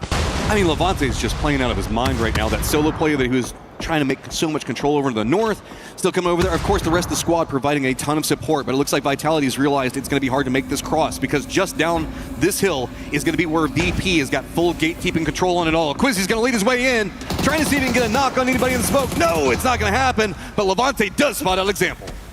Well, they kind of revealed that there was nobody in the middle of these smokes, and so they're trying to now figure out if they can get anything else done. The tab's gonna pop through, and he's looking for the player, and he's gonna get him! Levante down. Rex, though, actually gets the knock, and Perfectix taking down Hello My Bad. Perfectix the only one left now for Twisted. All right, so Perfectix, you get a run next to VP, who's fully stacked. You've got Supers, as well as Geekay, just even touched the circle. This is going to be brutal. Down to the south, it is explosions galore. Nemesis is eliminated. Anyone's Legend manages to find their way into the circle. Now Team Liquid, the odd squad out, trying to figure out how they're going to get in. Well, there is a focus of mortars right on top of Tyloo. Yeah, this is Tanvu. Oh, almost gets the knock there, or the flush, excuse me, onto Hausker. Just coming up a little bit off. Another one. Does he have any more available there? Oh, look at this cross. We've got Anyone's Legend defending one side. Team Liquid with nowhere to go. VP doing a great job in the defensive territory. Mortar still raining down right on top of Tyloo, but Team Liquid, they don't have anywhere to go, so they send right into it. They're on the hunt for kills. Jump out and trying to find what's going on, but oh no, Lee on the outside, big nade. That was huge, and this is a good timing from Liquid, but Lee was unaccounted for on the outside. AGAL as well looking at his VPs angling into this fight too. Okay, Solozzi was one side, Delwyn on the other. VP putting themselves in the crossfire to go for the kills. Nades rolling down right on top of Team Liquid. Can they weather the storm of VP? And they are doing just enough to stay alive. That stalled out VP, but VP's now turned their focus looking into Anyone's Legend. I mean, it's just a timing thing right now, and there's enough protection for Virtus Pro that they can rain damage and grenades down into some of these other teams. Look at what they've created for themselves with this little valley that they have on top of this hill. That's going to be Purdy Curdy going down to Nixie's grenade. Himos is backpedaling because he's realized he has stepped out into Virtus Pro's firing line, and he is in trouble. Oh, there is nowhere to go. Everybody's gotten too entangled over here, but VP has more space to work with. The circle's popped, and it's moved away, gone a little bit further over to the northeast. So Anyone's Legend can try to step away, but it's such a barren circle. There's nowhere to really go. Anyone's Legend knows that they're going to be walking into a potential crossfire that has now been set up by Myth, who's got some of their players in Danqing, but has Scappy all the way over in the due east. And I'm also looking at the Supers to try to make their way out from that very northern side. Gam losing players left and right. Clory's trying to scramble in there to see what he can do about maybe rezzing Tanvu. Hong F keeping Baron pinned down. Perrin does get the flush onto Duck Juice, so that's one player out of the equation for Gam. That blue zone, I don't know if that gets anybody. Luke 12 just got a double on the backside.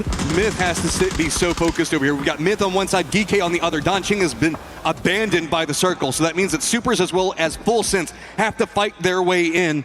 And we still have this long standoff down here to the south with those nades that you're talking about. VP trying to crawl their way forward, but Luke 12 has done enough to defend. Is Anyone's Legend going to try to pounce on this? That's a great question, and I think this is a perfect opportunity. Luke here might have spelled the demise of Virtus Pro. Nixie looking to stick the revive.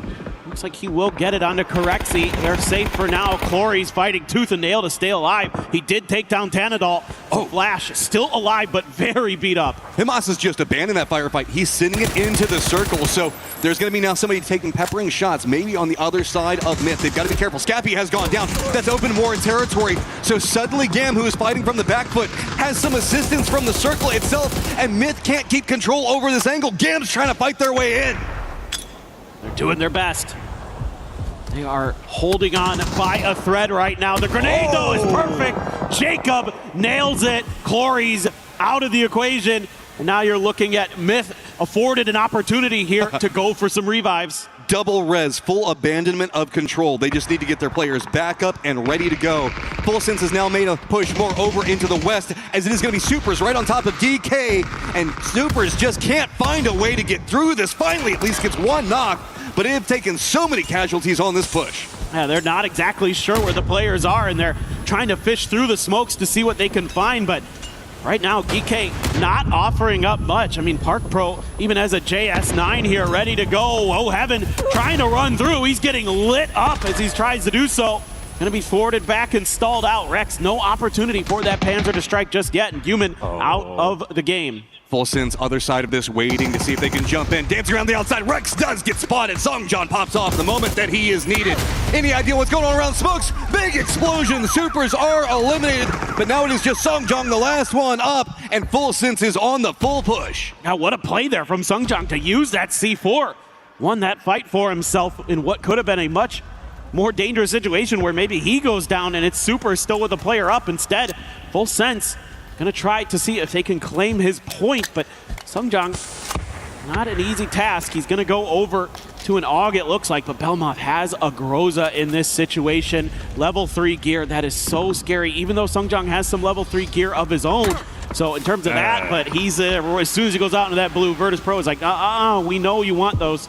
Yeah, nobody down to the south can move. Myth has gotten control over all angles of approach. So VP, Anyone's Legend, last player for Tyloo and Lee, they're all just trapped over there. Even Songjon across the circle entirely.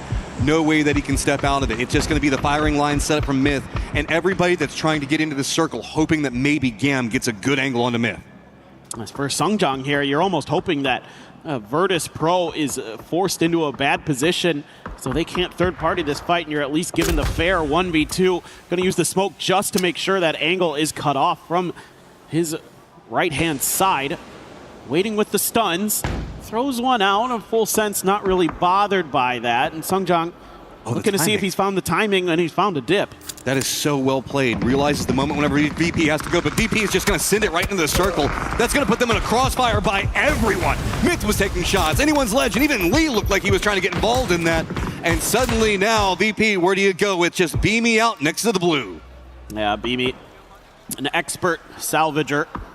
Just seeing if there's any more scrap available in this game. Clory's. Yeah, that's. Oh my God, Clory's. That's so good. He's got a blue zone to follow up here, too. That's the last of the damaging utility, and it looks like that he had, but Hwang F still had a little bit. Baron trying to get up there and thwart him, but he can't. There's nowhere to go. Myth has drawn so much aggro from taking shots at everybody for so long. It is going to be Clory's up on top of this. Spots goes for the peek around side. He does go down. And that is going to be Gam Esports eliminated, but Myth is taking massive casualties. Anyone's Legends making the push in from the south. A Myth, an opportunity to really assert their dominance on this lobby. And you would think basically guarantee themselves a spot into that finals. I'm pretty sure they're already almost there. Lee trying to wait things out, trying to hide here from AGAL. Too bad, so sad. Delwyn gets the eyes and gets the prize. Creeps forward, 10 kills, finding a big game. It's been pretty quiet from these guys so far, so how much more can you get out of it? AGAL not going to necessarily get too much more of the control of the circle, but they do have a mortar and they know where everybody is. Flash still being a distraction on the other side for Myth. That's going to be their focal point, and that could allow AGAL to have something happen here. Gotta wonder if everybody else watching this game is hoping that AGL falters so they don't get further into the tournament, potentially try to keep them out of that grand finals if possible, but a tough team to keep down, no doubt about it, especially when you've got players like Himas, like Solalzi, big brains like Delwyn in the team doing work, and that mortar almost gets Flash. That's all that really has to happen, though. He's just trying to survive for long enough, and that is going to go to AGAL. So another kill in the bag as they continue to stack it up. Twisted had a massive game with 12 kills, but how much more can anyone's legend get on the other side of it? Myth at the top of the leaderboard right now at 44 points. They've got control over the northern section of the circle and did just get the knock on to Delwyn. What more can they find? It's a good question. They've at least temporarily made it a 3v3, and a headshot on to Destroy forces him back behind the cover to see if he can get a heal off. Oh, just a bit too far there with the mortars. So right now, AGAL not going to be able to recover their captain. At least the focus on trying to get down anything going with Delwyn, get that flush, has allowed Destroy to get closer, but as he's starting to try to just get into the circle, a couple of shots are coming his way. AGAL is pretty trapped over onto point. Myth has got that little bit of a lip coming into the road, and they just keep peeking right underneath of, I guess, what is it, the railings that are over there? Yep. That is such a brutal angle to try to hit. You have to be so exact, but we know AGAL can play that way. For sure. This can come down to a situation where, you know, AGAL's players just hit some really nice shots, or maybe Myth kind of overextends a little bit. Right now, you're absolutely right. Myth definitely has a favorable position compared to their opponents, but as the circle begins to close in Phase 9, that can change the dynamic of a fight rather quickly. AGAL, still a couple vehicles there. Not sure if there's any more mortars left in any of the trunks or anything like that, but smoke's going to have to be deployed here by AGAL to try to survive this. I mean, there's a bit of a lip that they can try to get to that's just on the other side of the road, but you can see that Myth has got so much control, just denying anything over there. It's just more to the northwest is the weakest angle of defense that Myth has got set up, so Sololzi's going to try to use that little bit of a ridge to creep forward a bit more, finding something. Looks like Himas going to hop in a vehicle, try to do the same thing. They're not going for a lot. They're just trying to get enough to get some angles on the other side of it. Looks like Kiss trying to go for a counter move on it. Does move across the road. Scabby trying to get nade range. They're starting to come out both sides. That nade's going to get some damage, but doesn't get a knock. Ooh, that grenade. Oh, that was almost a really good one. You will at least destroy the vehicle of Myth there. So you're keeping a pin if this grenade hits. The car blocked it. I've never seen that happen before. Myth was about to be in so much trouble. That was cooked so well. Anyone's legend just trying to creep forward, but Scappy on the defense has to keep an eye up. Sololzi's going to go down, but Himas finds one.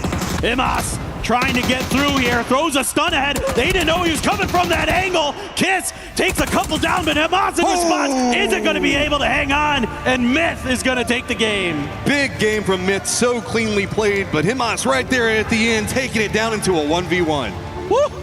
That was fun. That was a lot of fun. That last fight was on a knife's edge between those two teams. Could have gone either way, it felt like. Oh, that's why I love PUBG International play. So much technical movement that's going on, realizing the fact that some situations are just bad.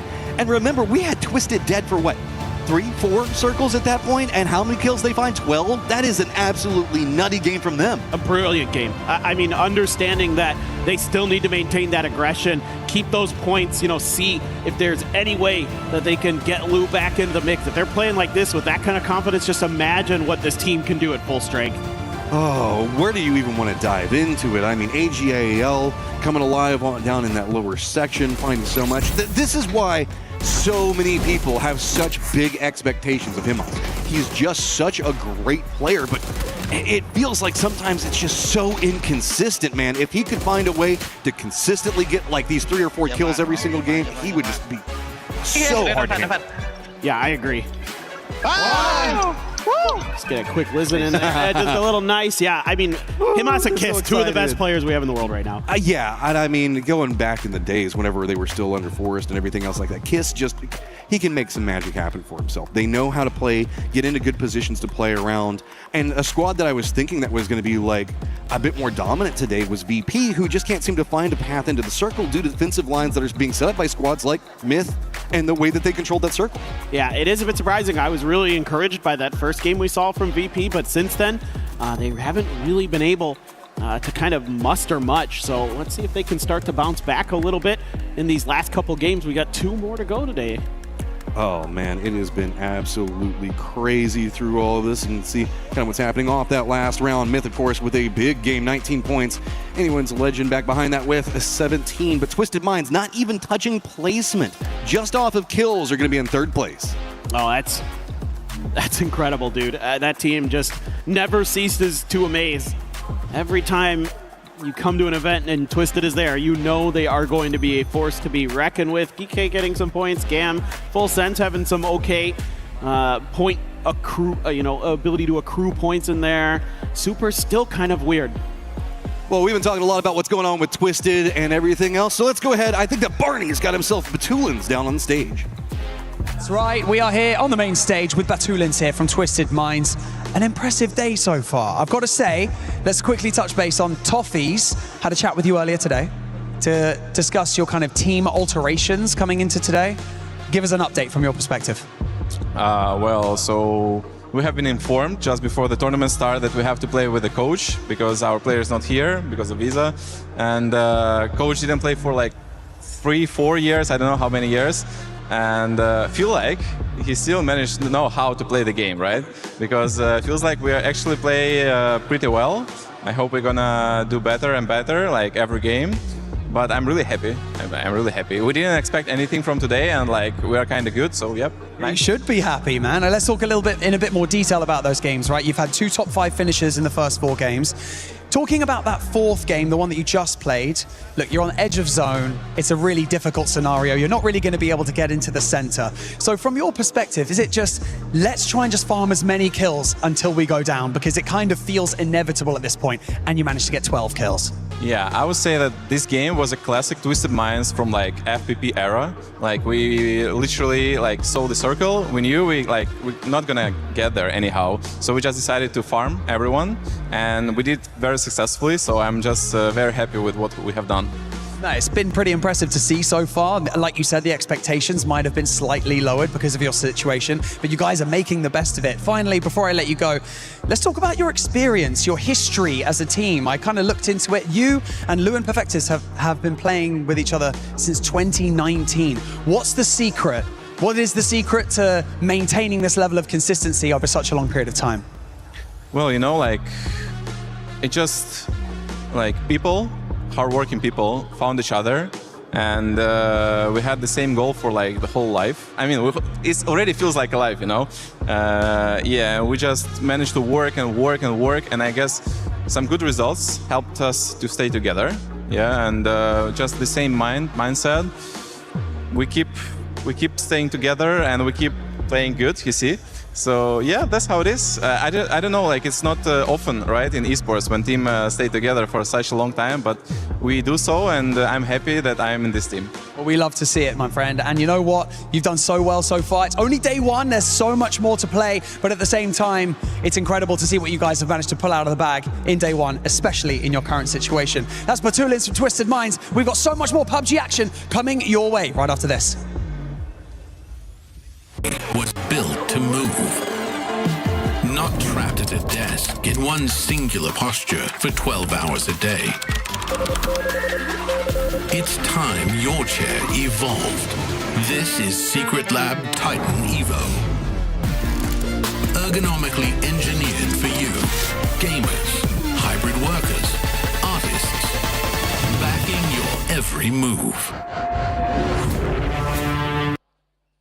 Hey, Kalaris in the crowd here for EWC 2026, day number 1 for PUBG. Of course, you guys can be involved with everything that's going on as well with the EWC app that is currently being played out. You can kind of pick who you think is going to be winning the next games coming on up. I'm with Andy here in the crowd. Hey, Andy. Hey. How are you doing, man, so far? Yeah, really enjoying the games. It's really an immersive atmosphere. I'm really enjoying it, yeah. Awesome stuff. So I want to know from you, let's go for today, right? Who you think is going to do well so far? You've seen a few games here and there. So what's been your thoughts about some of the teams that have performed so far, as well as who you're rooting for?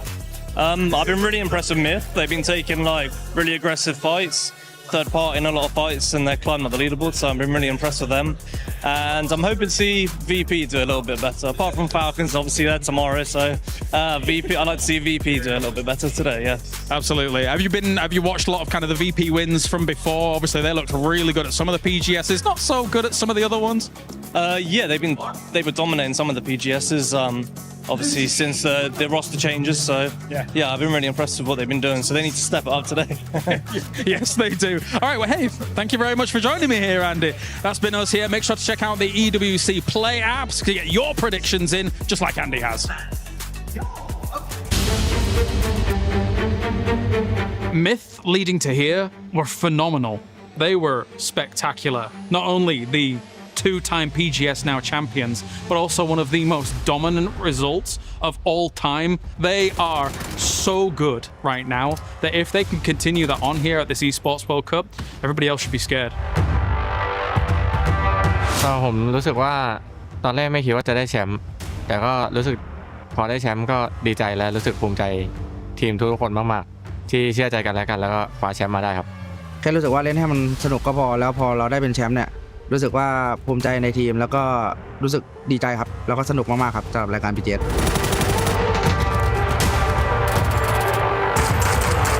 I think Myth is really good at finding areas that aren't as like defendable, and they find info really well, and they find the kink in the armor, if you want to say, and they exploit that really easily, and they end up getting a lot more space because of that. And I think that worked really well for them in those tournaments. Myth are very good. They've adapted super well to the new playstyle, the destructible terrain, the new fast zones. They've been extremely good. I think they're very aggressive and they like to set up in front of everybody. So they get dug in, they get into really good spots, and then if they don't have a good circle, they just get any advantage they can and then crash a team or knock somebody and just go as crazy as they possibly can on them. คิดว่าต่างกันที่มีทีมหน้าใหม่มามากขึ้นครับไม่ได้เจอทีมเดิมๆรวมถึงทีมหน้าใหม่เราอาจจะไม่ได้คุ้นชินสไตล์กับเขาว่าเขาเล่นยังไงเราคงต้องทำกันบ้านมากขึ้นแล้วก็บวกกับมีความกดดันที่ขึ้นชื่อว่า EWC รู้สึกว่าต่างกันเรื่องความกดดันแล้วก็เรื่องเงินรางวัลที่สูงมากขึ้นแล้วก็เรียกว่าแต่ละทีมมีความมุ่งมั่นมากขึ้นที่จะแย่งการเป็นแชมป์แล้วทำให้รู้สึกว่าทีมแต่ละทีมเนี่ยมีความที่โฟกัสมากขึ้นแล้วรู้สึกว่ามีกดดันมากขึ้นมีความกดดันมากขึ้นครับ If Kiss can produce some Kiss magic, if Jacob can look as good as he did during those PGSs as well, I think they could be a strong contender for the Esports World Cup. รู้สึกว่าเราจะมาแย่งแชมป์เขาในรายการ Esports World Cup ครับในปีนี้ Hey, it's Toffees. I'm in the middle of a park in the beautiful Paris with Seven to talk. Seven Worlds Gaming. Get over here. I'm on my way. We're gonna talk about cool stuff. Hey, there you are. Hey, I was relaxing. I was thinking I was Myth. You know, I just got another win. They got in 2 wins today. I was taking a bit of a breather, but honestly, this squad is performing insane today. You know, at the start of the day, I said, I wonder if they can handle it when the pressure is on. They dropped the ball at PGC. I think this has been answered. 2 wins in 4 games is absolutely banana sauce. I don't even know if that's a real word, but that's what this is. These guys have taken the game to a new freaking level and look incredible. Banana sauce. I might need to add that to a croissant because that sounds delicious. Everything is French with you. It is. It has to be. Another team that has been able to bounce back really well, and especially in this last match, AGAL. Yeah. They needed it too. You know, I think Paper said it during the cast. He was like, the teams here, as well as all of the teams in the cup, are watching this saying, I hope you falter. And AGL is a team that when they start running, you cannot get the bridle back. You let that head go, and they are unstoppable. Twisted Minds, when you're thinking about that. I mean, we had so many question marks at the beginning of the day coming in with the sub. They're currently not being able to play with their actual full roster. That doesn't stop them. They just dropped 12 kills. Yeah, well, I'll tell you what, they opened the tab on this can of whoop butt, right? Because he came out, he's played, he's a sub? Yeah, right. This coach knows how to play. They're in first place without Lou. What happens if the visa gets cleared and they show up in 2 days? The finals are going to be crazy. And if I'm Myth, I'm actually shaking. 2 wins, and I'm still dealing with Twisted Minds chomping in behind me. Yeah, we're continuing, by the way, with players. We just talked about Kiss. We heard the piece too with Kalaris talking about if they can be contenders. Honestly, right now, they're keeping up with Myth. They're keeping up the performance that we saw out of them in PGS 6. And I don't think anybody's going to be able to stop them, at least so far. At least so far. I mean, I think we've seen some cool things from teams unexpectedly, right? Like Shadow.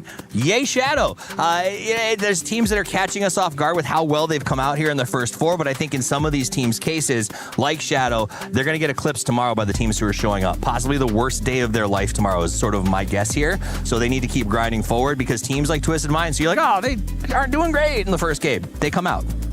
Yeah, and for all the squads too, especially for the squads that are in the A group, they need to make sure they start performing. If you're towards the bottom, because tomorrow will be the last day. You're currently sitting with 8 games left.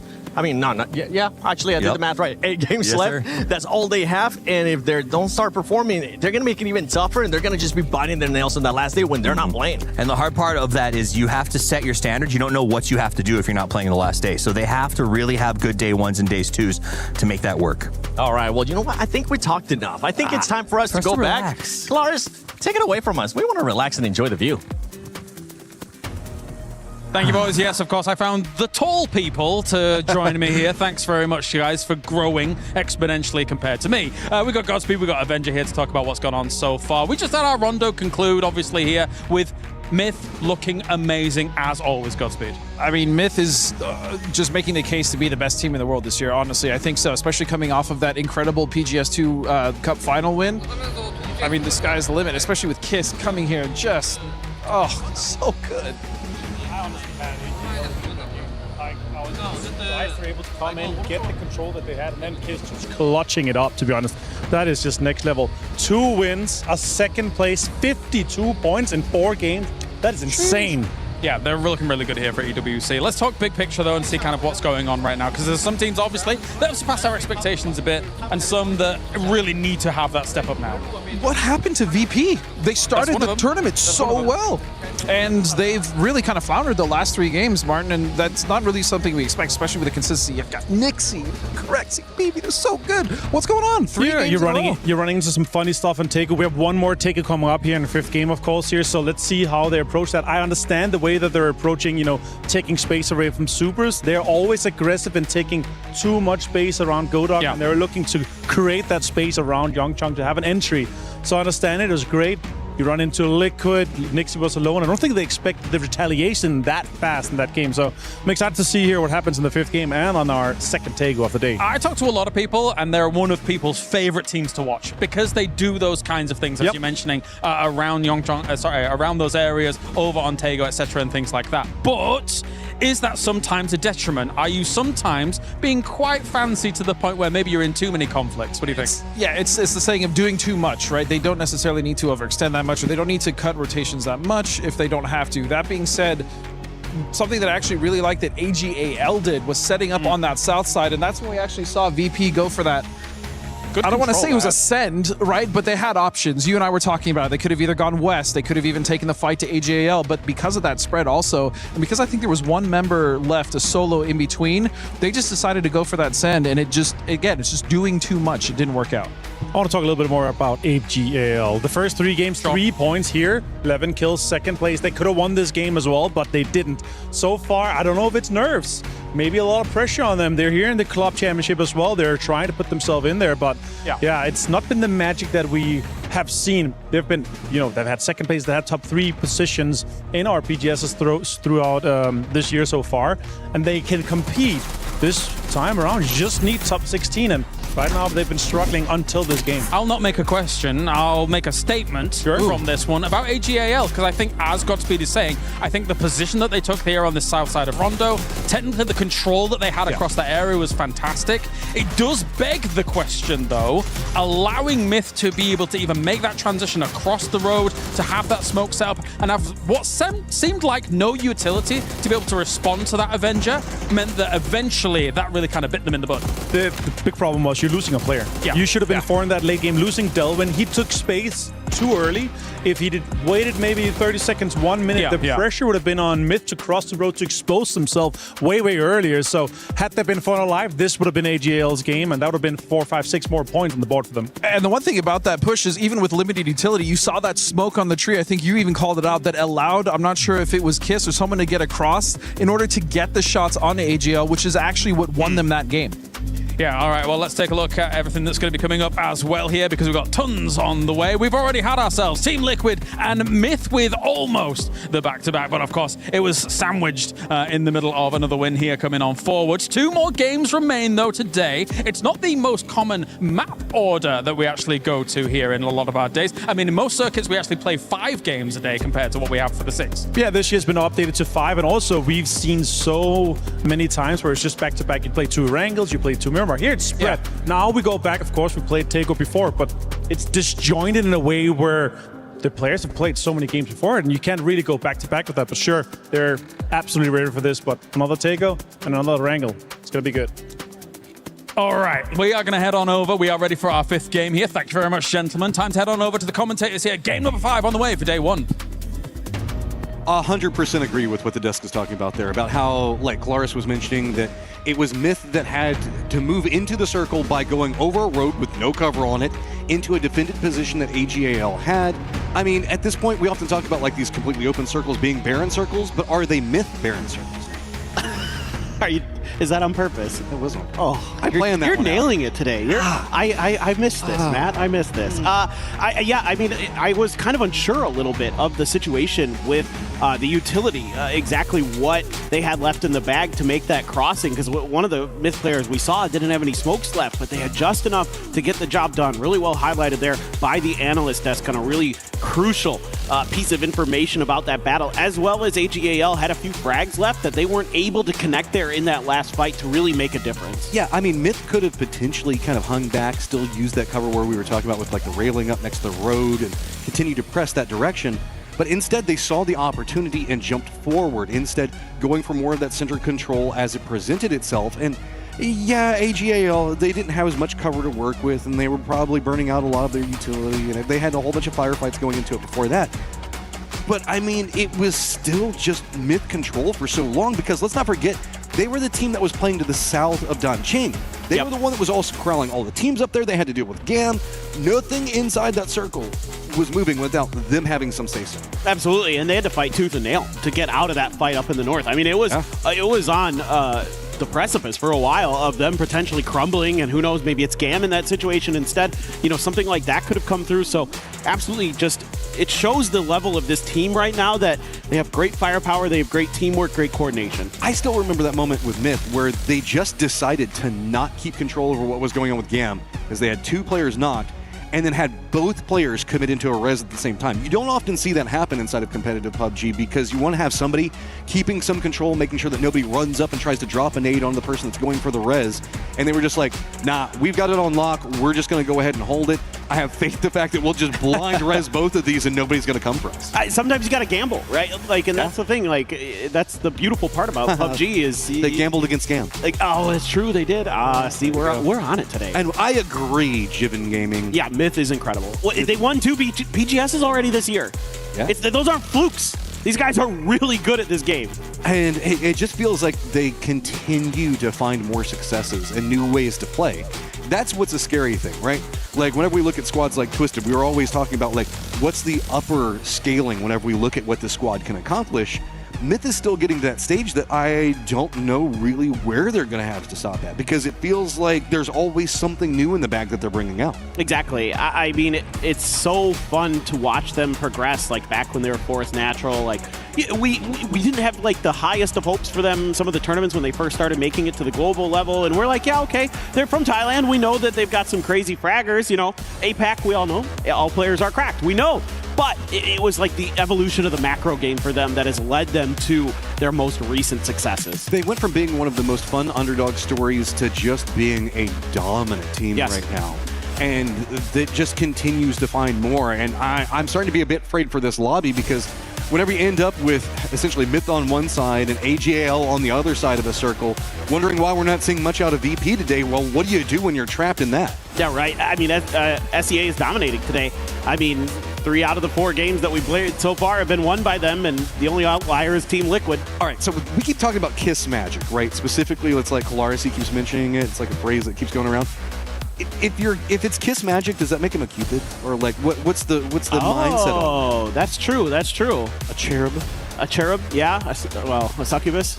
Now you just made me imagine Kiss in like a succubus outfit. I don't like anything that you just did to me there. I'm sorry, not really, but you know. All right, guys, it is time to Tego. The map is up, and you can see plane path coming in from the southeast, ending up in the northwest. So, of course, everything opened up, unless you want to go for a little bit of a long drop over next to Husan Prison and the swamps around it.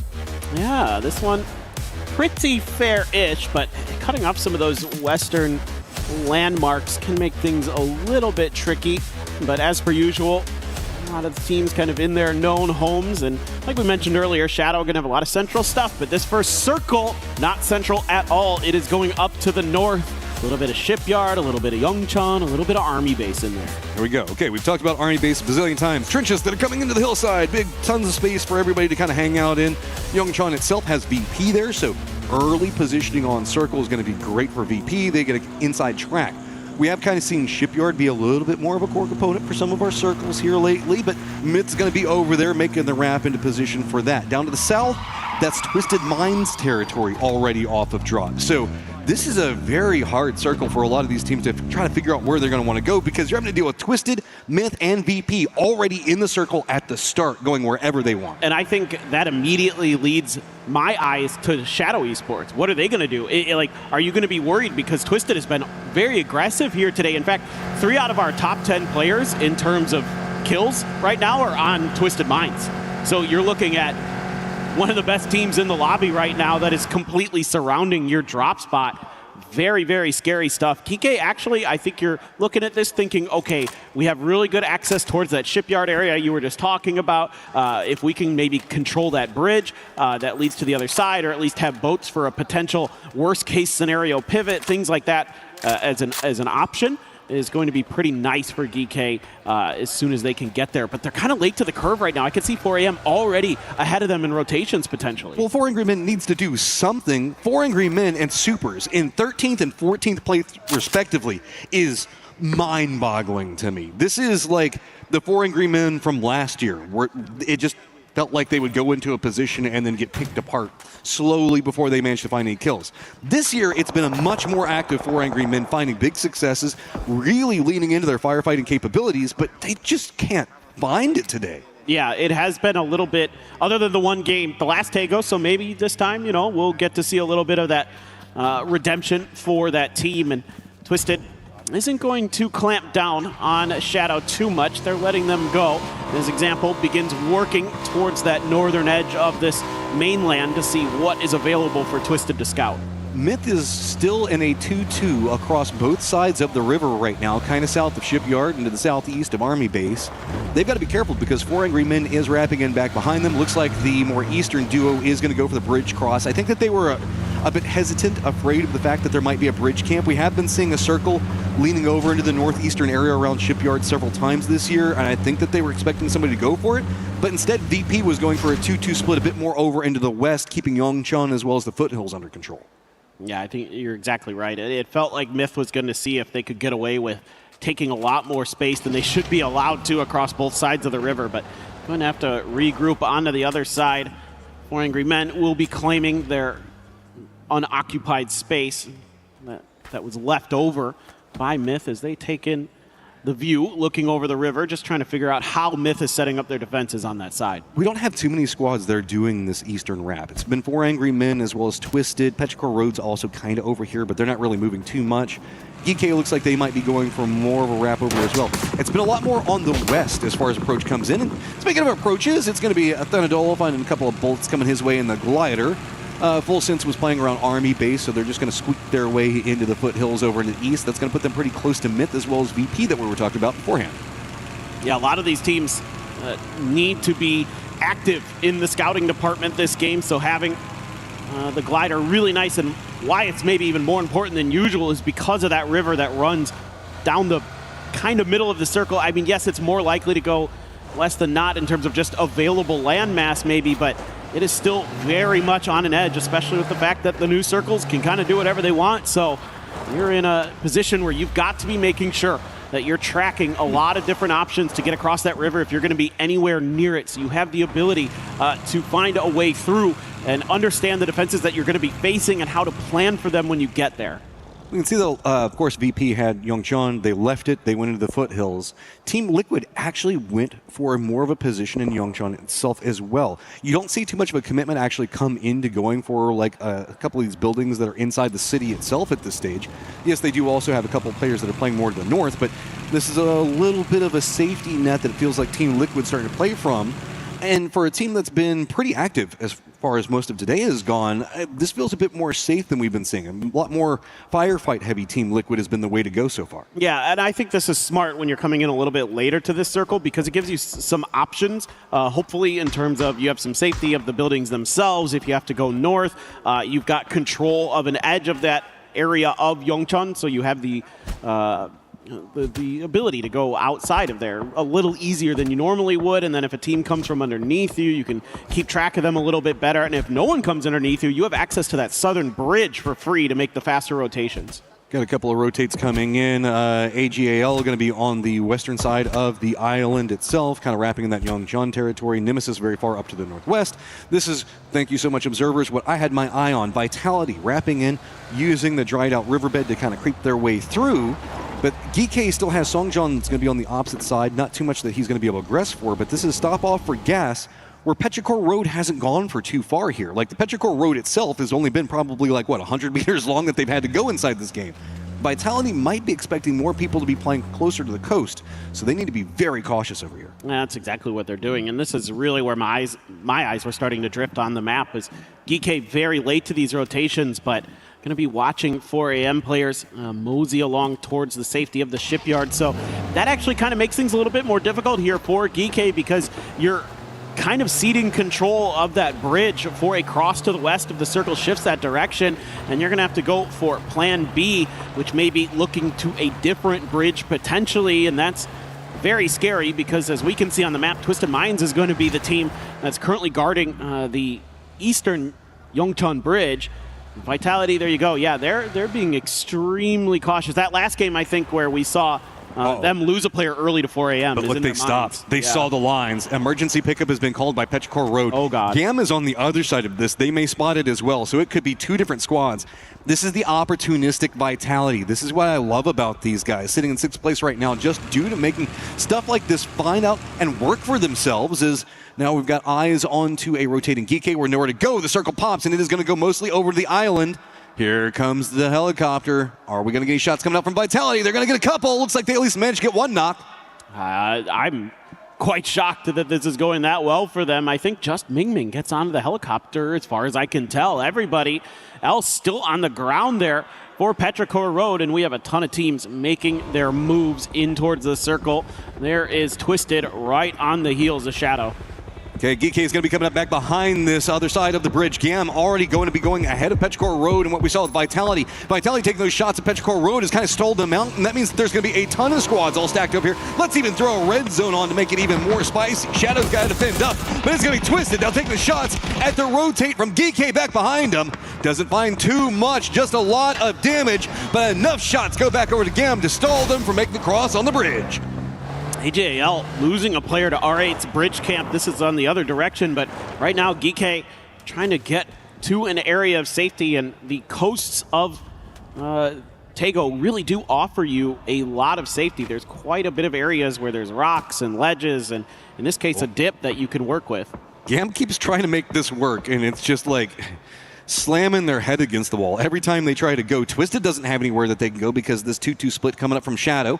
Team Liquid's mirroring that. Of course, we had VP also retreat back over here a bit more, so Twisted doesn't have a lot of territory that they can work with, and that means that GAM has no way to make a cross. They're just stuck over there, and now it's going to be them and Mingming just kind of chilling with Vitality, the only squads that are not on the island yet. GAM has to wait. There's no other opportunities right now. All the other bridges are either contested, congested, or blocked, and they are watching from afar as we do have a res onto Himas, so AGAL able to avert any disaster there. Here's that play.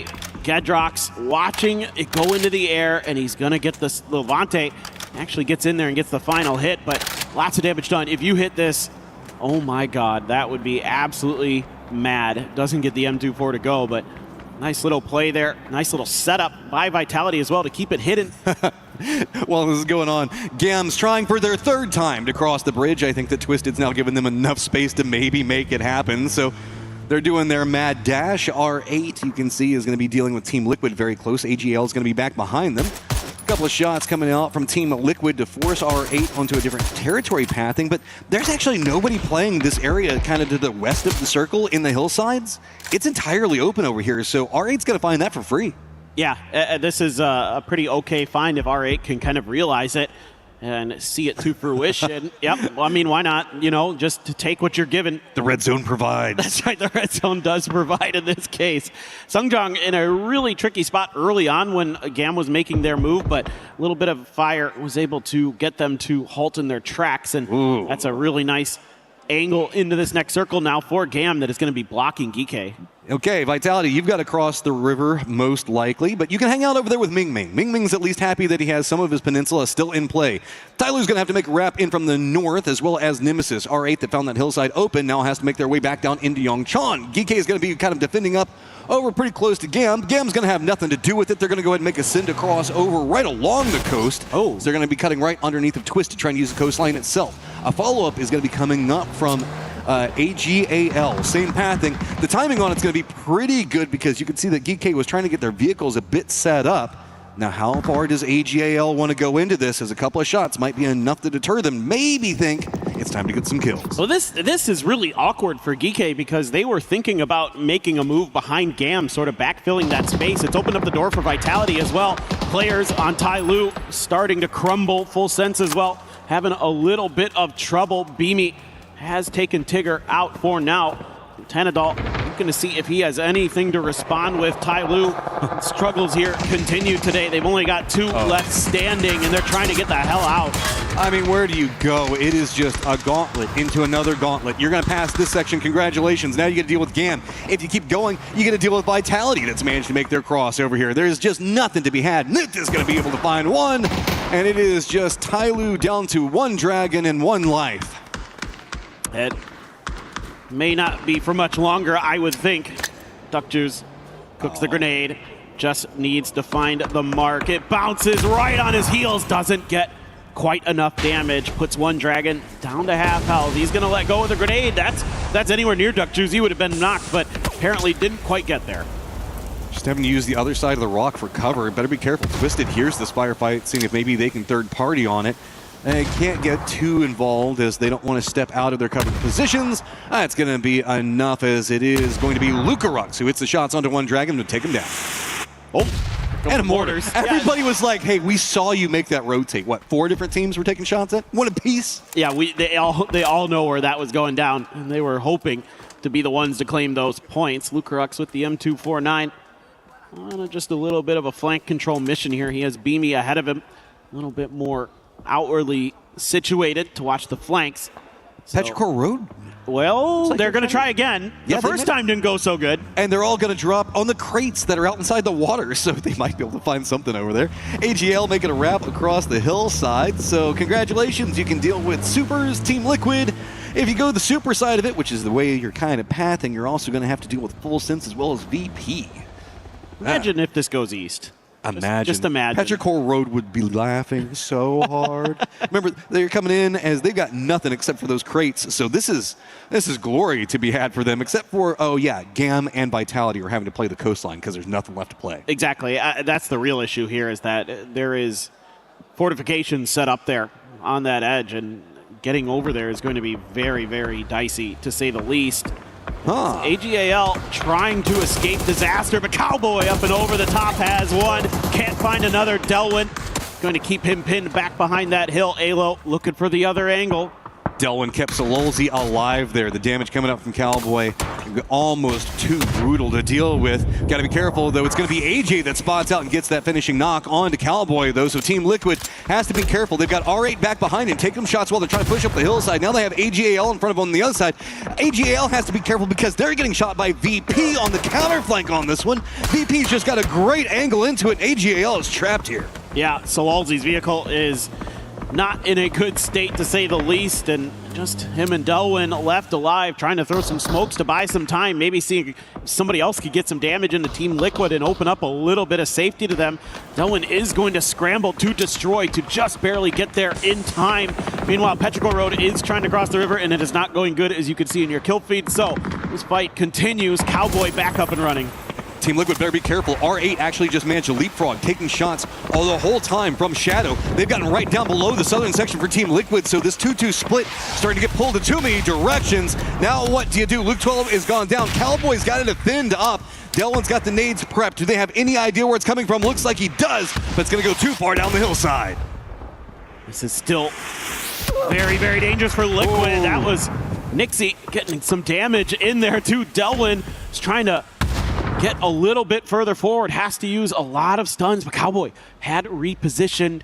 Are they going to be ready for that? Salalzi looking for anything, but every time he tries to move out of that rock, he is just getting absolutely peppered from multiple different directions. Cowboy can't retreat. There's no angle. He's just kind of stuck here. Team Liquid's trying to support. They're dropping a couple of mortars, but really the position coming up from R8 just threw off all of the timing. So it is going to be defended position coming up from Team Liquid, who now has to figure out how they get in the circle while they have to deal with VP as well as Shadow. And Cowboy has just been isolated for so long against AGAL. Finally, Alo does have the angle to approach and provide some support, and it is right in the face of Delwyn. And they absolutely needed that. Cowboy tried to go out into the blue and almost paid the price to see if he could get the knock. Barely able to get on through, but here comes the reinforcements. That's a big knock onto Delwyn, who is on the high side of the hill. Destroy in a little bit more trouble. Flank position is getting complicated. Delwyn's going to go down off of that push. So Destroy has to try to see if he can hold enough time here to go for the res. You can see Delwyn's trying to get over there fast as possible, but Lucas playing right up, using the smoke on the peak of the hillside. No fear. New circle pops, and it heavily favors VP. Luke here can't quite see where his opponents are. They do have the res through, but it's going to be the instant re-knock from Luke 12. Alo smells blood and wants to finish the job. He takes down Destroy, and now Salalzi out in the blue, absolutely screwed.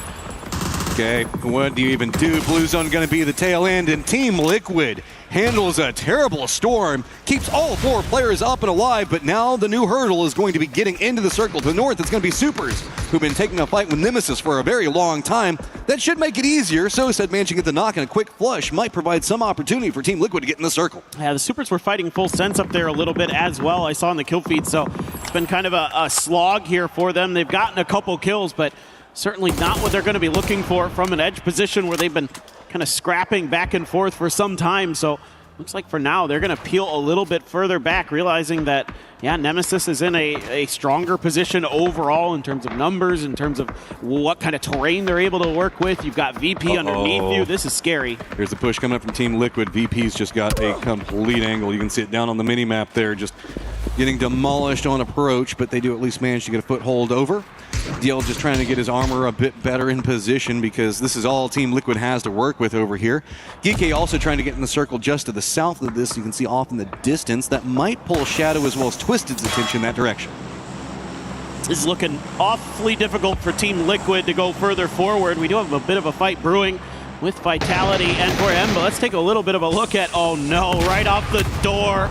Poor Clory's nowhere to go there. Nice stuff from him. Park Pro in trouble. They're trying to make a crash onto Shadow Esports, and for now they're holding the line. A lot of aggressive rotates. You saw that Supers came down from the hillside fast, just cut through the middle of anything. They're on the other side now, distracted. Twisted Minds going to be now looking that direction. DK kind of brute forcing their way through, but Shadow's doing such a good job on holding the line. Akan's going to go down, get flushed. DK can't find any angle of approach onto this, and we still have Jexy just waiting with the Panzerfaust on the other side. Okay, here comes Team Liquid. They're sending it right down the hill. They need to do some serious damage into the backside of Shadow Esports. Purdy Curdy's going to stay back as an anchor, and this is exactly what's happening. Alo, a quick one and done there. It's going to be Myth taking down a player on the other side. Purdy Curdy has to throw some smokes and go for the heal. I'm not sure if that's VP who was shooting at him or what. Shadow thought that they had this on lock for so long, and Team Liquid saw an opportunity and they exploited it. EJ on one side of it, and it's just full trap. Nowhere to go. Nice bounce around. Tries to go for the stun. EJ doesn't get too much more out of it, though. It's just looking back before him, and now it's going to be Shadow on the defense, finding what they needed, but they still have to deal with Team Liquid to the north. Well, EJ hit himself with that stun more than he did his opponents, and he had no idea where they went. Sungjong nowhere to go. A Panzer ready and waiting. Shadow Esports deal with their southern threat. Now to their north, a 4-man strong Team Liquid still looming, still lurking, And Luke wants to do some more damage. Stuns to try to lead the way, but not really able to make a breach. And Jexy. Good angle right down. Spots out Alo. Connects. This forces Team Liquid to run right in the building. No other options. This is one of those circles that is now popped where it is just time to get kills. Cowboy, Luke, they know it. They've just got to get whatever they can get and fight the whole way. Shadow jumps down right on top of him. Spots out Cowboy. Shadow popping off right now. Ooh, Kamal's found the perfect timing there. Didn't have his gun out, did Cowboy, had util in hand. Nothing he could do in that scenario, and that is so beautifully read there. Maybe heard the pin pop on the nade and went for the push. Luke 12 now trying to hang on to dear life. Purdy Curdy completely pinned on the outside, but he gets the knock on to Jexy. Luke, he's got the job done. Team Liquid gets Shadow out of here. I wouldn't say job done yet. That's task done. Now Blue Zone on top of him. They still have to get into a circle that is in complete control by GAM as well as VP. They're going to have vision for days on this circle. Myth over into the northeast, also going to be dealing with Nemesis on approach. I mean, kudos to the squads that have been able to creep into here because we still have 30 alive in the circle, and it has been a bloodbath firefight every step of the way. And speaking of bloodbaths, this is just absolutely brutal. Nemesis and Myth have absolutely wrecked each other, and Myth in another spot where they have to start going for reses. Diffex wants to finish it, and he will. Just barely able to keep Myth from going any further in this one. Man, that is just a clutch moment. Can he get anybody back up? A couple of shots going to be coming out. Gam's a bit more focused on watching what's going on with 4 Angry Men right now. Vitality also jockeying up position very close to Twisted Minds. So it's just going to be a little bit of a piecemeal fight. DL's still alive for the supers, but he's been kind of distracting the other side of this 2-2 split from Twisted. Kind of wonder if Purdy and DL are aware of each other's positions there. Batu, we saw earlier, he had a bolt action in hand, and oh my god, poor Tanvu gets double headshot.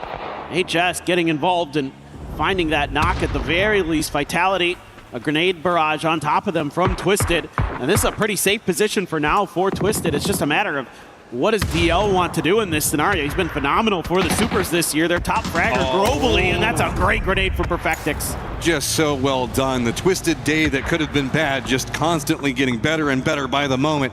Second place, 47 points. Just 3 points ahead of Team Liquid, who's just clinging to life right now, so big opportunity for Twisted. Gam still just trying to counter move alongside of 4 Angry Men while Twisted is watching it all. Oh man, and Perfectix just picked up a P90 to boot. This is just getting scarier and scarier for everybody else here on this southern side. Gam in an awful position unless they can clear 4 AM here, but that's only one player so far. Spacemen dead, but still the big danger players of Shen HS. And as we've seen today, Winda can do pretty darn good in his own right. And if they can just hold the line here as 4 AM, Twisted Minds actually gonna have a bit of an angle there. Now the grenades connect. Kurt's going to get taken down by VP, who's trying to get into the circle, so that's going to be Team Liquid now eliminated. Okay, so 4 Angry Men just continuing to get madder and madder by the second because they just cannot find a circle that they can get control over. They need every single kill down here. It's them, Nemesis, and Supers in 13th, 14th, and 15th respectively. And when you have it, Twisted Minds looming large on the circle just to the south of you, it's got to start being terrifying. Gam's had to retreat just pretty much on top of each other. Yeah, I mean, literally your only hope here as GAM is that somehow Nemesis and 4 AM get in a fight and they kind of deal with each other and you're able to hang on. It could happen. Right now, nowhere for Nemesis to go except for right into 4 Angry Men, so you called it the Prophet. Pay-per-view. Yeah. just, I mean, I'm more hoping from GAM's perspective. I'm like, please get 4 AM off of us. Oh, no. While this is going on, VP is taking control of the northern section of the circle. They're right along the road line. You can see them coming in on the mini-map down there. That means that half the circle they're going to have on lock, and everybody else is going to be fighting for the other half of it. That's going to be brutal to deal with. 4 Angry Men, just nothing to be found here as DL is going to get the knock on to Beamy at least. That's a interesting situation going on over there as Nemesis going to continue raining down cars, nades, and whatever they can throw right down on top of anybody hiding out from 4 Angry Men. These are huge salvage points from DL, but Batulans will finish off Diffix. Nemesis doing some damage to 4 AM. Perfectix, pretty sure, yeah, he has a P90 and an AWM. That is an awfully scary combo for a player of his caliber to have. Long F trying to put some damage down. Shen weak, but not out just yet. The digging continues, and the grenades getting into there, not getting the knocks onto GAM. who are now seeing Twisted Minds start to come through. That grenade, oh my god, it almost rolled in. So close. The bottom half of our leaderboard from 8th down, it's just a couple of points across most of it. You can see it's going to be 22 points at 8th place right now, and all the way down in 18th at 15th place. So every single point that you can get as 4 Angry Men survive is just going to continue to shoot you up. Now up into 8th place, creeping up. VP in control over the circle on the north. Twisted in control to the south, and it is just Shin and DL kind of caught in the middle of it all. Here goes Perfectix making the run here, using some of that level 3 gear to absorb Shen's damage. The Molly is going to come up a little bit short, doesn't matter. They've got too many angles. He is down and out, but a nice hold here from 4AM. Tab finds the kill. Man's a gamer, finding everything over here. So now DL has kind of forced 2 players for VP to come chase him down. That means that they've had to surrender most of the control over the circle just to deal with this. Double up blue zone nade, still not going to be enough. As DL is just a cockroach over here, man. He will not go down. Finally, they managed to get him, and VP had to surrender a lot. Can Twisted take control? Yeah, Molly even came out there and caught Nixie, but not enough to get the knock, and keeps things in a 3v4. Twisted Minds in a huge advantageous position right now. A lot of control with that edge that dips down just slightly to the south, giving them a nice angle, a nice little ridge to play over. Corexi does have a rock, but that's outside of the next circle, so he has to make a move. The only player inside the circle currently for VP is Lucarux. Nixie looking for a flank angle, seeing if he could sneak his way around the side of the road, get on that southern edge. There's a hill that he could work with to sneak under, but Lucarux. This is, oh boy. That's ambitious. Can he get something out of it? No, he's going to get instantly dropped. Nixie's also going to get spotted. I think it was just maybe a hope that it could be enough of a distraction, but that's 2 down. Poor old Corexi all by his lonesome up to the north, and Perfectix has a really good idea on where he's at. Yeah, they know exactly where he is, so at this point, it's just a cleanup operation for Twisted Minds, who are doing unreal things today, and they are going to claim the win. Oh, you can see Batu so excited. But I mean, Twisted, man, this is, you heard it from Batu himself. This was supposed to be a day that they weren't expecting anything out of, and it is just working. Everything feels like it's clicking. They're finding big kill games. They're now finding victories. I would start being scary for the squad. No, I mean, it's just, it's like a well-oiled machine for them, right? They're just so smart that even when you have to kind of trade a player in or out, they have a system. They execute so well. They have the best micro, the best macro, the best everything you could ask for. I feel so bad because VP had control over that circle for so long, but all the fighting was happening on the external sections of the circle. Nobody was really pushing into the area that they had control over. They could supervise fights, they could get a knock here or there, but it was so hard to find the flushes to really get much more out of. Yeah, and it was really DL as well that did a lot of damage. So let's get a listen in to the end of this one. Just another day at work. You can see that they're so stressed now. This is pretty much qualification zone feeling pretty good for them. There's still another day of play, but stretching into that, they've already got the momentum out of it. You know that there was stress. You know, you heard it from Batu in that interview. We found out right before we got here that we were going to be playing without one of our core players. The expectations were just shattered, and so if anything, this is like finding $2,000 underneath of your bed while you're cleaning or something, and you're just like, this is the best day ever. I didn't even know that this $2,000 existed. I didn't think the Tooth Fairy was real. I didn't think it was real. Well, go ahead and get ourselves set up for this next game because there is still so much to play for.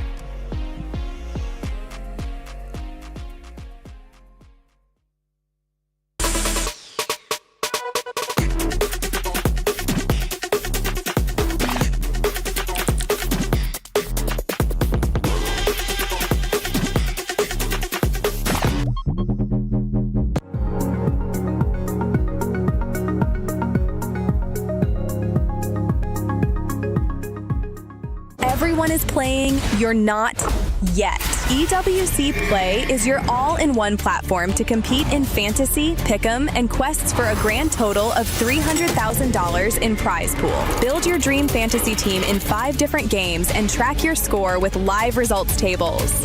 Predict the winner of every game, every group stage, and every tournament.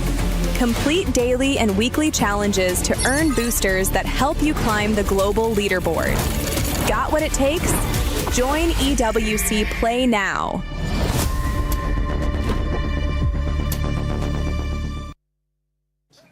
All right, Lace, we have about 4 hours until PUBG kicks off, so is there anything you want to do today? I think we should hit up Kadia City Grid and maybe I can go and tell all my problems to a pro player. You do that every year. Sounds good. Let's go.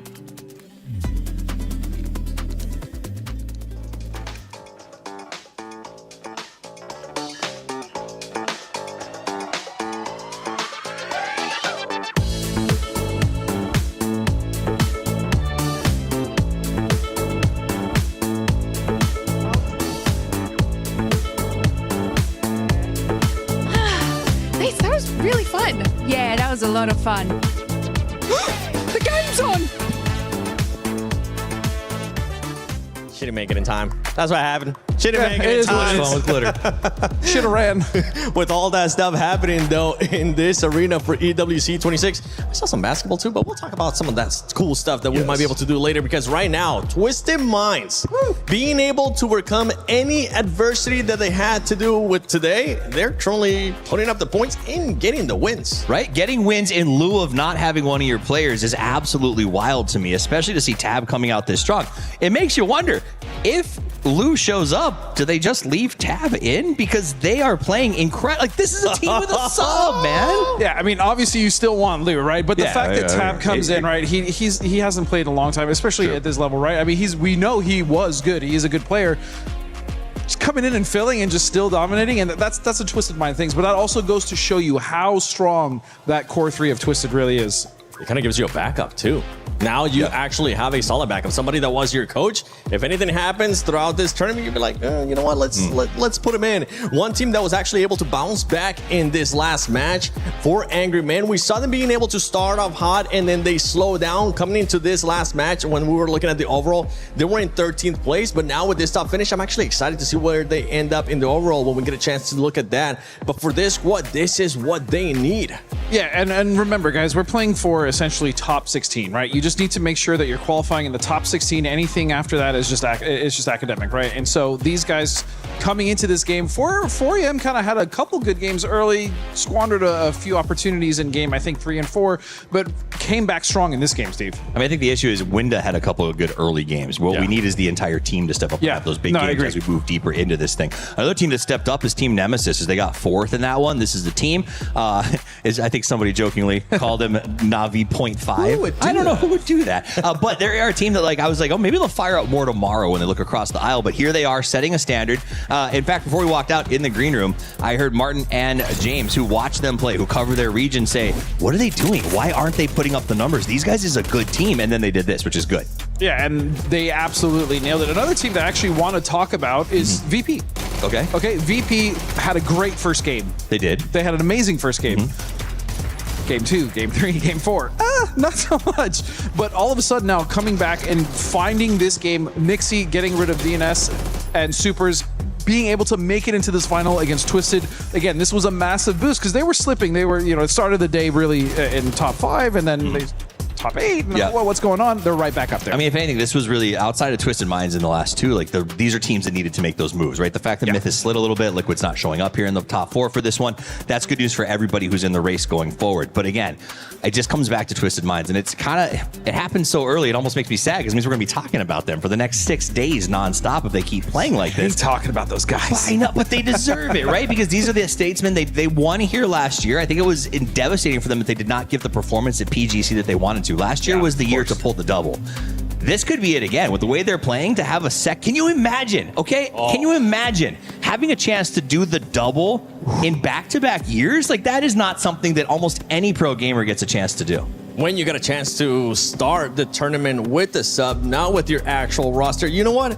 I would love to see that. And so far, you've been pretty spot on. Earlier, you talk about Shadow Esports. Now with this Twisted, I'm going to keep track of all this stuff. Toffees definitely know what you're talking about when it comes to PUBG Battlegrounds. For some of the other squads as well, I want to talk about squads that need to actually start being a little bit more consistent. We saw AGAL being able to perform well, but in this last match, the consistency is just nowhere to be seen at the moment.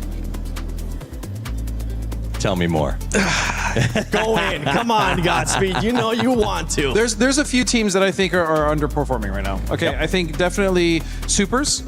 Even though we do see DL here with 2 grenade elims, we know how capable that roster is. That means we're right? cherry picking stats to put them on there. Right? Yeah, Like, but at the same time, again, Nemesis again is another one of those teams who I think could have a higher ceiling than where they're performing at. But yeah, Supers definitely. I'm looking at that team because they should not be struggling the way that they have been. Even though this is a strong lobby, I still think they should be getting more points on the board. I still can't get over Myth with 2 wins in 5 games is astronomical. But then Twisted Minds, the team that pulled double-digit kills in back-to-back matches, is also one of those things when it comes down to averages. That's what we're looking for. These teams that can put 5 points per game together are on the long distance. Or you want to talk about averages? Liquid has been incredibly consistent so far. I think they're currently still in the top 2. So, I mean, and Liquid is a team too where they need that strong start. You and I were talking about a bit in the green room. Liquid has to have a strong start because if they don't, you can start to see things slip away. We've seen that multiple times at multiple events. But again, with the change up, bringing in Cowboy, I think he's been a wonderful addition.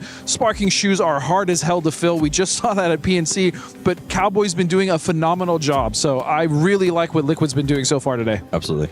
Yeah. Luke 12, by the way, when you're talking about Team Liquid, the one Luke 12 another too, player for that kind of sure. pops out in my head is Luke 12. Every single match, I feel like we're being able to see him just clutch up points for his squad as well. Now, for some of the other squads, right, we're going to have Group B sitting out tomorrow when we come back. So teams like Twisted Minds, I believe they're currently in Group B. They'll be able to get a chance to kind of breathe a little bit, even though they're currently performing so well. And it's one of those teams that if you were that squad, would you really want to just sit out that one there? Would you just want to keep that momentum that they currently have? I mean, I think they want to play the last days. The last days, for me, is what you want to have. But you want to know what you have to do to make sure you advance. And then on top of that, you don't know who's going to the finals, but if you're playing the last day, you can choose who goes to the finals in some situations. You can choose who you knock out or hurt so that you can have the spots you want. So I think that is one. They're perfectly happy to be on the last day, and I think the fact that they are is kind of bad news for everybody else in the lobby. I think, and so Liquid was top 3, not top 2.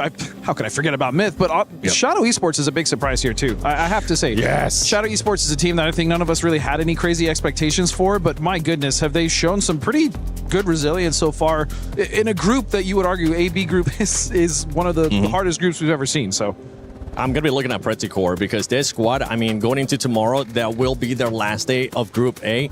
They will have to do something here. So going into this last match, what are we expecting out of this squad? That kind of have to make sure something happens at the end of the day, Godspeed. Look, Petrichor in the last game was in a very rough position on the east side of that circle, and they didn't really have a lot of great options. That being said, of the options they had, they still chose for some. Yes. They still somehow chose the worst of those options. So, and look, Petrichor is a team that this year has actually been much more consistent than we saw them last year, right? Especially when we switched the meta up. So, them 4EM as well. I think the Chinese region in general has been strong this year, but we're not seeing that right now. I just think Petrichor's successes have been too dependent on we need that shift to come to us. And that's, I think, where they set themselves up. And I think that can work really well for one event, but is that going to work for the rest of your life? Right. You know what I mean? So this is a set goals for the future situation. Another team that I wish was doing significantly better is Geeky. Like, this is a roster made up of consummate professionals, right? This is like Korea's version of Liquid, just a bunch of old guys who've been playing forever and know the game,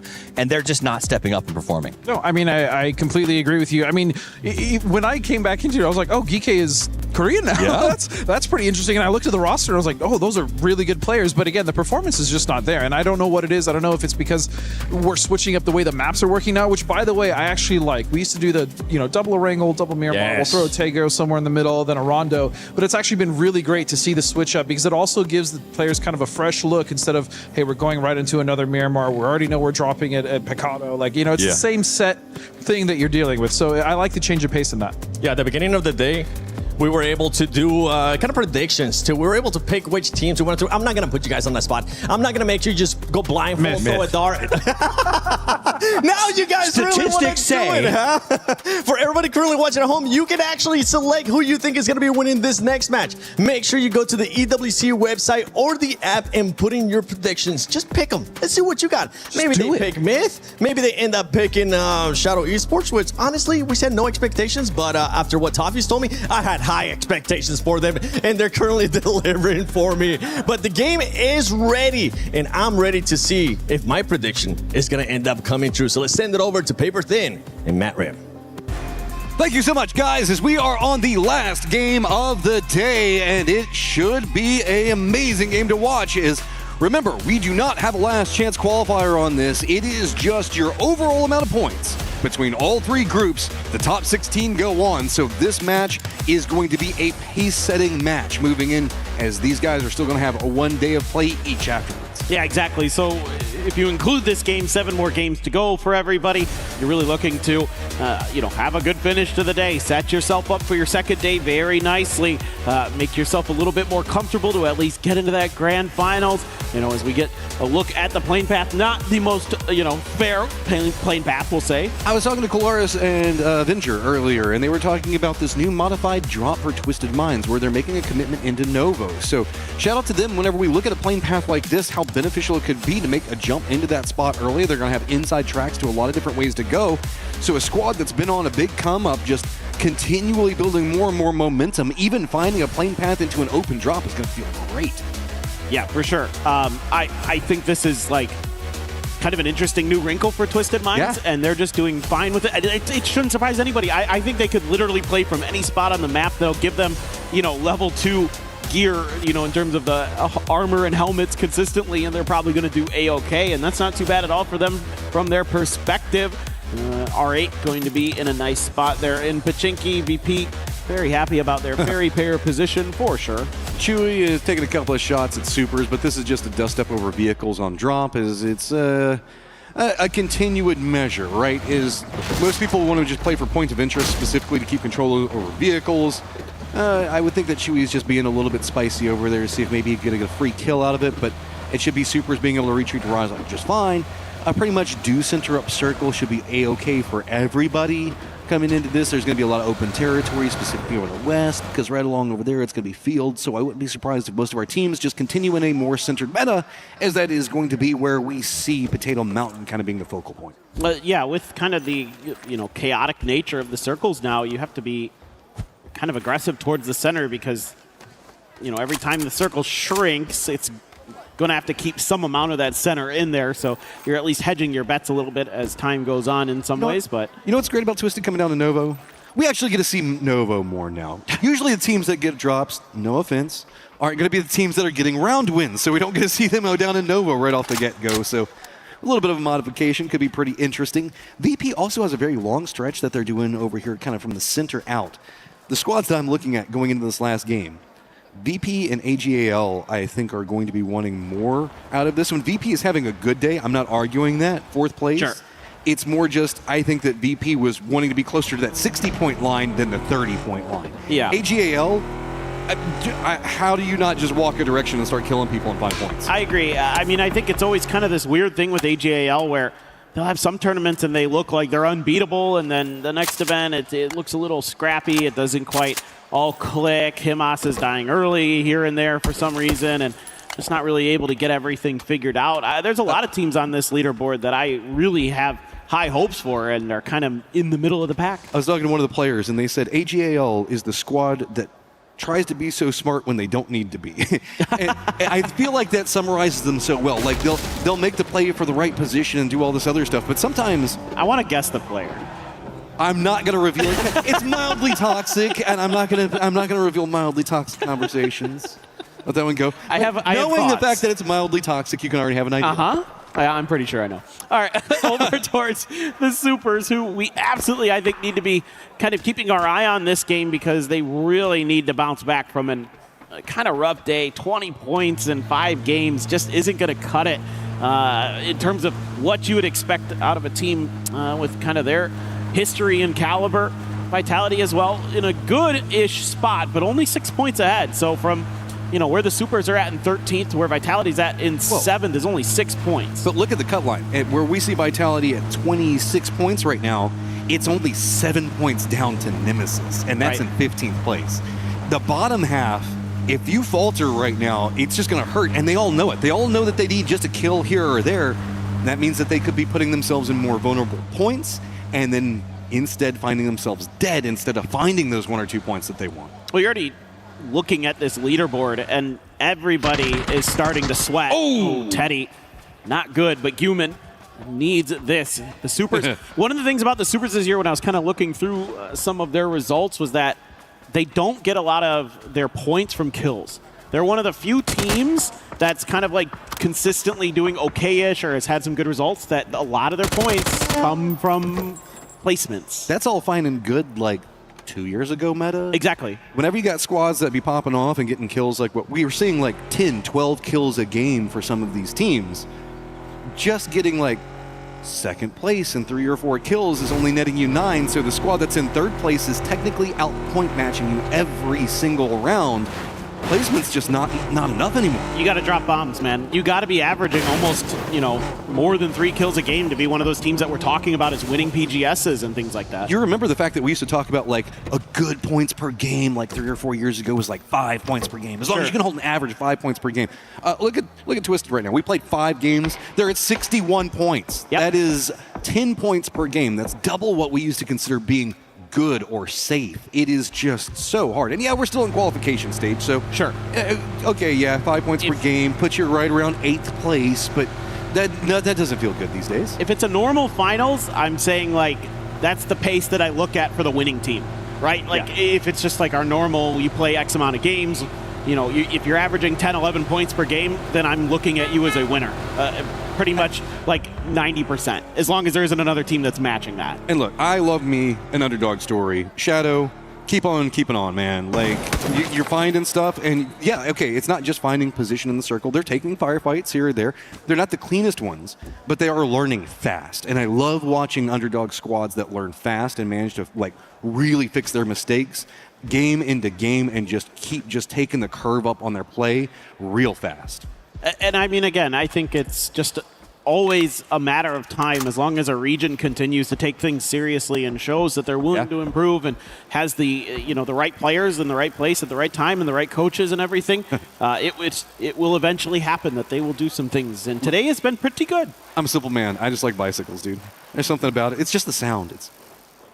I know, but I really want to like get the card on a laundry bin. Yeah, okay. I got you. Get it going back behind. Okay, that's right. Let's look at our center circle right now. As pretty much centered up is going to be around that position where our 8 VP AGAL are all going to be playing from. AGAL is running a 2-2 split closer to Death Road, but on the western side of Death Road. Petrichor Road's running a 2-2 where they've got themselves essentially Potato of Potato Mountain up on top, going down into those compounds that lead out Pachinki into the apartment's school area. Other strong positions, Super have taken over Pachinki itself, but a lot of our teams are on that kind of southeastern area leading into farm and whatnot and the coastlines that provides, just because that is the safer area. There's way more terrain to be played to the south and to the east than there is to the west. Yep. And Team Liquid is very late from the north. It has Vitality up ahead.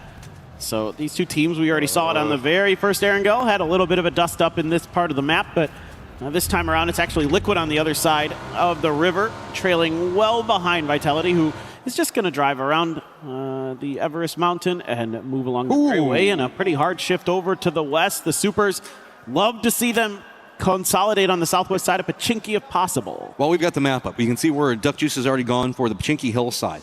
Anything kind of to the west of that hillside and to the south is going to be mostly open territory. Nobody's going to want to play for that going into Circle 2. Yep. That's a bloodbath position to play. That means that most of our squads are going to be forced into Pachinki and Potato Mountain and more along the coast. What we're looking at is everybody's just going to have to cluster right on top of each other, and it's going to lead to a much bloodier Circle 2 than we're used to. Yeah, absolutely, and you can already see that Petrichor Road is getting involved with Full Sense, who's getting involved with R8, and it's just an affair on the outside of Pachinki. The Supers are moving their way outside. Gam has already tried to fortify. Belmoth out in a dip, and the rest of his team had to settle in and looking to maybe throw some smokes his direction. Where do you go, Petrichor? You're kind of just circling the wagons down in this trench, and that's about the best you're going to find. AGL is just going to be to the south of you. Full Sense that we saw going around the Pachinki area. Looks like they're seeing if they can get back onto their res. Gam's going to have control over the fields to work with. Team Liquid in their later rotate's going to be just to the north of that, realizing that this is going to have a lot more friends over here than they were expecting. Nimbus is going to be on the other side of it. How much of a commitment do we see coming out from Team Liquid? As it looks like they are going to try to just brute force their way right up into Gam's face, and it's going to kind of work. There you go. I mean, sometimes just a show of confidence is more important than actually having it. And I'm sure Team Liquid has both, and they are going to move in very nicely. And Gan going to try a different angle. Tai Lu in trouble. What a grenade here from I2. He's looking to finish what he started, and easy money for Ming Ming to come in there, get the job done for at least 1 point. Every single peak is going to be punished so bad. Tai Lu does get eliminated. Petrichor Road enjoying the fact that they've got a lot of friends around them that are going to help out. Rap's going to be continuing in, as it looks like 4 Angry Men going to be touching the circle. Team Liquid not too confident in the position where they just pushed Gam away, is going to stretch more along the north, leading into Pachinki in that little mini ridge line that they're going to have. So Gam's going to have close range friends that have been supers that have taken control over the compound just to the north of Pachinki Hillside that can be quite strong if the circle goes there. I really like what the supers did here. This is exactly what I wanted to see from them in the position they were at. Take a little bit of control there outside of the field, get close to the side of that mountain, set yourself up for a potentially really strong late game if the circles get a little bit favorable for you. And even if they don't, you should be able to find some ways to get some kills here and there. You would think Nemesis just going to turtle on up. This is way on that western edge, just to the edge of the field and where there's a hill. Just on the outside of them with 4 a.m. looping around the back. Sorry, you said, the way you said where there's a hill, it made me think there's a way. Where there's a hill, there's a way? That's the secret to rotating in PUBG. Where there's a hill, there's a way. All right, Twisted Minds updated guys that are on the top of the leaderboard right now. They're in kind of not a great spot, not a bad spot, but they're kind of playing over into the east. You can see the examples at least got foothold. It was going to be Shadow that was taking a couple of shots. Myth very stretched out in front of them, and this is what I was afraid of, that the circle was going to abandon this spot, and now they're dealing with a very gate-kept circle as Jacob's going to regroup. Shadow's going to kind of funnel them and keep them from going north the way that they wanted to, so it's going to be Twisted of all squads with probably the worst rotate. Yeah, this is one of those circles that's, feeling like it might end up in those fields, and it's kind of where everybody has to sort of hang out around the outside of it for the most part and try to just hold the line. Cowboy doing a little bit of aerial viewing and is just not going to see too much out here. And just doing a quick check of the field, maybe going to land, and needs I don't know what exactly he's looking for here. Hey, dude, sometimes the grass is just nice. It's just safe out there at least. It is. Just kind of chilling, vibing. Everybody else is so busy chasing the circles, involved in the rat race. Sometimes you just got to stop, live your best life, really just go smell the roses, touch the grass, I was literally looking. I'm like, is there somebody body that's on the ground? He's looking to go for the blue chip. No, that's not it. Well, whatever. Shadow Esports in a bit of a crossfire there. Virtus Pro hitting into Setsuna. Setsuna, 34 HP, trying to go for some heals. Will just barely bypass. Remember how we talked about Twisted over here? This is going to be kind of what they're going to have to deal with in a second. With, I guess Shadow at least getting inside track on position first, but where do you even go? They're kind of stuck on the fields right now. If they wrap more to the south, they're going to put themselves in Vitality's crossfire. VP is going to have control over everything in the east. It looks like Twisted is going to go for an emergency pickup that has been called, so that's going to get instantly picked up. Curious to see where they're going to go, as you'll probably see the helicopter path right now, pretty close to VP. There's a lot of mortars, I think, going after 4 Angry Men. I think you're right. I'm very curious about Twisted Minds. What in the world they're going to end up doing here. Maybe the western edge of the field that's in the current circle might be an option, but Full Sense is currently driving in that direction. So if you try to parachute there, you might be just a little bit late to the party. Nixie gets out the protractor, thinking about doing a little bit of geometry here. A squared plus B squared equals C squared there, my friend. Here's the rotate talking about from Full Sense. It's going to be Nemesis right in front of them. Those shots busting out between it means that Twisted Minds now knows that they don't go that direction. Great shots come out from Diffx. Gedrock's going to follow it up on the other side of the circle, kind of involved in what's going on in the center. Tigger, with nowhere to really go, has to retreat right back out into the blue. Ooh, Stayed tries to get some shots to go with the ace. Can't really find the mark, but quickly over to the mini, and I don't know what in the world just happened to Setsuna. Had a grenade in his hand potentially, and a lot of his team went down. Speaking of going down, Belmoth will fall to Diffx as he looks to keep Full Sense very much in the bottom half of this leaderboard after the end of the day. Yeah, Nemesis should be able to pick this up, but it is going to be Twisted Minds who offer their emergency pickup. Going to be in a pretty good spot. Soset has had to stay back to kind of keep Petrichor Road at bay, so that way this rotate feels a bit safer, but it definitely don't feel good. The other side of the hill is going to feel a lot safer as you only have to deal with Petrichor Road. New circle is now popped, and that means it is going to be AGAL, VP, GK, Myth, Supers, R8, and Team Liquid all rotating right near each other, and it is just a stack. Everybody's running in the field. Find you a dip and fight for it. Well, and there's some runovers happening here. Himas trying to crush VP underneath his tires, looking for more. Salalzi very, very weak, has more coming in. That grenade right next to Himas. He's gonna go down. Nixie almost falling to that grenade that fell into his hole. Salalzi holding on for dear life. Everybody external from this has no idea what they're shooting at. They're just shooting into every dip that has a firefight in it. VP gets eliminated, so that does mean AJL stays alive for now, but it is going to be closely followed as a ton of utility rains down upon them. We ain't done yet as we still have another rotate, and that's going to be Myth passing just to the south. Well, you're still looking at a couple teams that are outside of the circle that need to make their way in. The Supers on the north, Team Liquid up there as well. Myth over to the east. Park Pro is going to fall here. Baron getting the job done there will find the point. Purdy Curdy now wants that spot. He sees the damage that they're taking. Is he going to go for the kill? Is he going to go for the circle? Looks like he's going to wrap back behind. Has faith on just trying to scout out for the rest of the squad. They just send it right up into his face. But that is going to be a solid defense for now. Finally having one falter. Akan the last one up. But the cost for Team Liquid has been high.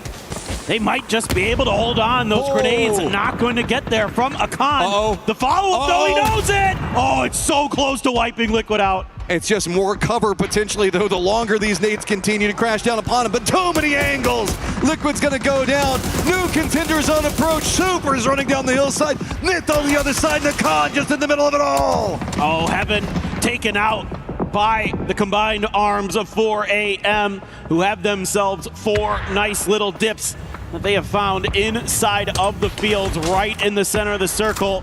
DL still kicking there. A couple members of the Supers with him, or just one other member of the Supers with him this time around. Now things settle. Most teams have found some kind of footing. Welcome to the fields where everybody has a bit of a dip, and that's about all they can really work with.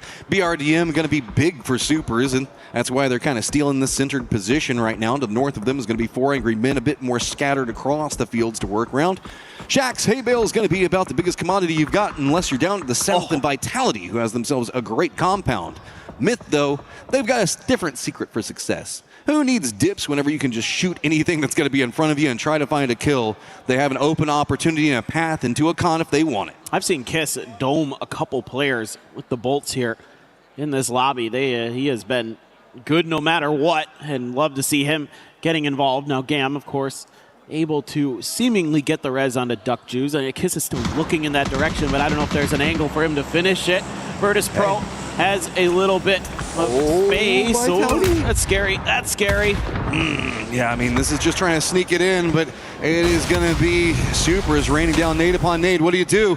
It's going to be Levante, I think, leading the charge forward to see if he can get a nade, but the BRDM is so strong, man. What do you... You can't really deal with it other than just dropping a couple of nades on top of him. Levante just has to deal with the threat right up in his face and just keep burning utility piece after utility piece for it. Yeah, Vitality in kind of an awkward spot where they're trying to make their way forward. They want to deal with that BRDM in front of them, but it's really, really tough to when you still have some players and teams behind them. Nemesis making a rotate, nowhere to really go on the western side, and it's going to be Twisted. It's going to take shots at them. Petrichor to the north, nowhere to go. They're going to have to be bumping right into Gam. And it is just Myth, slow, steady approach. Walking in is, what do you even have to deal with down here? There is no space, super flat terrain. It is just shoot whatever pops in front of you. And Petrichor Road gets demolished on their rotate by Gam. Oh, I hope we have the replay for that grenade. Tanvu hit an absolute banger onto Petrichor Road on their way in. Baron will land one of his own. Shadow Esports eliminated in 10th, but a really nice day for them. 35 points, nothing to sneeze at. Myth now a little bit of a forward maneuver to gain a little bit of space. And look at this nice little dip that's been created for them. That's not a little dip. Look at how many explosions That's true. It's a big dip. That is like, you could stand up in that dip and still have cover. That is... You call it the Big Dipper. I give it to you. I give it to you. Supers on the other side of that are just continuing to use the BRDM to make sure that Vitality doesn't get too close. See if they can scout out anything else. Over the west, and Nemesis is just trying to creep their way and get into the circle. Twisted's just going to make their life hellacious moment by moment as it goes, as most of our teams are playing over into the east. It's just Gam up to the north, R8 kind of the northwest, and this is what I was afraid of. Well, it's but it has to be on target. It's absolutely nothing. Nobody's in those trees. The Super's BRDM, by the way, is about to die. It is on its last legs. They could have just dropped the mortar into a point that they knew had a couple of cover points to play from, so that way they could get there. I wouldn't be surprised, because it looks like it came out from GAM. Now, Myth, where do you go? You've got a couple of different opportunities in front of you, and it looks like it is going to be the backstab onto Vitality. Well, Vitality has been trying to deal with the Super's BRDM for a very long time, and I think they finally did, but it's the wrong moment for them. Baron again with the grenades, doing it. 6 kills for him on the board. 9 kills overall for Myth, and it feels like there's more to be had. Circle pops. It goes more to the south, so that's going to be Supers in there, burnt up BRDM pretty much in the center of it. But guess what? To the west of that, it's Twisted. To the north, 4 Angry Men. Everybody else, welcome to the fields. And how does the grass grow? With blood. Yeah, no doubt. And realizing that they have the Supers pretty well dead to rights here. There you go.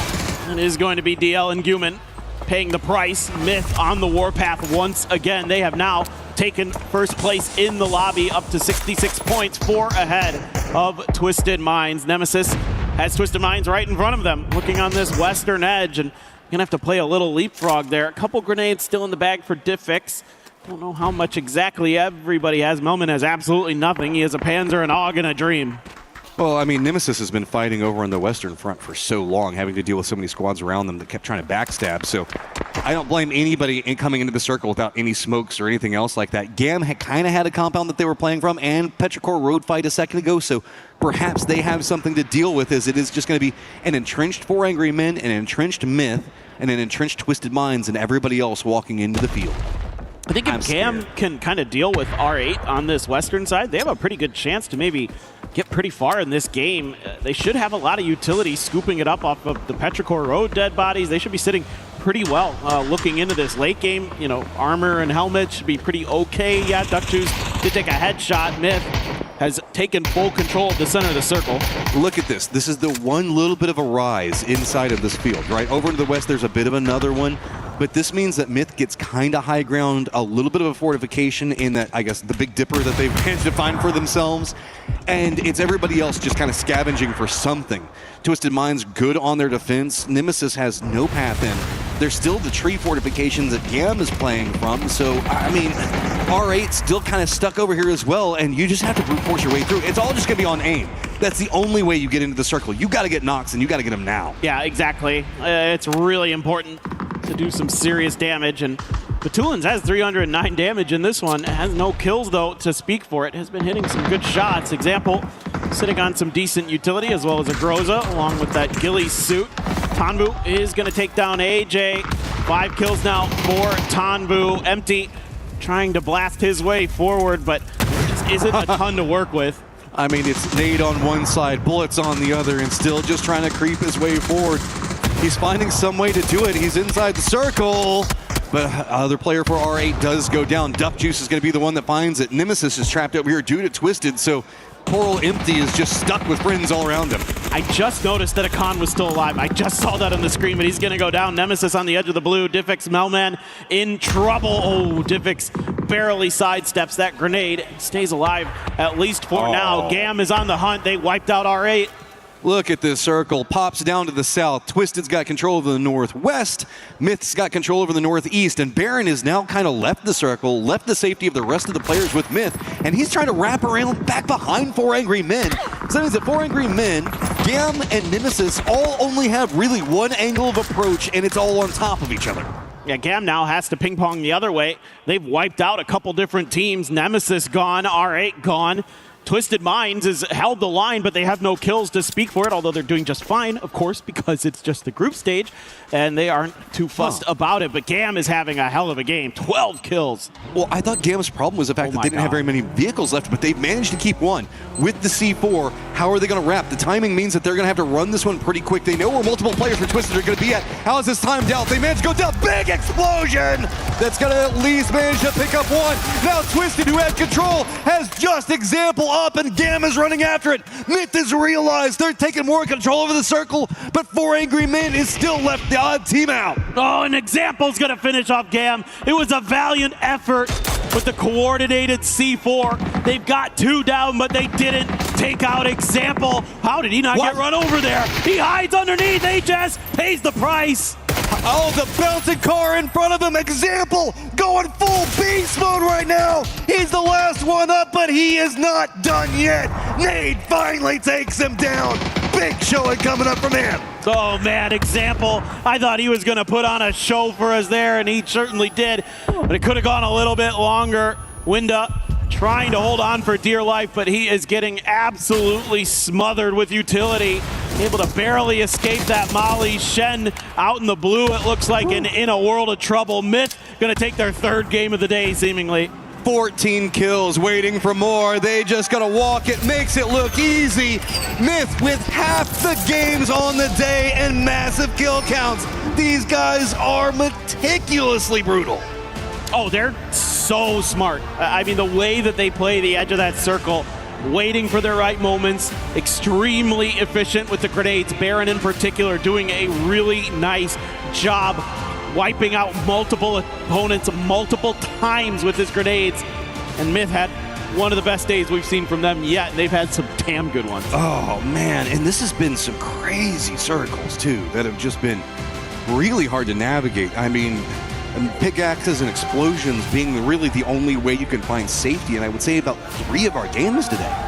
Yeah, for sure. Those field circles in particular, it's almost a blessing and a curse to have like the ability to remove the terrain like that. You know, it makes it a little more exciting, but it also just makes it so much harder in those situations because everybody's doing the same thing, and trying to navigate those spots is very difficult to keep track of everything, and you never know when like new, dips are going to be created, who knows where, and then players can somehow hide underneath your vehicle. It's crazy. This has just been an absolutely wild day. I mean, Made in Thailand just made with success right now, and Twisted Minds, who came in with really no expectations, having a crazy day of their own. I still am just dumbfounded by how long Example survived in that last game. Oh, there's a reason he's maybe the best to ever do it, right? He is just incredible. He is so fun to watch, so smart. The reactions, obviously, through the roof. The individual skill, we know, and the brains are huge on that Twisted Minds team. It's a thing of beauty. We also did see GAM starting to find more, I guess, creative plays coming in the later stages of that using C4. It's really hard to drive a vehicle across the circle like that in a more flat terrain and still time out the C4 to explode whenever it needs to, because it'll often drive too far past if you come in with the wrong speeds. It's to be able to perform in that whenever you're under that much duress is really difficult, and especially you're getting shot and you're probably going to get knocked out of the vehicle. Like, no, my job is to get this in. You're like Luke Skywalker running down the Death Star trenches. Like, doesn't matter if I get shot, I just need to get this shot off. On target. Stay on target. Yeah, and they did, and that's something they have done a lot in the past. Back when they're the Expendables, like I remember those C4 hits that they would try to varying levels of success. That one was one of their better ones. I think the way they played that end game, like when I said, okay, you need to clear R8. From that moment on, they played that game about as well as they could. Like, they racked in a ton of kills. They cleared so many different edges. That is like textbook edge PUBG. They did such a nice job there. I was really impressed with GAM. Oh, VP, man, it's like they're playing good in a day where everybody else is just finding miracles. Yeah. And I feel bad about that, because it's not like they're like struggling. They just can't find what they want. But we've got ourselves an interview with the man, the myth, the legend himself, Kiss. The Myth. I like that one. That was good. I've got Kiss here from Myth. Kiss, let's have a quick chat, okay, before I let you go. Talk to us about today. 3 wins, an extremely strong day. Talk about those final moments of map 4, if you could, okay? Rondo, you guys faced off against AGAL at the very end of that map. It was a really strong show out. You had 1 player down as well, and you managed to win. Talk about the approach of how you guys managed to overcome AGAL to win that map. ก็ก่อนอื่นเลยนะฮะแสดงความยินดีด้วยนะฮะวันนี้3ไก่นิ่มๆนะฮะมองย้อนกลับไปที่เกม4กันหน่อยดีกว่าฮะรอนโดครับตอนที่เราต้องปะทะกับ AGAL ตอนนั้นเราเสียไปแล้ว1ผู้เล่นตอนนั้นมีอะไรเข้ามาในหัวกันบ้างฮะถึงแบบว่าเล่นออกมาได้สไตล์ขนาดนั้นได้เรียกว่าเป็นมีกำลังใจแล้วกันครับเพราะว่าเราปลดล็อกไก่ตั้งแต่เกมแรกแล้วเราก็รู้สึกว่าทุกคนนะมีความแบบว่าปลดล็อกในตัวเองครับและทำให้ทุกคนเล่นได้ดีขึ้นในทุกๆเกมมีกำลังใจในการเล่นมากขึ้นเพราะว่าเราปลดล็อกไก่แล้วไม่มีความกดดันแล้วครับ Yeah, because it's like we already got the first chicken already, so we have no pressure at all. We just gonna play aggressively and giving them everything we got. I like that. Now, Jacob has joined your team this year. Joined in as the IGL. He's obviously been incredibly impressive. Talk to us about his style as an IGL and how he's able to lead you guys to so much success. มาที่เจคอบกันบ้างนะฮะเพิ่งเข้ามาเลยปีนี้มาเป็น IGL รู้สึกยังไงบ้างฮะกับการเล่นของเขาแล้วก็การสั่งแผนของเขาฮะก็รู้สึกดีมากครับที่มีเขาเข้ามาในทีมแล้วก็รู้สึกว่าทีมเล่นกันเข้ากันได้ดีมากครับแล้วก็เรียกว่าเขาเป็นผู้เล่นที่เติมเต็มให้ทีมเลยแล้วกันครับใช่ Yeah, because like to be honest, we were very happy and excited to have him in our team, and he became our IGL. I think he's like one of the X factor of MITH. Oh, the X Factor. Let's go. Kiss, thank you so much for joining us in this awesome interview. Congratulations on such a very strong day one in groups. Obviously, we've got more action to come your way. But you know what? Myth are absolutely popping off right now, and that's undeniable. But don't go anywhere, because we've got another interview lined up across the stage. It is, of course, Kalaris. That's right. Thank you very much, Barney. Thank you very much, Kiss. Of course, I've got Nixie here with me from Virtus Pro. A little bit of a shift of gears here. Not been the easiest day for Virtus Pro here, Nixie, to get things rolling. Talk to me about the day and how it's been so far. I mean, we started off strong with 13 points on Erangel. Then it kind of fell off because we're just trying to get used to like the server, because it's a little bit different experience, I would say. So yeah, we're just trying to get used to the server and like, I don't know, kind of keep the pace up from the first game, but yeah, we just died in rotation every game almost, so yeah. Maybe a bit of a bounce back in the next days. Yeah, we'll see. We'll see. Of course, you did find your footing a little bit more on Tago. Can you talk to me about that and how it was going down? It was going to be difficult, I suppose, to deal with where Twisted Minds was compared to your position, of course, but before that and everything that was going on. I mean, we got a really good zone first to sixth. We kind of like caught 6 zones, and then we had to play out of the compound. I would say we played good. We had good information on the teams around us, and we kind of lost Beamy for no reason to DNS guy, I think. And then it was 3-4 endgame against Twisted. I would say it was possible to win, but yeah, we didn't win. So it was possible, definitely though. So yeah, second place. All right, coming into your next day of groups then, are there any teams on the other side that you're going to have to go up against that you might be concerned about? Maybe they're kind of dropping near you. Obviously, you said on Tago with DNS, you were actually able to catch 1 or 2 of them in the previous one, and then, as you say, had a little bit of a loss here and there. So what about the teams that you're going to be coming up against next? I mean, not really. We're not getting contested on any of the maps, I hope. So far, we're not getting contested. So, yeah, I would say, no, not really. Like, we are just going to go tomorrow with the same confidence, the same everything, and we'll see. We're going to qualify. All right, well, thank you very much for joining me, Nixie, here. Good luck for your next day. And that is us done and dusted here for the interviews. Let's wrap things up and get our first day all done. And even though he might not be happy with his performance today, still a good performance considering that the top 16 after groups will be moving on to the finals. But we saw the confidence there coming in with Myth as well. And we were talking about predictions, and hopefully you were able to go to the EWC website and the app and put in your predictions, because these 2 amazing lads with me were able to predict it. Even though I wasn't going to put them on the spot, they were like, Myth. You guys were right. I mean, they won 2 already. We've been around.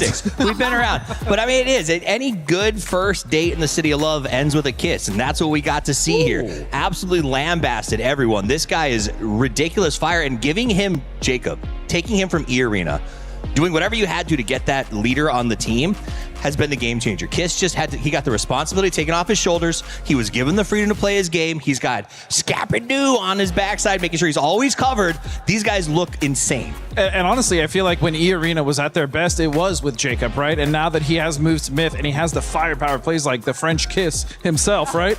It's perfect. It's absolutely perfect. And I think that's why Myth have not only dominated today, but dominated so far this year. How many Kiss jokes can we fit into a broadcast? Probably a lot. All of them. It's a tongue just twister. wait until tomorrow, the beginning. We'll see how many we can just until tomorrow. That's it. Yeah. But for the squad, it wasn't just Kiss. It wasn't some of the other players. Baron was able to actually perform really well in this last match, being able to put up those kills. And talking about teams that were able to perform well when nobody, by the way, we did expect Myth to do well. One team that we weren't expecting to do that well was Twisted. Big But the adversity, honestly, it didn't feel like it was there. They started off slow, Lays, but they were able to pick it up and pick it up in a big way. Yeah, I mean, we always have this conversation about placement and aggression versus eliminations, and I've brought the stats for you guys. Ooh. Obviously, we're looking at our top 3 teams. I'm going to give you a little bit of a breakdown up until match 5, but Twisted Minds had a placement average of 6.6. However, drum roll please, their elimination average is 8.4, which is actually wild above Team Liquid at 5.8 and Myth, who was on 5.6. Okay, so if you can see where that aggressive playstyle comes from, that's right in the stats there. But I mean, coming out of that final match, that probably would have improved their placement average as well, coming out at 3rd. But you know, they weren't able to hold on to that little top of the title because I think Myth got the same memo. I also have to say, example proning in that defilade. On the second car, I was talking to James about it, and I said, do you think he did it on purpose? He said, no, surely he drop-shotted. But still, in all my years of watching, playing, whatever this game, that was one of the sickest things I've seen. That was so cool. Play of the day. I feel like for me, that one has to be play of the day. We'll get a chance to maybe replay it tomorrow at the start of the show. But this is what the overall is looking like after 6 matches. It was Group A versus Group B today. Myth, with the consistency, with the amazing gameplay that we saw out of them, no surprise that they're currently in first place after those 3 wins. And also Gami Esports. This is a team Godspeed that I feel like today they started off strong and then they weren't too flashy, but they're currently finishing in 3rd place. Yeah, I mean, this is obviously a very strong roster. We've been aware of Tonfu, Duck Juice, Clories. I mean, Honga, these guys have been around forever, but what they were able to do today on the comeback, bringing it, especially in that last game, I think was very important because, I mean, we talked about Shadow Esports, right? And they're good, and we think they're doing great, but I think 35 points is not enough, even though they're in 5th place now. You talked about it, 17, dealing with them in the hot drops. That's going to be a freaking nightmare. Do you remember last time we saw 17? Every time they hot drop, they just demoralize the other team. I mean, I firmly believe part of this game in the early is loot efficiency. The idea of knowing your drop spot, getting it quickly, and getting out fast. They're going to get displaced. They're not going to drop 17 tomorrow. And that means they're going to be working somewhere that they're not as comfortable and practiced in, and that's going to be a challenge for them. Yeah, I'm going to be looking at AGAL here in 12th spot with those 23 points. Yeah, absolute yuck, considering that's also a team that's fighting for that club championship. A lot of people don't want Falcons to win. We'll see if they're actually going to be able to have what it takes to compete against them. Team Vitality, by the way, was one of those squads that were able to bring it back as well after half of the day. Yeah, I mean, to see them bounce back. They're a solid roster made up of some really good players, so you know that 1 or 2 bad games is never going to hold them down. I'm frustrated seeing the defending world champions, though, in 14th place, Lace. Yeah. We saw that. We made the jokes. But this is surprising. This is really surprising and a little bit hurtful because, yeah, we talk about this roster and this is something that they should be able to capitalize on, but it seems like a lot of zones did not go their way, a lot of play styles did not go their way, and it's really reflecting on that leaderboard now. But, you know, they do have the tenacity. A lot of these teams obviously do know how to bring it back. And we talk about the mentality of these teams as well. You know, sometimes when you get into the bottom of these leaderboards, it can be difficult to get yourself out of that mindset. But look, I 100% believe that they can, and just not going to be today.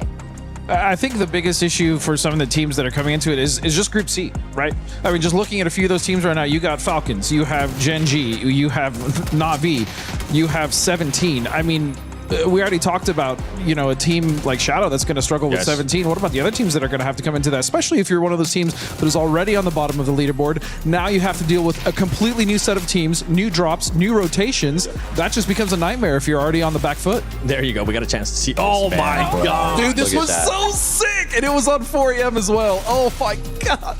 That second prone was just that's why he's the GOAT. I don't care what anybody else says. He's got PGC. He's got EWC. He's got PGSs. He joined Twisted Minds after dominating the world with Na'Vi. This guy is insane, and that's why he's on every fantasy roster I'll ever build. I usually pick him first every time. 100%. You were saying he was hot? Just drop shot.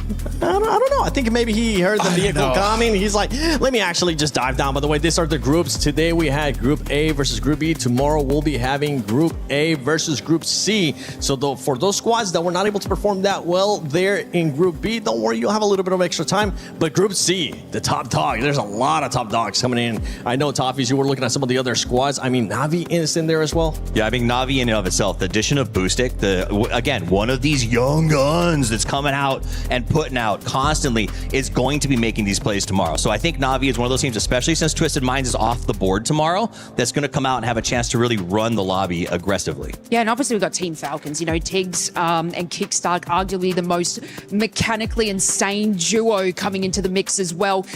Coming off of a EWC win in 2024, if I'm not mistaken. Yep. So they're going to be wanting to obviously bring that home. And if I want to bring in like the club championships into the mix as well, guys, and this is to throw in Twisted Minds as well. Twisted Minds are doing incredibly well for their club championship. And Falcons, I feel like PUBG guys, you might need to pick it up for them a little bit.